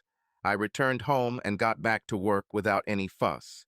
Everyone was happy to have me back, and after I told my story a few times and was treated to a couple of beers, we all went back to our routine. I also spent some time with Pastor Dan from Betty's church. One day, we were sitting in a lovely coffee shop in Bathurst discussing my life over the past few years. When I told my story and got to what I wanted to talk about, he stopped me and began to retell some things. Terry, it's been a little over 6 months since Betty introduced us, and I can say that you, Melody, and Harmony have added quite a bit of spice to our little community. We both laughed. I smiled, remembering people's comments when they found out I was dating both of my sisters. I understand your feelings of anger towards your ex-family, and I also understand why you felt the need to move after what they did to you. The church tries not to judge, but I don't think I could have done what you did. I raised my eyebrows, and he laughed. My job is to pastor a church, but I am still a human being, just as fallen and broken as anyone else. If I were you, pastor or not, I can imagine how I would react differently. We sat and thought about it for a few minutes, sipping our coffee. Dan smiled and took a sip of his coffee. He was a young man who worked full-time in the church. He had a beautiful blonde wife and a 4-year-old son who loved life and was always in some kind of trouble. I realized that I liked this guy. I grew up in the church. My parents were regular members of their small Anglican church in Maitland. Dan considered himself more of an independent preacher. I liked that he spoke about God without intimidation or the threat of eternal torment. He preached about mercy and forgiveness, but always was committed to a real relationship with God, no matter what situation each person was in. I liked it. This suited my situation. He looked at me with raised eyebrows and leaned forward, resting his elbows on the table. So, given everything that's happened, you're asking me how you should feel because you want to marry both Melody and Harmony, right? I shrugged, and he laughed. Terry, you have one of the most incredible stories I've ever heard, and believe me, I've heard a lot. He grinned. And for some reason, it seems to me that there will be several more chapters in your story. I shrugged again. I would describe my life before Carol and Mackenzie left as normal, like everyone else's. But since that evening, I've learned not to take anything for granted. I looked at Dan. I continued, Dan, I believe in God. However, I don't believe God should be forced upon anyone. It should be an individual's choice. But I want to marry my girls in church without judgment, including my own, and I would like to know your thoughts and your help. Dan looked at me for a few moments. I felt like he was sizing me up, trying to figure out the best way to tell me that it wasn't going to work, but he surprised me. Terry, in the Old Testament, it was common for a man to have multiple wives. The story of Abraham gave us Isaac and Ishmael, with Abraham fathering both by different mothers. It wasn't until Christianity and modern Judaism entered Western culture after the reign of Emperor Nero that marriage became a one-on-one relationship. He looked at me, trying to see if I was following him. I was watching. However, despite the way it was then, the reality is that you cannot marry both Melody and Harmony. The laws of our country only allow marriage between two people. At the same time, I know that some people live as husbands and wives, multiple or vice versa. They are not married in the legal sense. We sat for a minute. I suggested a thought. Dan, what if I only marry one of the girls? Sure, we'll sign all the legal papers saying I'm married to one of them. But what if we do a civil union or something like that with the other one rather than a marriage? I'm not sure, Terry. To be honest, I've never heard of anyone trying to do this in a legal sense, much less in a church sense. Besides, even if we could do it, which girl would you choose as your wife, and would the other one get jealous? The only reason I'm even considering this idea with you three is because Liz and I have been watching you, and we see the same love and devotion that exists between us. Is this, as I said, unusual? Yes, it is wrong in the eyes of God. I cannot honestly answer you. But if you want to be married, then you must choose one, and only one, to be legally married to her. He looked at me one last time. Can I ask why you are so insistent on this now? Everything is going well for you now. Of course, I would like to see you married. But wouldn't it be better to leave everything as it is and maintain an equal position with melody and harmony? You almost died, judging by your story. Why not go slower? That's why, Dan, I answered. I almost died. When I woke up, both girls were there, their love, their fear, their devotion. All this was clear to me as day. There was always a connection between us. In my thoughts, I don't see two women. I see three connected both emotionally and physically. If you had told me this a few years ago, I would have laughed in your face. Today, I cannot imagine them being separated from each other. I belong completely to both of them, so I want to be married to both. For about an hour, we talked about different options for how to do this. By the end of our conversation, I had an idea of what I would do and how I could organize it. I was going to marry my daughters and belong to them forever. Everything continued as usual for the next few weeks. My girls and I cuddled every night. Sometimes they made love, other times they just read books, solved puzzles, or cooked food together. I missed just being around them. One Saturday night, we were having a barbecue in the backyard. Kim and Paul came to Bathurst for the weekend. Technically, it was under the guise of consulting Kim about Dr. Asshole's upcoming hearing, but honestly, I think they just wanted to spend the weekend somewhere else. Kim said that Dr. Asshole had recently had the wire removed from his jaw, and for the first time in months he could speak without writing it down on paper. However, he was still in the secure wing of the hospital.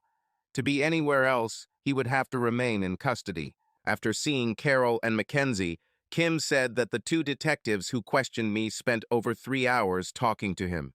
Kim beamed. She somehow ended up with a transcript of the interrogation. When I asked her how she got it, she touched her finger to her nose, letting me know it was a secret. Most of the interrogation is boring, standard police questions, but if you look at page 15, there's an interesting exchange about why he decided to follow through on his threat to attack you, Kim said. She had a strange smile on her face, her eyes literally shone with pleasure. I took the stack of papers, flipped to page 15, and began reading out loud so everyone at the table could hear. Now remember that we are reading a transcript. Most emotions and feelings need to be guessed from what we read. In my mind's eye, I saw Detective Rodriguez sitting in a room with Dr. Asshole, gray walls, a metal table, and a single light bulb overhead. I'm guessing Dr. Asshole is slumped in his chair. He probably knew his business was bad. Let's read. D. Rodriguez. So, Dr. Morrison, we have already established and confirmed through the CCTV footage and your confession that you attacked Mr. Otter with intent to kill. But what we still don't understand is why. Would you like to explain this to me? Dr. Morrison, because I couldn't take it anymore. D. Rodriguez, what do you mean when you say you couldn't stand it anymore? Have we already established that Mr. Otter never contacted you, never threatened you, and never physically touched you until the moment you tried to kill him? Dr. Morrison, because he humiliated me again, that's why. D.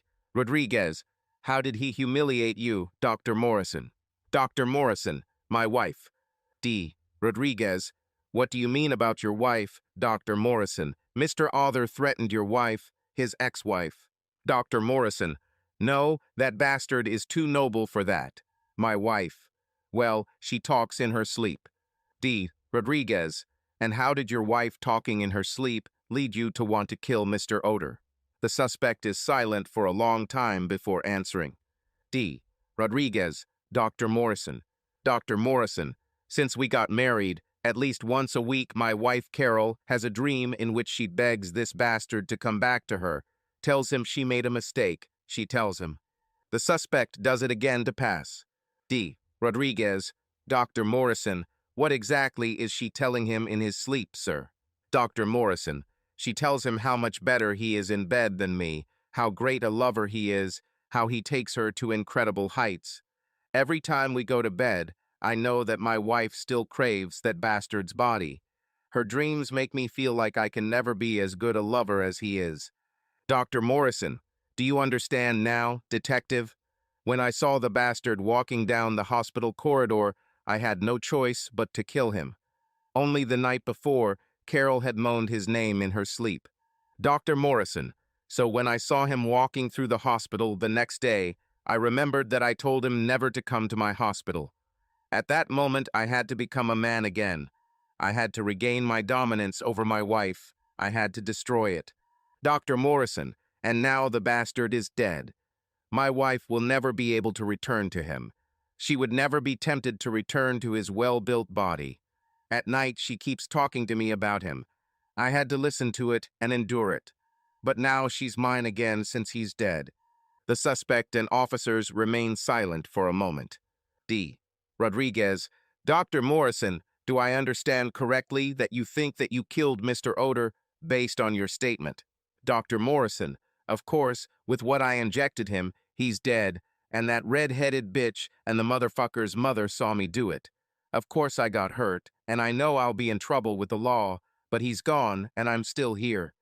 This will all be just a bad memory in a few years, but his wife and daughter will always be mine as long as he is in the grave. The suspect laughs. D. Rodriguez, Dr. Morrison, let me tell you that your attempt to take Mr. Other's life failed. He's alive.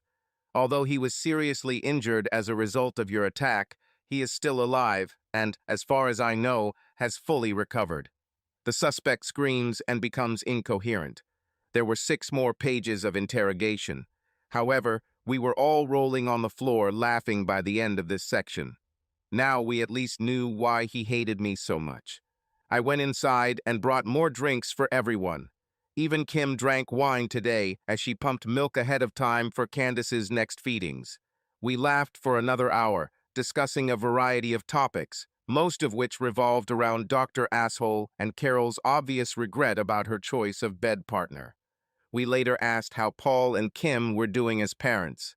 "This is absolutely amazing," my older sister exclaimed. "Even though I'm tired every single day, I wouldn't give up being a mother for anything in the world. And I've never enjoyed Kim's breasts so much," Paul blurted out. A couple of bottles of beer cheered him up. Everyone burst into laughter again, and Kim stood up and rubbed her chest over her husband's face before sitting back down and gently taking his hand. "So are you ready to start working on your next baby?" Melody asked with a slight grin on her face as she watched their display of affection. "Definitely," Kim said, "but first I need to wean Candace off breastfeeding. You see, breastfeeding is natural contraception, and although I can still get pregnant, the likelihood is much lower." She gave her husband a fiery look. "But that won't stop my Paul from trying to get me pregnant, will it, honey?" I've always admired their relationship. My sister could be rude and a little bitchy at times, but she only had eyes for her husband. They flirted openly, and in many ways they still acted the way they did when they first started dating in their 20s. Then Paul decided to ask an awkward question. "What about you 3?" Paul looked at Melody, Harmony, and me. "When are you going to give me nephews and nieces?" I almost choked on my Kraken rum and Coke. Everyone laughed again, this time at me.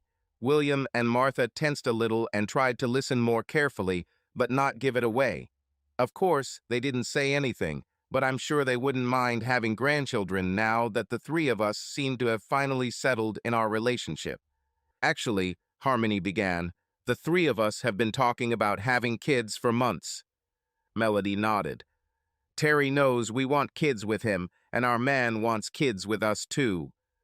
Her tone was final, as if non-negotiable. It was a fact. I sighed, but it was my turn to nod. "Yes, the girls are right. We've been talking about this for a while." We spent the next hour talking about children. Melody even took out her phone, and we used one of those apps that show what 2 people's children might look like. I have to say that my kids turned out to be quite nice to everyone, including Paul, which gave us all a lot of laughter. I was in my element, surrounded by the people I loved. They only needed my time and attention. When Martha announced dessert, I went to help her, grabbed some supplies and came back, then helped serve warm apple pie with homemade vanilla bean ice cream. Perfect. When it seemed like the evening was coming to an end, I stood up and asked for everyone's attention. "Before we call it a night, I want to say a few words." Everyone looked at me. A couple of years ago, I thought my life was over. I didn't know what to do or how to recover from what my ex-wife and daughter did to me. I was hurt and angry, and I can now admit that I was very confused. Then I got an offer from friends for a new job in a new city, which allowed me to get away from it all, and I'm still grateful for that. I nodded and gestured my thanks to William and Martha. They held hands and smiled back at me. Then, on the way here, I was caught in the storm of the century, a storm that changed my life for the better forever. I smiled at my girls. In this storm, I found two of the most beautiful and restless creatures I have ever seen. And no matter how much they say that I saved them, they also saved me. Today, I know that without them, I would be empty, bitter, and much more angry than I should have been. I have more love and acceptance in my life than I ever imagined possible with my girls in my life. And although I know that life will always throw challenges at me, I know that I can overcome these challenges if you both hold my hands. Everyone at the table was smiling. Melody and Harmony glowed with pride. I knelt down. Unlike the traditional proposal on one knee, I got down on both knees, showing the girls that I see them as equals in everything, including my love. Their hands went up to their faces, and everyone around them sighed. Even Martha, who was now holding the phone with my parents on a video call. I asked her to contact them when I got up so they could witness the announcement. I didn't tell her exactly what I wanted to say, but I think she guessed. I took out two identical rings from behind my back and held them out in front of me. Melody, Harmony, over the past almost 2 years you have shown me what true love is.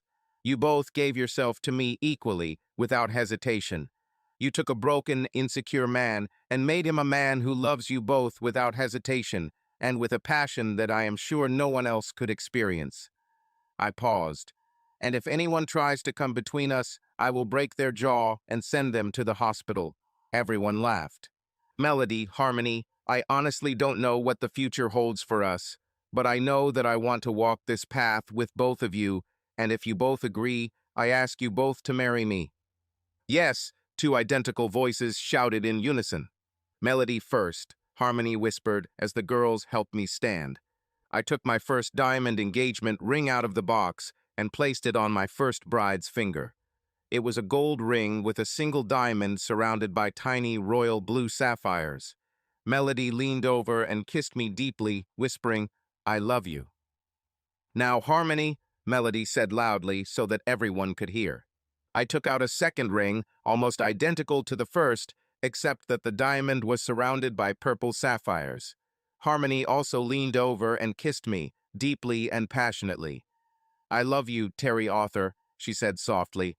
The girls merged with me into one whole, standing in front of everyone.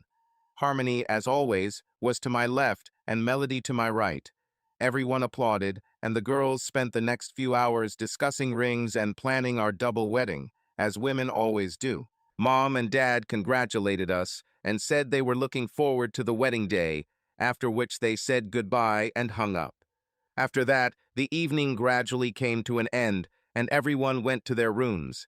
But that night, I happened to see two naked twin sisters, wearing only their wedding rings and doing everything they could to please the man they loved.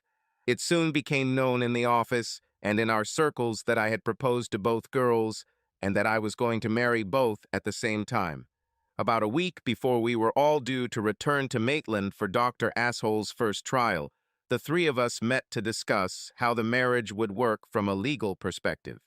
I knew this question would come up sooner or later, so I told the girls about the plan I had developed with Pastor Dan and which Kim began considering as my lawyer this week. Girls, as we know, in this country, I can only be legally married to one of you. I talked to Dan at length, and he agreed to do the ceremony as if you were both marrying me at the same time. I explained to them. I also talked to Kim, and we are drafting a legal document that will be very similar to a prenuptial agreement. It concerns our rights with each other. It just won't be registered as a wedding. The girls' faces darkened a little. However, I continued, the language we use in the document will allow us to call each other husband and wife. We must choose which of you will play which role. But know that I love you both equally, and for me there will be no difference. Do you have any thoughts on this?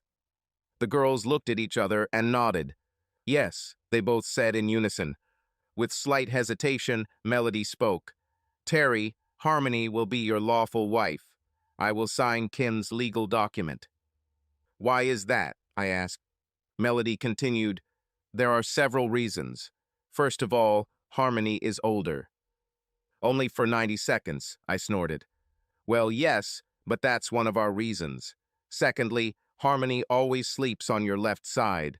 This is the side you wear your wedding ring on. Okay, I also think this is a strange reason, but I understand what you are saying. Any other reasons? Yes, Terry, this reason is important, but you need to know a few things first, Harmony said, grabbing my hand. I looked at my brides and waited. As you know, our parents are quite wealthy, and Delottes Inc. is a family company passed down from generation to generation. Any direct descendant of the family will inherit the company and will be responsible for its future. However, there are great responsibilities and limitations. The company, the money, and even this house are all tied up in a legal trust and structure that provides us with a certain way of life, but does not allow us to abuse the money and privileges to the detriment of future generations. I nodded, knowing a little about how family finances worked. Melody and I are the only direct descendants of our parents. Dad has no brothers or sisters, and so, along with Mom and Dad, the four of us are responsible for the trust. When our children reach adulthood, they will also have these responsibilities. If either of us decides to leave the trust, we can't just take what we think is ours. We have to sign a document and get some money in exchange, but when it runs out, that's it. So what does this have to do with marrying you instead of Melody? I asked Harmony. Terry, Melody began, Harmony is a nurse while you and I work at the company. Although she has not left the family and is still a part of it, she does not directly contribute to its growth. It doesn't really matter at this point. However, in her later years and retirement, Harmony will have much less income than I will because she did not directly contribute to the growth of the trust. Harmony nodded. Melody continued, However, by becoming your wife and you working for the company, Harmony will have the same benefits as me. She stopped and smiled at her sister. It's not that I've ever withheld anything from my sister, but it's set up so that the family is constantly supporting and growing the company, and therefore the family trusts. Harmony blew her a kiss and Melody responded with a wink. Okay, I understand what you mean. But Melody, are you comfortable with signing a legal agreement? She sighed, looked at Harmony, then at me. Yes, our love, as long as I can call you my husband and have children with you, I will be happy. That night, we discussed the details with William and Martha, who were very supportive and impressed with the framework of the legal agreement that Kim was preparing. With all the details sorted out and a plan for how I could marry both girls, we set a wedding date less than 5 months in advance. Kim assured me that we would have legal agreements in place, and Pastor Dan was happy to host a private ceremony at the church for the three of us. The week of Dr. Asshole's hearing, Melody, Harmony, and I took some time off and decided to drive from Bathurst to Maitland in my truck. But instead of going straight, we took the scenic route. It took us almost 3 days, but we stopped in several beautiful small towns, checking out bakeries, cafes, and other small tourist shops. As a former construction worker, I was excited to try baking, even though I knew I'd have to do an extra run to burn off calories when we got home. The girls bought their clothes from a few small shops, and we got a couple of surprised looks when 3 of us checked into hotels with one double bed between the 3 of us. At the first hotel, on the first night, an elderly lady asked if we would like to install a cot. Melody replied with a giggle. No, our fiancé sleeps in the same bed with us every night. The old lady was speechless for a moment and then put on a smile. I'm sure she was trying to burn holes in our backs with her eyes when we left, but we were already getting used to unusual reactions to our threesome relationship. On the second night, we were met by an elderly man at another hotel. He asked almost the same question, and Melody gave almost the same answer. However, where the lady had been embarrassed the previous night, the old man simply smiled widely and fist bumped me. The girls giggled, and as we walked, I'm sure they swayed their hips a little more. I definitely felt their thighs on my legs more often than usual on the way to our room. We arrived at my mom and dad's house, settled in, and spent time with my dad. Mom was back in the hospital after her last cancer treatment yesterday. She will be there for a few days, so we agreed to visit her as soon as we know what will happen with the hearing. When Kim arrived with Candace, we played with my niece. She grew up quickly and was especially passionate about the twins. She continued to look at them and was happy when one held her and the other played cuckoo. Once Candace had calmed down and was comfortable in Harmony's arms, Kim gave us details of Asshole's upcoming hearing. It should be simple enough, Dr. Asshole. She laughed at our nickname for him. Dr. Asshole will be brought in, the charges will be read out. If the judge has any questions, he will ask them. Perhaps these will be questions for witnesses such as you or Harmony. Then the judge will ask for a confession guilty or not, and finally set the terms of bail or imprisonment, and that's it. So, will it be, what is it called, we will be called and sworn in, I asked. Kim laughed. It's possible. You may have to prove your identity, but this is quite simple, and the judge will ask the questions. There won't be cross-examination like in the movies. We talked for several more hours until Paul showed up after work with a huge amount of Thai food, and we had a feast. Even Candace got her share when Kim took the shawl out of her baby bag and fed her daughter. I guess I spent too long watching my sister breastfeed her daughter. Do you mind if I come in? My sister said. I waved my hand, and she came and sat on the bed. How will you three fit in this bed? She asked, smoothing out the sheets. I shrugged. I don't know, this is our first try, but we'll make it work. We always do this. She touched my hand. That's what I like about you, Terry. You had every right to run away and be bitter and angry about what Carol and Mackenzie did, but you didn't. I think those girls saved you just as much as they loved to tell you how you saved them. I shrugged. You're right, Kim. She looked at me with concern. Terry, it's very likely that Carol will be in the courtroom tomorrow. As your legal advisor, may I advise you to stay as far away from her as possible? Your discussions tend to be passionate. We laughed. Don't worry, Kim. If I don't have to talk to her, I won't. Fine. She stood up and headed towards the door, but when she reached the threshold, she turned around. The next day, at the appointed time, Dad, Kim, Melody, Harmony, and I were sitting in the court gallery along with a dozen other people I didn't know. We were all waiting for Dr. Dickhead's hearing. Technically, he was still a doctor, but we were sure it wouldn't be long before the medical board stripped him of his title. Today will be decisive. A few minutes before the hearing began, a lawyer entered the courtroom and took the defendant's seat. Carol came with them, dressed conservatively and looking bad. She didn't look our way, and mostly none of us paid attention to her as she sat down just behind the defense bench.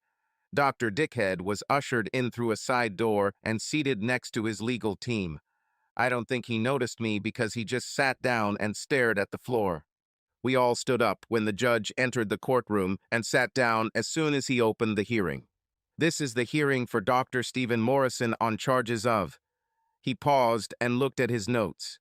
Assault with intent to cause bodily harm and attempted murder, both offenses against Mr. Terry Adair. It also states that you verbally abused Mr. Adair on 2 occasions prior to the incident in question today. Is that correct, Dr. Morrison? One of his legal team spoke up. Your Honor, on behalf of my client, I would like to point out that none of the incidents you mentioned are relevant to the charges filed against Dr. Morrison. The judge raised his eyebrows. Counselor, I see from the documents that your last name is also Morrison. How are you related to the defendant? I'm his cousin, Your Honor, the defense attorney replied. Well, Mr. Morrison, even as a relative, I think you should have reviewed the evidence against your client before entering my courtroom. According to my records, prior to this case, I viewed a disturbing video of your cousin, the defendant, Dr. Stephen Morrison, verbally abusing and threatening the life of Mr. Adair. Didn't you see this video on behalf of your client, lawyer? He tried to dodge. Your Honor, We filed a motion after the incident to have this video not included in court proceedings and pay the appropriate fine to both the court and the medical board. The video should not have been part of any evidence, and I ask that it be excluded from evidence at this or any future hearing. I looked at Kim and a smug smile appeared on her face. My dad originally let it slip that I took the video when Carol, Mackenzie, and Stephen attacked me outside the Maitland Central Cafe. Their legal team immediately went on the offensive. It looks like they immediately filed a lawsuit in an attempt to suppress the use of the video, which is what the lawyer was talking about now. I caught Kim's eye, and she motioned for me to follow the proceedings. If they thought money could hide the behavior of that day, they were sorely mistaken. The judge looked amused. Mr. Morrison, first, whatever order you believed was in effect against your client covering up his behavior was not legally executed and would never have been approved upon review. Secondly, whatever money your client pays does not cover any legal action where a person's life was threatened. The entire defense side lost its presence of mind. Third, this is more of a personal opinion, but I can tell you that I watched the video and was not impressed with the behavior of your client or his family. The judge continued, the video that your client attempted to suppress supports what we are discussing today, which is that your client, Dr. Stephen Morrison, assaulted Mr. Terry Adair and attempted to take his life. Does your client understand the charges being brought? The judge looked at both men. Dickhead and his cousin both gulped, and his cousin replied, yes, Your Honor. Okay, the judge then looked at us in the gallery. Is Mr. Terry Adair here today? I stood up and confirmed, yes, Your Honor, I am here. Both Carol and Dickhead turned to me for the first time. Surprise was written on Carol's face, contempt was written on Dr. Dickhead's face. Mr. Adair, asked the judge, are you ready to answer a few questions? My legal counsel is here with me, Your Honor. I am happy to answer questions. However, would it be possible for her to come to me? I asked. The judge smiled. Of course, come. Kim and I walked to the main part of the courtroom and sat down at the table usually occupied by the prosecutor. Kim whispered to me to be honest and look to her if I needed help. Now, Mr. Adair, this is just a hearing, and I would like you to fill in a few blanks for me. He shuffled papers, looking at what appeared to be various reports and documentation of the history between me and the Morrisons. Mr. Adair, can you tell me about your relationship with the defendant? Asked the judge. Of course, Dr. Dr. Morrison is married to my ex-wife and has adopted my daughter as his own. Other than 3 separate encounters, I have not and do not wish to have any relationship with him or my ex-family. Relationships. I tried to remain calm, but to be honest, I was nervous. The other time I was in court was for a final divorce hearing. I didn't say anything at that meeting. I see, Mr. Adair, may I ask if you are in contact with your ex-wife or daughter today? No, Your Honor, including today, I have only seen Carol a few times since the divorce, and most of those meetings were unpleasant for both of us, and I have only seen Mackenzie a couple of times, I replied. So, we can say that you have no relationship with your ex-wife or daughter, he asked. No, I have no relationship with them, Your Honor. I shook my head. The day it all happened, I received divorce papers, their application to adopt Mackenzie, and a restraining order against them until all legal proceedings were completed. I sighed and looked at the judge. He was leaving me room to continue, so I continued. I took it hard, Your Honor. I took it to mean that neither Carol nor Mackenzie wanted me in their lives anymore. I was feeling pretty depressed, and with these 3, the documents seemed to tell me that I wasn't good enough as a father, a husband, and a provider. In fact, Carol wrote in the letter she left with those documents that I wasn't even good enough as a plumber. So no, Your Honor, I have no relationship with my ex-wife or daughter. It's clear, answered the judge. He looked at me for a moment. Can you tell me why you recorded the video of the Maitland Cafe incident? He asked. I squared my shoulders. Yes, I'm back to visit my family since my mother was recently diagnosed with a rare bone cancer. I heard a sigh come from the other side of the room. Looks like it was Carol. She didn't know, I continued. So I came to visit my mother after my first round of treatment and wanted to get coffee and breakfast for my mother and father, so I went where I was sure had the best coffee, Maitland Central. I smiled and heard several people in the room murmur their agreement. Most people knew Maitland Central. They use Wolf coffee, which is well known here in Australia. Anyway, I was in the middle of sending someone a message when my ex-daughter started this argument. I tried to leave so as not to make a scene. However, Dr. Morrison decided to continue the matter. Returning to the cafe, I felt that a conflict was brewing, so I decided to record the conversation just in case to protect yourself if the case goes to court.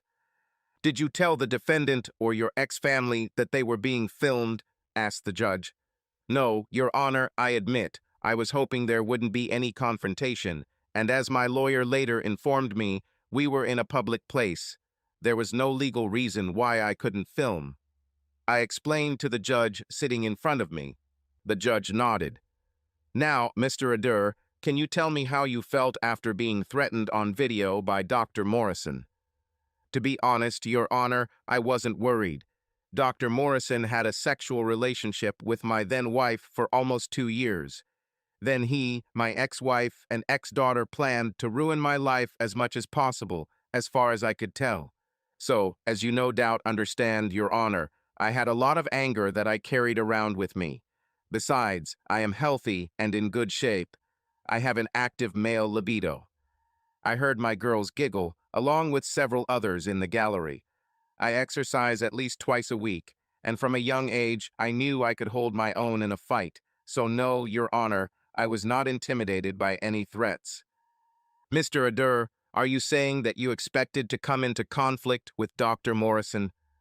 I laughed. No, Your Honor, good doctor. I glanced at him for a moment, and he glared at me. Being the one who started each of these incidents, I never intended to go through with it, but if something happened, I wouldn't hold back either. Okay, Mr. Adair, can you explain what you did in the hospital that day? Of course, I came to the city urgently after my mother was taken to the hospital with chest pains due to her cancer. While in the city, my sister, my lawyer, who is now next to me, also gave birth to my niece. So for several days, I was moving between the oncology and maternity wards. That day, Harmony, one of my girls who was with me, my mother and I were walking to the maternity ward to help my sister get ready for discharge when Dr. Morrison attacked me. One of your girls, Mr. Adair? The judge looked at me with raised eyebrows. I blushed, and almost the whole room, except Carol, Dr. Dickhead, and his cousin, laughed at me. Okay, leaving aside your successes as a bachelor, were you afraid that being in the hospital where Dr. Morrison worked, that you were in danger? Asked the judge. Again, no, I was not afraid, Your Honor. I thought that I might encounter him. However, I never thought that he would try to carry out his threat. As a doctor and surgeon, I always thought that there was. What is it called? The Hippocratic Oath, do no harm. The judge looked at Dr. Dickhead. Yes, Mr. Adair, you are right. You should not have worried. Okay, let's continue. Just a few questions left. What is your current state of health after the incident? Well, whatever was injected into me was so serious that I died twice in intensive care, and as I was told, it almost happened a third time. I was unconscious for several days, and it was only thanks to the care and attention of my family and the wonderful medical teams at Maitland Hospital I am here today. I smiled. I can say, Your Honor, that I have fully recovered without any side effects from my hospital stay. I see, the judge replied, taking notes and looking through the papers. Finally, he looked at me with a sparkle in his eyes. Just one last question, Mr. Adair. Back to our earlier conversation, you mentioned that your ex-wife and daughter left you because you were a plumber, correct? Yes, Your Honor, that's what I was told. Are you still a plumber, Mr. Adair? I'm still a certified master plumber, Your Honor, I replied. The judge laughed. A very legal answer, Mr. Adair. Let me put it another way. What is your profession today? I understood what he was getting at. This judge must have been wrong in a past life because he was giving me a chance to rub it in Carol's face a little. Well, today I work for Delottes Inc. as the National Quality Manager for all product lines for the domestic and international market. Very impressive, Mr. Adair. You seem to be much more than just a plumber. Thank you, Your Honor. That's all. Thank you for your time, Mr. Adair. With that, we returned to our seats, and Carol's eyes followed me as I sat back down with the girls, each of them wrapping their arms around my arm. Then we all had to listen to Dr. Dickhead's lawyer's response speech, which was full of idle talk. They tried to emphasize how Dr. Dickhead is a respected member of society, except for my incidents. At one point, the judge looked at me and raised an eyebrow, noticing how both Melody and Harmony were holding on to me. I smiled back at him, and he suppressed a chuckle. After all that had been said, the judge took the floor again. Mr. Morrison, given everything that has been said here, your client must understand the gravity and evidence presented today. How does your client plead? Your Honor, at the insistence of my client, I declare my innocence. His cousin turned his back on everyone after saying this. Nobody said anything. Everyone thought that he would plead guilty and throw himself at the mercy of the court, hoping for a reduced sentence. How he could believe that he was innocent and would leave was beyond me. I tensed for a moment and felt my anger rising. Melody and Harmony squeezed my hands. Melody leaned over and kissed my cheek. "It's okay, our love, let it go. We're here for you," she whispered. With effort, I let go. "Noted," replied the judge. "I must admit that I am somewhat surprised, Mr. Morrison, Dr. Morrison. I will consider all the evidence, and based on today's discussion, I will make my recommendations for the court." Dr. Morrison's bail will be set at $2.5 million. In addition, Dr. Morrison will be required to surrender his passport, consent to the installation of a GPS bracelet, and be required to report to the Department of Corrections once a week until resolution of the case. Based on the evidence presented, I also find that Dr. Morrison is not a serious flight risk or likely repeat offender. The judge looked at Dr. Dickhead. "Dr. Morrison, do you understand and accept these terms of your parole? And I would like to hear it from you personally, not from your lawyer." He stuttered, "Yes, yes, Your Honor, I accept and understand the terms." "Okay, now I have one more comment to close, Dr. Morrison. It covers the entire case from the very beginning of your affair with Mr. Adair's wife until now. Are you listening?" We all listened with bated breath. Dr. Dickhead gulped. "Yes, Your Honor, I'm listening." The judge leaned forward and looked at Stephen Morrison as if he were a piece of dog excrement that had been lying on his lawn for a week. "Based on what I've seen and heard today, I would normally issue an injunction preventing you from coming within 100 meters of Mr. Adair or his family, but I'm not doing that. Do you know why?" "No, Your Honor," he answered nervously. The judge smiled, and it was not a friendly smile. "I am not doing this because Mr. Adair has shown that he can hold his own against you even under pressure. On the contrary, he stated here today that he wants nothing to do with you. So what I suggest is that when you see him, turn the other way and leave, otherwise you will end up back in the hospital." Dickhead swallowed and nodded. He also turned ever so slightly to look at me. I caught his eye and winked at him, but didn't say anything. The judge leaned back and nodded. "Please note, Dr. Morrison, you have 90 days to change your plea. If I were you, I would seriously consider my options. In 90 days, a trial date will be set depending on the plea at that time. The meeting is over." We all stood up when the judge left. Dr. Dickhead was led out through a small door with his two lawyers, including his cousin, who came last. Carol glanced back at us. Afterwards, we sat in a cafe outside the court in the winter sun. It was already early morning, a light, cool breeze was blowing, and we were enjoying a late lunch. Harmony looked at Kim. "So, how did it go?" "Basically as expected, your man." Kim looked at me. "He did great." "That's what he is," Harmony explained as if it were common knowledge. "Hey, I almost lost it when Dickhead protested his innocence. I complained. I know, honey, Melody said, but you had us. I leaned over and kissed her, then leaned the other way and kissed Harmony. Thank you, my beauties. I have to admit, I enjoyed annoying Carol. New life, new job, and I loved how everyone in the room raised their eyebrows when I mentioned girls. About brides, you wanted to say, Harmony said. Yes, brides, sorry girls, I'm still getting used to it, but soon you will become wives. Melody giggled. Harmony looked at me thoughtfully. I know, our beloved. She paused. So I take it Carol was the woman in the front row, sitting next to the dickhead, whose head almost came off and spun 360 degrees while you were talking. Yes, it's her, Kim answered for me. PFFT, Harmony snorted. I didn't get a good look at her, but she's definitely missing a lot. We all laughed at my expense for a while. My phone vibrated, and I saw that it was a message from one of the last people I expected, Carol. Terry, I know you don't want to talk. However, I would like to see you on some issues. Can you meet me on the court steps in 15 minutes? I frowned and Melody remarked, What's wrong, honey? I showed her the message, then Harmony, then Kim. Surely she understands that I don't want to see her. I kind of said that in front of everyone, including her, today. I know, honey, Harmony said thoughtfully.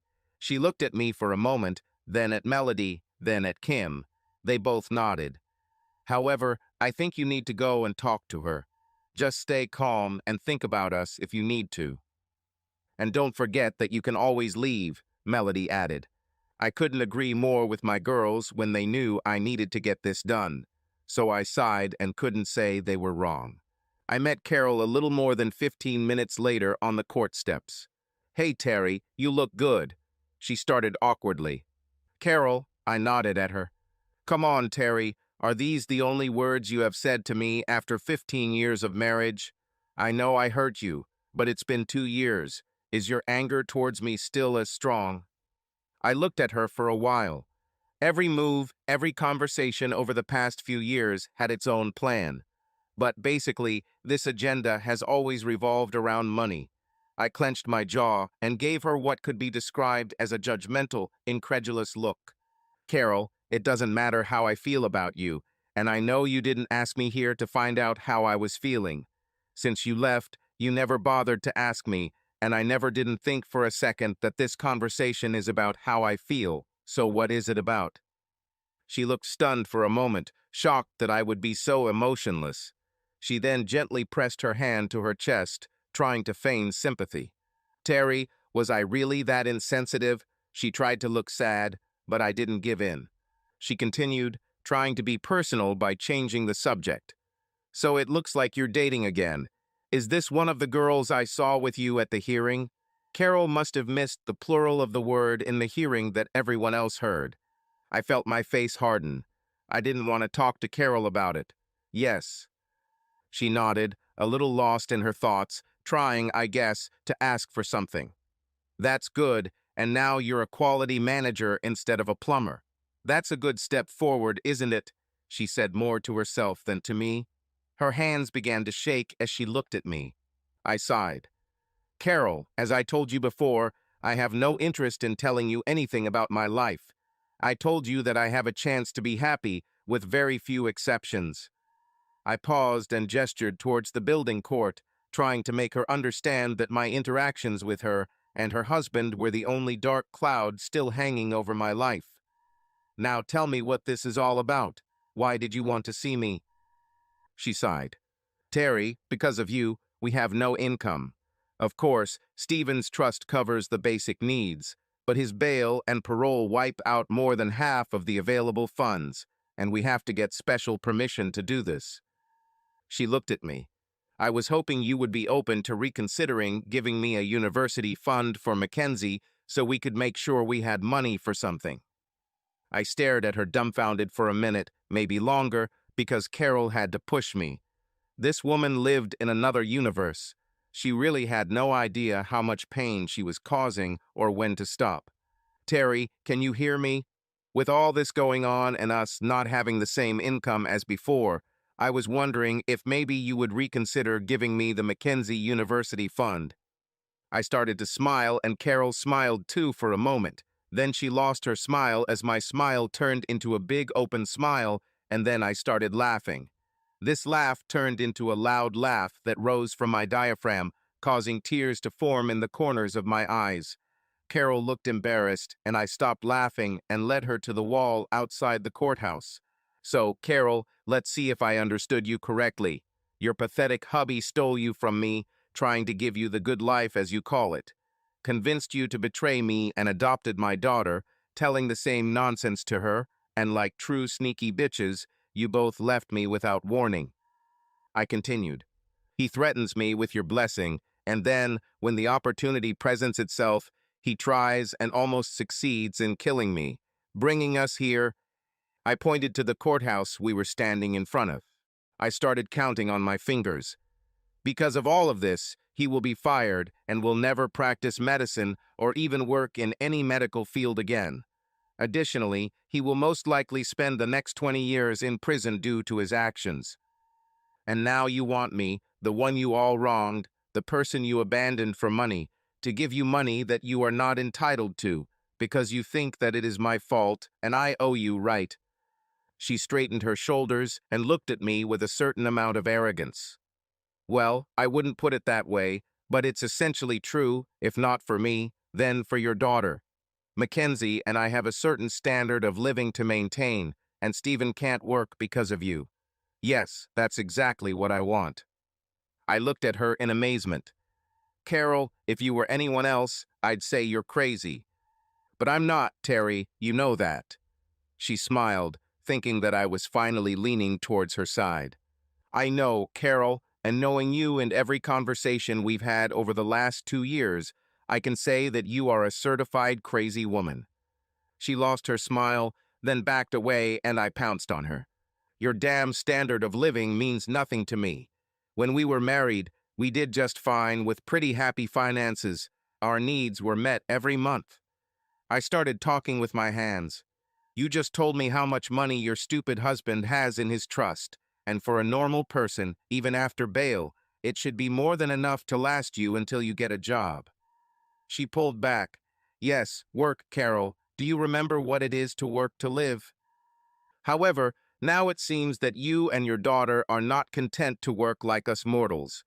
But then again, what you want is not yours. You did not earn it, and you in no way deserve it. I started to get angry. I tried to take a deep breath. Now your fat, pathetic hubby is trying to kill me in the hospital, and you have the nerve. I took a sharp breath and glanced at her, throwing dickhead's words back in her face. No, you have the nerve to ask me for money so you can buy more damn useless designer clothes or other useless crap. The old anger returned, but then I remembered the protocol Kim had shown me, and I calmed down and changed tactics while Carol stood there looking a little scared. I smiled. Carol, do you know why your small-hearted hubby hates me so much? While I scolded her, she looked at the ground, just like the last time I scolded her. But now she looked up at me. Her voice was quiet, and there was a question in her eyes. No, I don't know. Stephen never really told me, but he always got angry when me or Mackenzie mentioned you. It happened most often in the mornings. I laughed. Carol, do you know that you talk and move in your sleep? Her gaze became even more questioning, her head tilted to the side. Of course, Terry, you know that from your school days, but what does that have to do with anything? Carol, I repeated, you talk and move in your sleep. When we were married, you often vocalized your dreams. Your hubby listened to your dreams at night. So what? She snapped, perhaps a little embarrassed. It has nothing to do with why he. She trailed off. It doesn't mean anything. She looked at me with the honest, questioning, searching look I'd seen on her face over the years. So Stephen couldn't have heard it, could he? I don't know if she suspected that I knew something or if she put two and two together. I didn't care. It's time for her to feel the pain. Yes, Carol, your hubby hates you and tried to kill me because when you sleep, you dream of coming back to me. You dream of me taking you back and having sex with you until you pass out. In your dreams, you tell me what mistake she made and how small Stephen is. You do this so often that one day after you did it again, he saw me in the hospital and couldn't hold it in anymore. And the poor pathetic idiot, he couldn't take it anymore and tried to kill me. I snapped my fingers in front of her eyes. Watching the expression on her face, realizing what she had done, was like the sun rising. Seeing her horror was like therapy. I lowered my voice, made it quiet and soft. Carol, Stephen may have turned me into a spineless fool for almost 2 years while you had an affair with him. But since the day you left me, you've been so sexually frustrated that you keep dreaming of us making love like we used to, and I left you suffocating. You're so depressed right now that you miss my kisses on your chest and the kisses I gave you when we hugged in the morning and we said the words that lovers say. The expression on her face was a perfect combination of agony and surprise and lust. I leaned towards Carol and spoke in a soft, seductive voice. But for Stephen, he realizes that he will forever be the cuckold of your dreams. He knows that he will never be able to satisfy your body the way I do. He will be chasing a dream that he will never be able to fulfill. I stepped back, and for the first time since this whole mess started, I felt calm. Carol was breathing slightly heavily, lust written in her eyes. Terry, Carol didn't know what to say. I retreated. No, Carol, that's enough. You left me for a dream. Now those dreams have turned against you and shown your pathetic hubby what a loser he is. Go back to your unhappy marriage and regret everything you've lost. Goodbye, Carol. Before she could say anything, I turned and walked away. I had no desire to look back. I felt great. A smile appeared on my face, and I didn't care about it. My good mood lasted quite a long time after that. My relationships with the girls continued to deepen and develop, and our wedding plans were in full swing. Everything was good at work too, and I felt that I began to understand how to properly manage quality at Delotti's Inc. My birthday arrived, and the girls took me to a fancy dinner and then to one of the local clubs for a dance. To say that the three of us turned heads at the club would be an understatement. The girls were dressed in matching tight green dresses, their hair styled so that they looked like a couple of models straight out of a fashion magazine. They dressed me in a dark blue tailored suit with an open shirt collar and did my hair so that I felt like $1,000,000. 3 times that evening guys came up to me and asked if I was selling illegal drugs. Each time this happened, the girls excused themselves to go to the bathroom. I asked the second guy why he thought I was selling when I turned him down. His answer made me laugh for the rest of the evening. Dude, you have two of the most amazing women with you today, and they don't look at anyone else. We would kill for just one look from them. Then he looked at me appraisingly. And finally, you're dressed and look like you own the place, so we just decided. I have to say, my self-esteem got a major boost for the rest of the evening. We continued dancing until the early morning. Then, after the club, when we got home, my girls took care of me 3 times before falling asleep entangled with each other. I didn't receive anything from Carol or Mackenzie for my birthday, not a message, not a card, not a birthday card.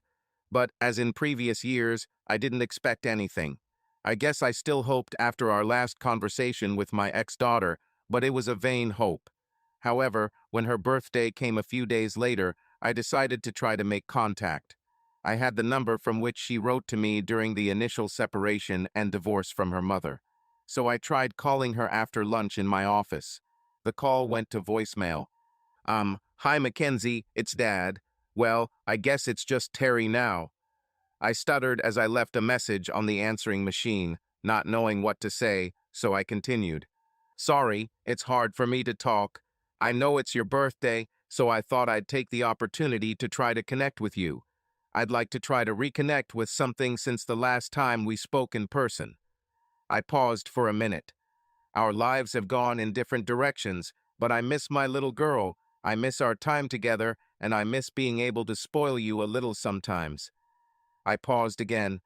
Anyway, I just wanted to wish you a happy birthday. I hope you have a wonderful day. Bye. I hung up and sat there for a minute. A moment later, Melody came into the office and sat on my lap, wiping away the one tear I didn't even know I had. What's wrong, honey? she asked worriedly. Nothing. I just tried to call Mackenzie to wish her a happy birthday. It's today, and I thought maybe we could connect, I told my fiancé. She stroked my cheek. Oh, honey, you are the most amazing person I know. Even after everything they've done, you're still willing to make contact for your daughter. My phone rang. See, it must be Mackenzie. She thanks you for the message. I looked at my phone, and it was Mackenzie, but she didn't thank me. Go to hell and die, you bastard. You put my father in jail. My mother is in despair after talking to you, and you call to pretend that you want to connect with me. You disgust me. A moment later, another message arrived. If you want to do something for my birthday, give me money for university so that I can at least buy myself what I want for my birthday. Otherwise, keep being a bastard. I was shocked, but then the final message came, putting the final nail in the coffin of my relationship with my daughter. You know what, bastard? Don't give me anything for my birthday like in years past. I'm old enough to sue you for this, so get ready because I'm going to sue you for everything you have. Fuck you. I dropped the phone and sank into the chair in my office, Melody still in my lap. What did I do, Melody? What did I do to deserve such hatred from my own flesh and blood? With my parents, I really thought that we would ever be able to mend our relationship. But this, I was stunned by the rage and contempt that Mackenzie's messages conveyed. For several minutes, neither Melody nor I said or did anything. Then she looked at me. Terry, honey, you haven't done anything wrong. That girl has been twisted and taught to think you're worthless. We know Dr. Dickhead is out on bail, so he's probably talking about you and that day and night. How you ruined his life, and Carol and Mackenzie's life, and that affected her reaction. I nodded. The touch of Melody's hand on mine was soothing. She took my phone and went to my work phone. As I watched, she dialed what I assumed was Mackenzie's phone number. A moment later, someone picked up the phone on the other end. Hello, is this Miss Mackenzie Morrison? I only heard Melody's side of the conversation. Look, Miss Morrison, I just wanted to confirm that you sent texts to Mr. Terry Adair's phone a few moments ago. She listened. I see. Oh, it doesn't matter who I am, Miss Morrison, but yes, I'm sitting in the room with him now. Again, she listened, frowning. Okay, Miss Morrison, I'll tell him. Thank you for confirming that it was you. I doubt we'll talk again. And Melody hung up. Sorry, honey, but your ex-daughter is a real royal bitch. My fiancé told me. I've never heard her use that word before. This showed how angry she was. She sat back on my lap and said nothing for a moment, collecting her thoughts. I felt how upset she was and began to stroke her back. She looked at me when she felt the action and most of her anger disappeared. She confirmed that she was the one who sent the messages and that she wants the money and is going to get legal advice and take you to court. Melody then told me with a frown on her face, she told me to tell you that you ruined her life and that you should eat crap and die. Sorry, Terry. If you saw any remorse for her behavior upstairs in Maitland, it has now completely gone out of her. I hung my head. I know, Melody, this feels like the end of our relationship. I was hoping that one day I will be able to establish a relationship with her, but that seems to be out of the question now. Melody wrapped her arms around my neck. I know, our beloved, she whispered soothingly. I understand how hurt you are and that you were hoping for reconciliation. She leaned in and kissed me, then pulled back and looked into my eyes. All I can tell you is that Harmony and I will always be close.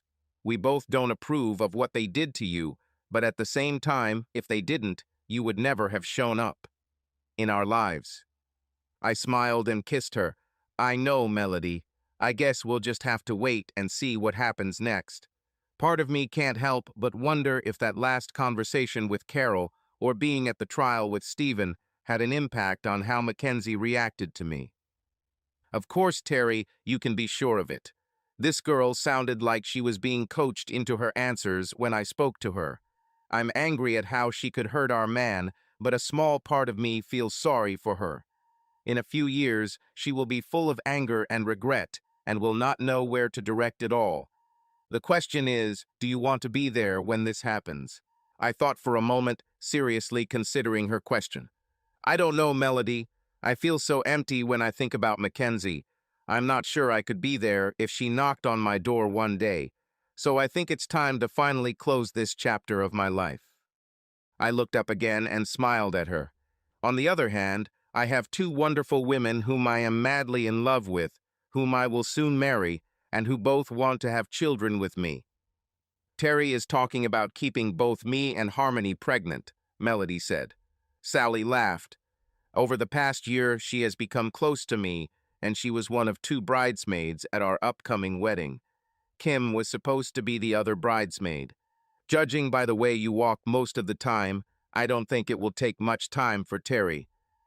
Practice makes perfect, I interjected. Hey, stay out of this, Melody said.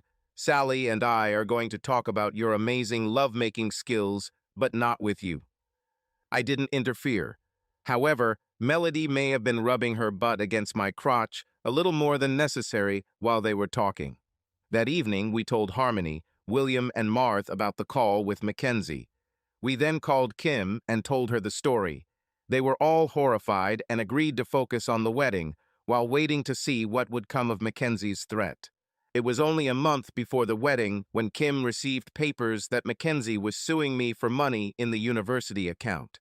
The court date was set for the Monday after my wedding with the girls.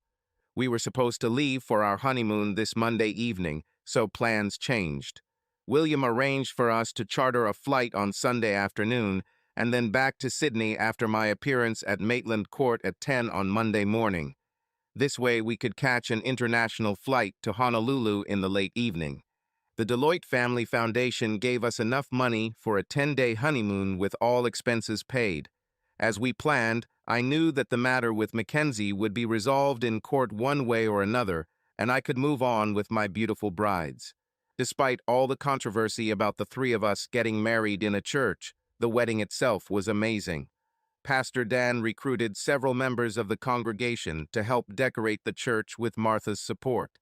During the ceremony, William proudly walked both of his daughters down the aisle. They wore matching dresses with a wedding train connecting behind their outfits, symbolizing their commitment to being wives together. Most of the Deloitte's Inc. staff were present with their partners, and William brought my parents for the weekend, along with Paul as my best man, Kim as my maid of honor, and Candace, who was beginning to realize what was happening and was laughing most of the time.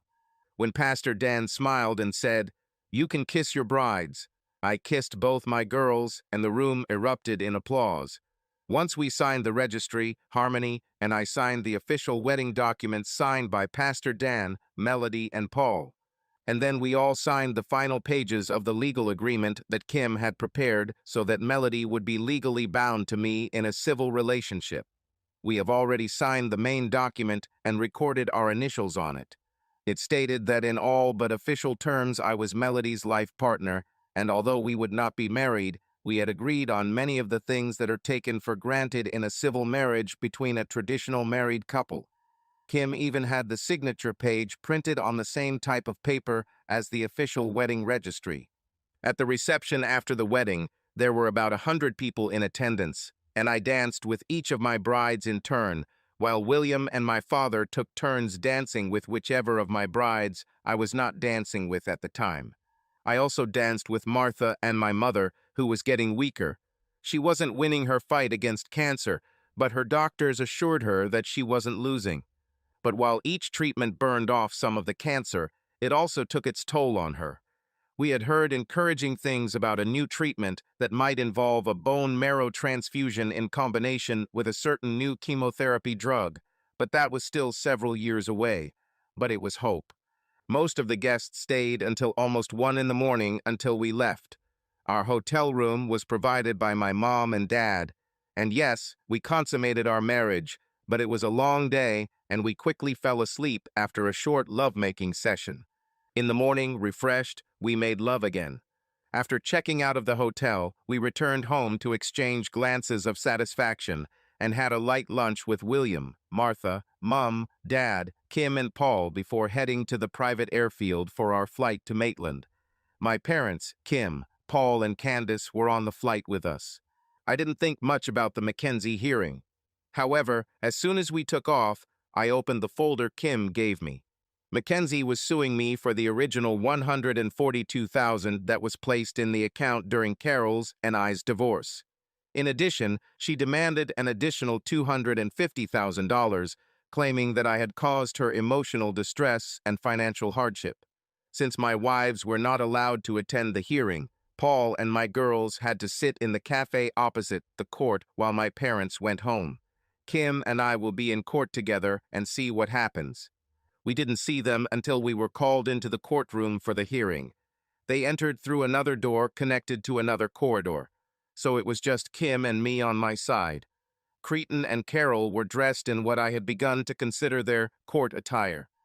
Mackenzie was dressed in a smart suit, but with lots of necklaces and rings, showing what they probably considered upper class.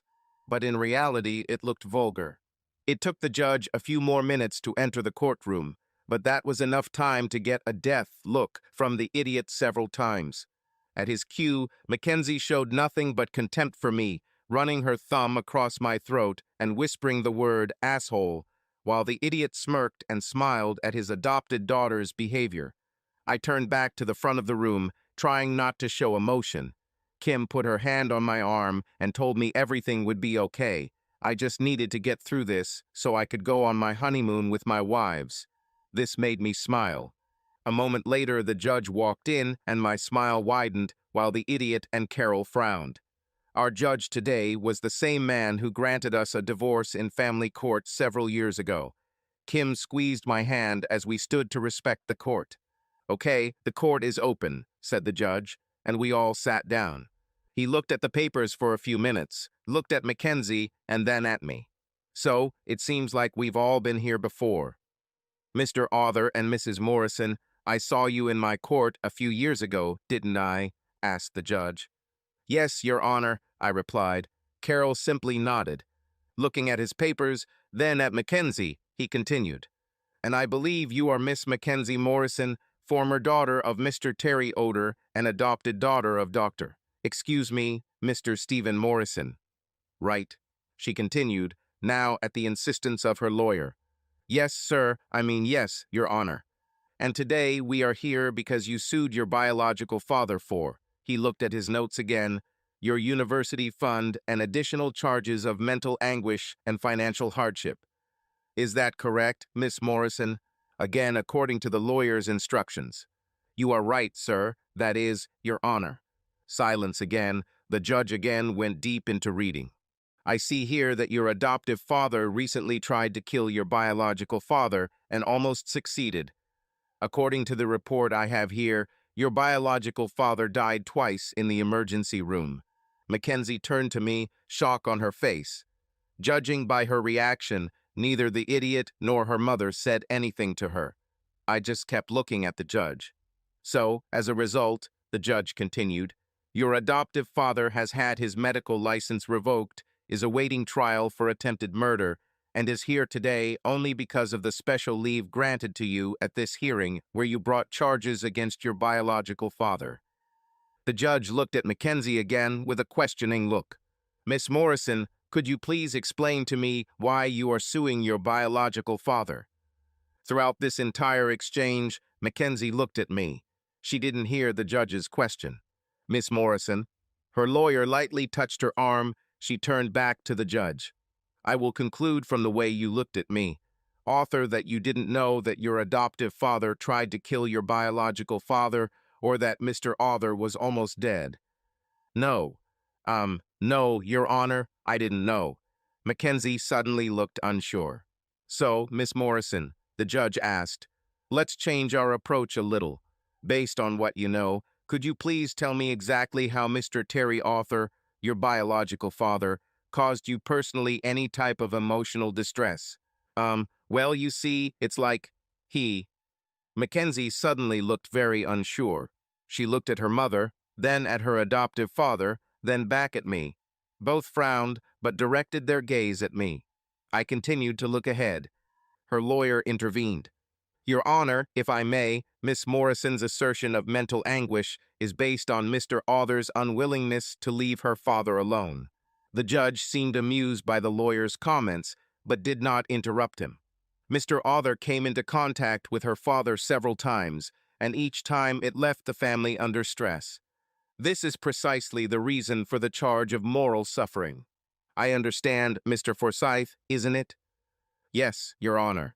And how long have you been practicing law, Mr. Forsyth? 2 years, Your Honor. I see, 2 years.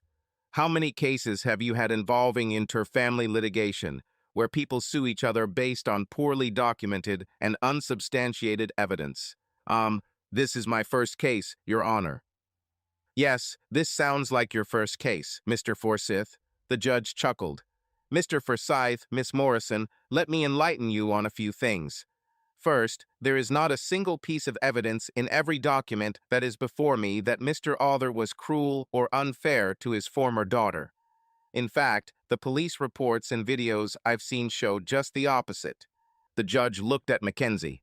Miss Morrison, do you often call your biological father, who raised you most of your life, and I quote, an asshole? Your Honor, I object, said Mackenzie's lawyer. Miss Morrison should not testify about the rude remarks.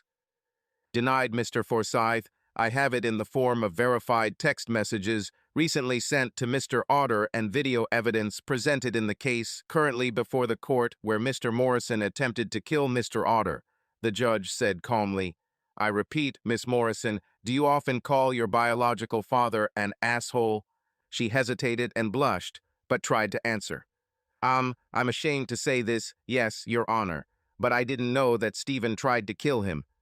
If only I knew. The judge raised his hand. I didn't ask you to explain yourself, Miss Morrison. I was asking a simple question. Now, another question, Miss Morrison. Did your biological father abuse you before you and your mother left him? Has he deprived you of love and affection? Mackenzie looked at me. I just sat and looked at the judge, not daring to look at her. No, Your Honor, he was never unkind. She lowered her head. Thank you, Miss Morrison. One more question, said the judge. Since the day you and your mother left your biological father for your adoptive father, have Mr. Other ever mistreated you? Mackenzie looked at me again, then at Carol, then at the idiot. The cretin nodded slightly, trying not to be noticed. Her voice was muffled. Yes, Your Honor, many times. The judge leaned back.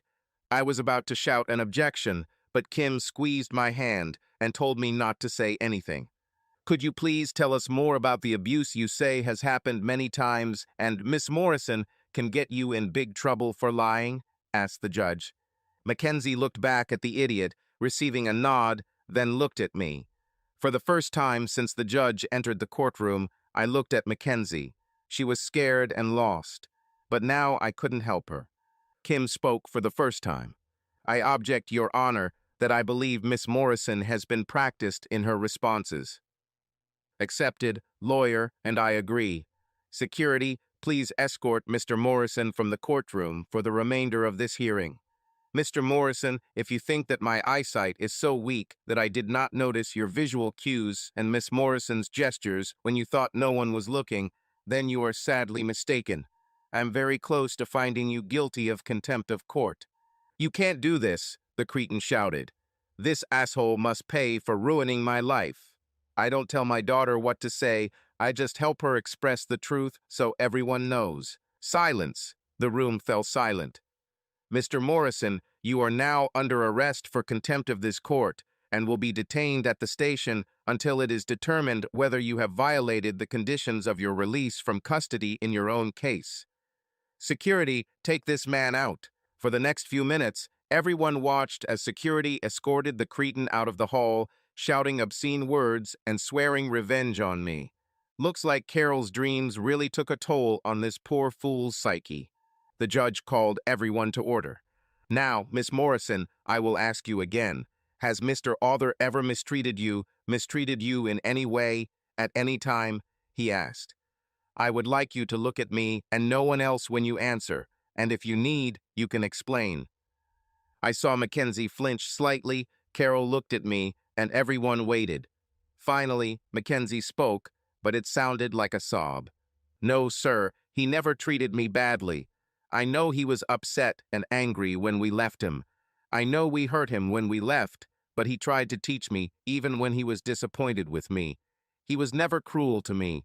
My father, Stephen has been so angry with my dad ever since we started living with him. Mom and Stephen kept telling me that I would be better off if I hadn't kept in touch with Dad after the divorce. Tears streamed down her face. Kim held my hand tightly, but I tried not to feel anything. Of course, I felt a bit of pity for her, and perhaps there was a spark of love in my heart. But she did everything to stifle this affection, and because she was my daughter, it seemed worse than anything her mother had done. Besides, if she took lessons from her mother, this could all have been faked. Mackenzie continued. When Stephen and Dad got into a fight in the hospital and Dad hit Stephen, they told me that Dad lied, that he himself went to Stephen and got him fired. I was told over and over again that all of our financial problems were because of Dad. I didn't know. She looked at me, despite the judge's request to look only at him. I didn't know that Stephen tried to kill him. She was crying. Dad, I'm so sorry. I didn't know. I really didn't know.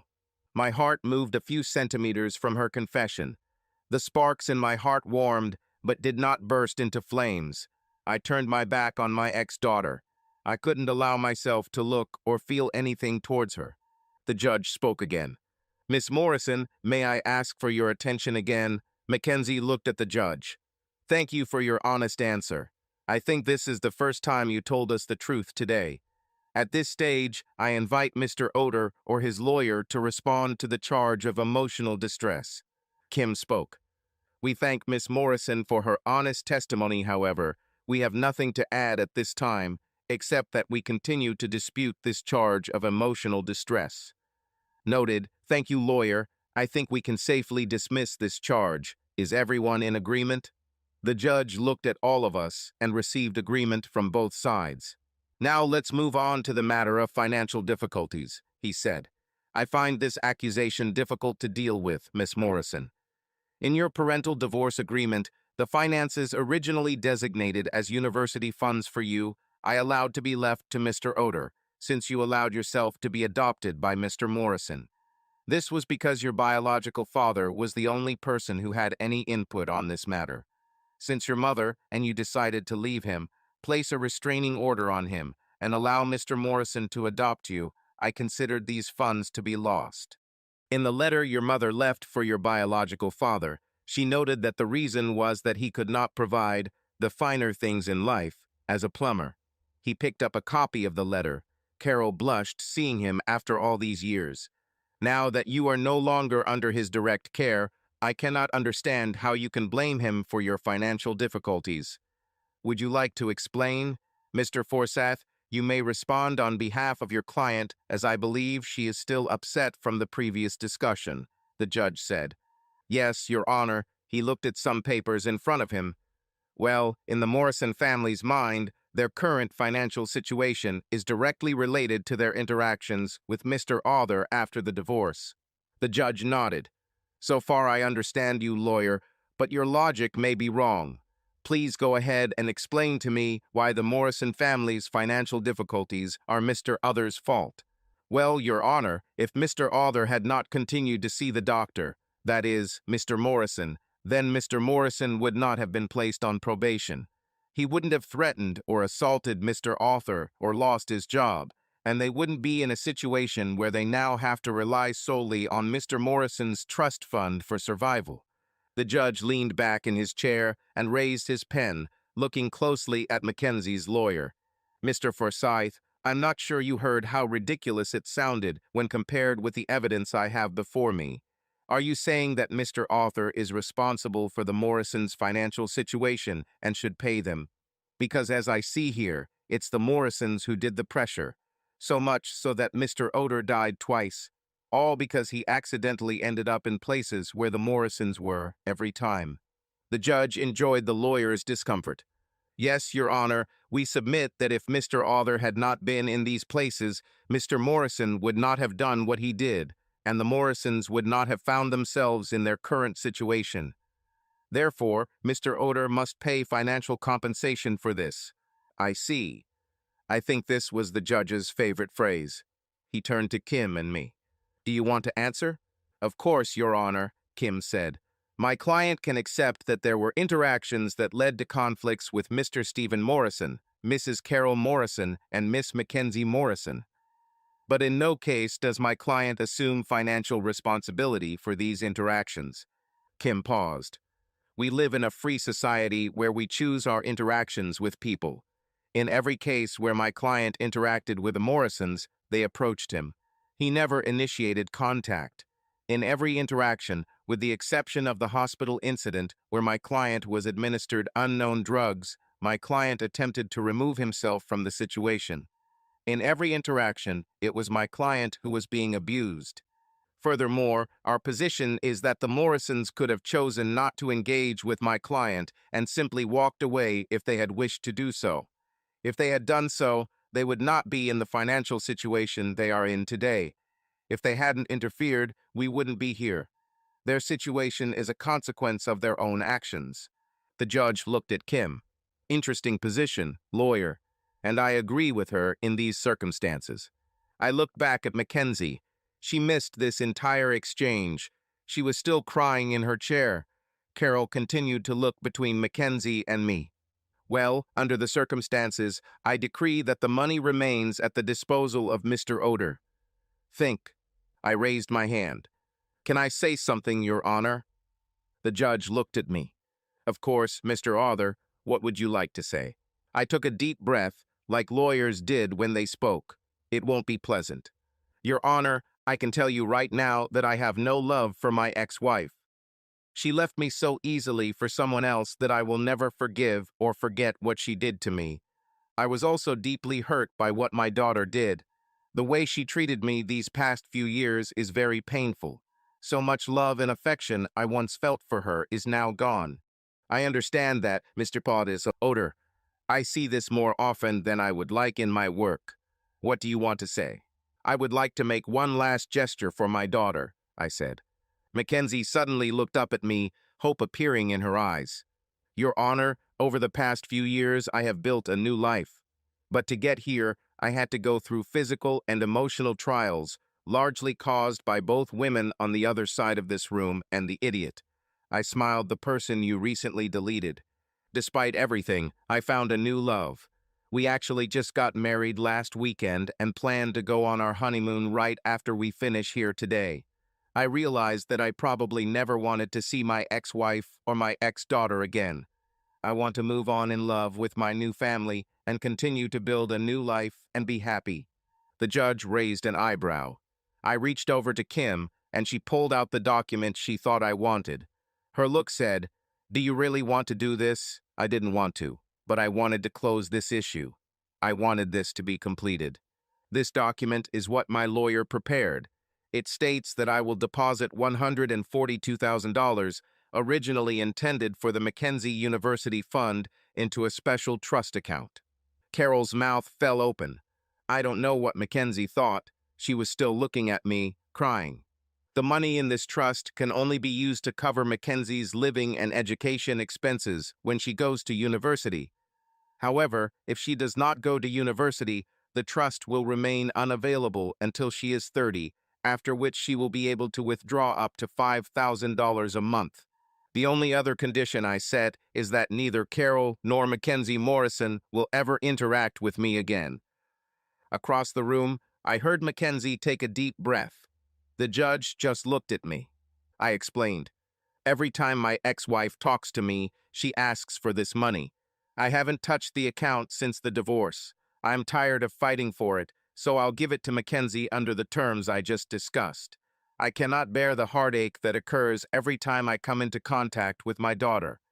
I spoke clearly, but I knew that tears were rolling down my face. I can't bear to know whether I'll meet the loving girl I raised or the young woman who hurls insults at me and calls me names. And yet, even now, after so much pain and suffering, part of me wants to run there, hug her, hold her, and tell her how much I love her. I heard Mackenzie sob. If I looked around the room, I could see tears even in Carol's eyes. Your Honor, I cannot move forward in my new life if I continue to look back. These women hurt me, but I know I can heal if I let it all go. My new life with my new family is calling me, but if I can do this last thing for the young woman who is there, for the girl I once called my daughter, and then leave without allowing, excuse my French, Your Honor, but without allowing the idiot Stephen Morrison to have access to with this money, I think I can find some peace. Much of my life would have been different if he had not seduced my ex-wife. I would probably still be divorced, but I would probably still be in a relationship with Mackenzie. Anyway, this is my proposal for Mackenzie. Thank you. I finished. I turned away, took the napkin Kim offered, and wiped my eyes. The judge cleared his throat. Do you want to add something, lawyer? Kim also cleared her throat. Yes, Your Honor, we have set the deadline for accepting the agreement at 30 days from today. If Miss Mackenzie Morrison does not accept this offer within this time, the offer will become void and my client will keep the money. I think that's fair, lawyer, the judge nodded, answering. Fine. In the matter of emotional distress, the case was concluded in favor of Mr. Terry Oder, with no financial consequences for either party. Each party bears its own legal costs. In the matter of financial hardship, I again find in favor of Mr. Terry Oder, again with no financial consequences to either party, and again each party bears its own legal costs. The financial proposal pending before Miss Mackenzie Morrison is noted, but is outside the jurisdiction of this court. Finally, I would like to turn to Mrs. Carol Morrison. Mrs. Morrison, may I have your attention? Carol straightened her shoulders. Yes, Your Honor. Mrs. Morrison, I rarely address anyone in the room, but in closing, I believe I need to give you a word of caution. In all the interactions that are documented between your husband, your daughter, and your ex-husband, most of what is documented shows you in a bad light. Most of what happened was directly or indirectly related to your actions. You believe that you are in a very difficult financial situation, which I believe is not the case. Carol swallowed. It's not my place to tell you how to live. However, I would encourage you to think carefully about your current situation and your daughter's situation, and I suggest you stay away from your ex-husband in the future, no matter what your daughter decides to do with the university trust. Let him move on. He looks happy. It seems to me that you also need to find some kind of happiness for yourself. Yes, yes, Your Honor, Carol replied. This is just advice, Mrs. Morrison, the judge warned and looked around the room. Well, that was fun, but I don't want to see any of you here anymore. The court is closed. And with that, we were free. Kim gave the agreement to Mackenzie's lawyer, and we went from there. In a cafe opposite the court, we found Paul and the girls, who were eagerly awaiting news. I was a little melancholy after the trial, so Kim did most of the talking, including my impassioned speech at the end. My wives were proud of me and held me tightly, constantly whispering words of love in my ear every few minutes. We talked for about an hour, and at one point Kim pointed out Carol and Mackenzie leaving the courthouse. The cretin was not with them. They were at a distance, so it was hard to see them, but they looked bent and exhausted. I could honestly relate to it. Our honeymoon was amazing. In those 10 days, I got to know my girls' bodies better, and there wasn't a single part that I didn't kiss or touch, and I know they can say the same. We wore very little clothing almost all the time, and even when we did, the girls in their tiny bikinis attracted the attention of not only me, but also everyone around me, both men and women. As we walked out, I must admit, I walked on wings with an incredible, curvy red-headed beauty on either side, their swimsuits hugging and accentuating every curve, showing just enough flesh to hide from prying eyes, the treasures only I could see. By the time we returned home, I had almost forgotten about my previous life. It was almost like a footnote, but Mackenzie signed the agreement, so Kim took care of everything and transferred the money into a trust. She asked if I wanted to know what course Mackenzie had taken at university, but I declined, feeling that part of my life was already behind me. 2 months later, we found out that both girls were pregnant. They both refused from contraception a month before the wedding and didn't tell me anything, those little sluts. They both got morning sickness within a couple of days of each other. Some tests and visits to doctors confirmed that I would become a father again twice. Mom and Dad, William and Martha, were delighted. I was ridiculed and given A's equally in the office. We were all in shock when we got to our 12-week scan. Both of my girls were pregnant with twins. I wasn't sure how we would get through this, with 4 kids at once, but as I snuggled up to my girls that night, I knew we would get through this together. Kim and Paul couldn't believe it, and Kim spent weeks berating me about how much of a cuckold it would take to befriend 2 girls at the same time, each with twins. Kim also told us that she and Paul are pregnant again, and that Candace will have a sibling who will go with their new cousins. As a result, 5 new children appeared on the team. The only dark spot was that my mother became very fragile. Her cancer was progressing. The situation didn't look good, and we were all worried. Harmony spoke to several specialists, and before she became too old to travel, we saw 3 cancer specialists, 1 in Brisbane and 2 in Sydney. After reviewing my mother's medical records, they all advised me to simply keep her comfortable and continue treatment at the local hospital. At that point, we all convinced Mum and Dad to move to Bathurst. This way, they could be there for us and help with the babies when they were born. It would also ensure that we would be close to Mom and have support. By the time the girls were 6 months old, Mom, Dad, and I had moved to a small house about 15 minutes down the road. Dad worked part-time for one of the local builders, and Mom usually had someone hanging out with her day and night.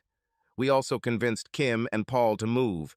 They moved into a house near Mom and Dad. Kim was about a few weeks ahead of the girls and was grumpy. Paul and I had to take on most of the moving, and Kim scolded us for doing everything wrong when we moved boxes. She was nesting. My niece Candace thought it was all a grand adventure.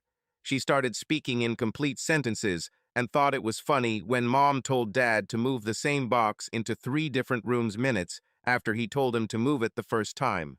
She also enjoyed rubbing her mom and aunt's pregnant bellies, feeling the babies kick. Both Melody and Harmony quickly became popular.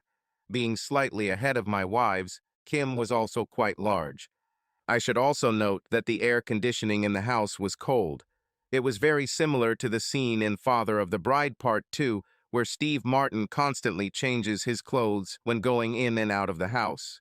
All 3 pregnant women craved the cold, so we made sure their temperatures were monitored at all times of the day. After all, it was also one of the few times my wives didn't snuggle up to me at night. It's not that they didn't want it was too difficult for them. Every night I held each of them separately in our bed, and we made do by falling asleep holding hands until the babies were born.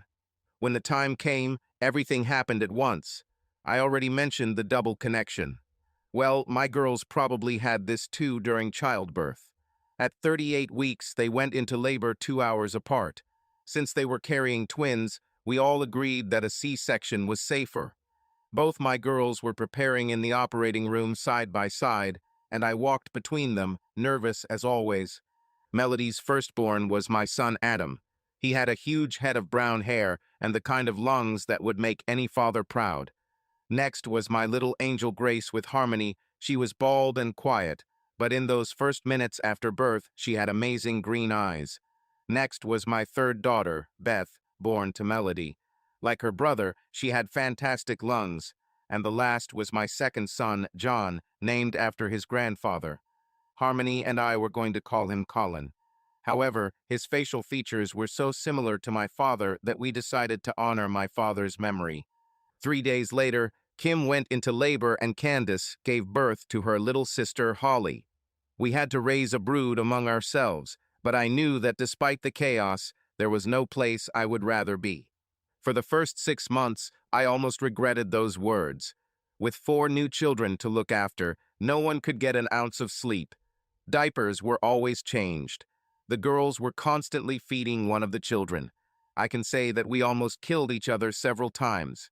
But after about 6 months, all 4 of us started sleeping at night, and we managed to find a rhythm, and our intimacy returned with a vengeance. The children were almost 2 years old when we lost their mother. She held on as long as she could, and we fought alongside her every day. In her final days, she spent just as much time with her grandchildren. giving so much love and affection, even in her fragile state, that I hope her children will have lasting memories of her as they grow older. In Mom and Dad's hallway, there is almost a wall of photographs of her holding all 6 of her little grandchildren. Dad was sad but proud. Mom fought every step of the way, never giving up. We knew it was close when she asked the 5 of us to come see her on Saturday afternoon. We spent the day doing what we always did as a family. We joked and reminisced about the times when we were growing up. We laughed at the chaos we found ourselves in with 6 kids to raise at once. I think Mom knew it was time because she started with my wives when she asked for a few minutes alone with each of us. She hugged Melody and Harmony tightly, even though her skin hung off her bones and her muscles had no mass. I love you both so much, my beautiful daughters. You made Terry so happy. I never thought I would see joy in his heart again after what Carol did to him. But you both came into his life through thunder and lightning and mended his heart and mind so well that I can never thank you enough. The women exchanged more platitudes about love, and my wives cried as they walked out, and Kim walked in with Paul, while I held my girls and our kids quietly watched a movie in the background. After a few minutes, Paul had tears in his eyes and asked me to come in. I sat down on the bed. "Oh, my children," said the mother in a weak, tense voice. "I love you both with everything I have, and I don't think any parent could be more proud of you than I am. I have watched both of you grow up, but I love that you have always been close even as adults. You have learned to love and help each other despite the pain, but I need to ask you something." "Yes, Mom, anything," I responded. Kim was just holding on to her mom, desperately trying to keep her from slipping away. "I need you to look after your father. He is trying to be strong, but he needs both of you to help him through what is coming. He still has many years left here, and I don't want it so that he lives as if he has one foot in the grave. Your father is my great love, and I will always be with him. Even death will not separate our love." We all cried. I remembered a few years ago when my mother asked me for something similar. Even now, when she continues to fade before our eyes. No doubt she was in pain and suffering from cancer, but she thought about her husband. "Now promise me you too. Take care of your father." We cried, hugging our mother. "We promise, Mom. We will," Kim said through tears. We cried for a few more minutes, hugging each other with pure familial love and acceptance. Then my mother asked to talk to me alone. Kim wiped away her tears, patted me on the shoulder, and left the room. Mom pulled me towards her, and I gently hugged her as she leaned towards me.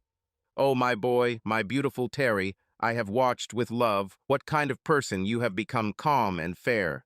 Even when Carol and Mackenzie hurt you, you tried to do the right thing." I shook my head. "Not always, Mom, there were moments." She interrupted me. "I know, Terry, none of us are perfect, not even your mother." "Really? I thought you were Saint Josephine." She laughed.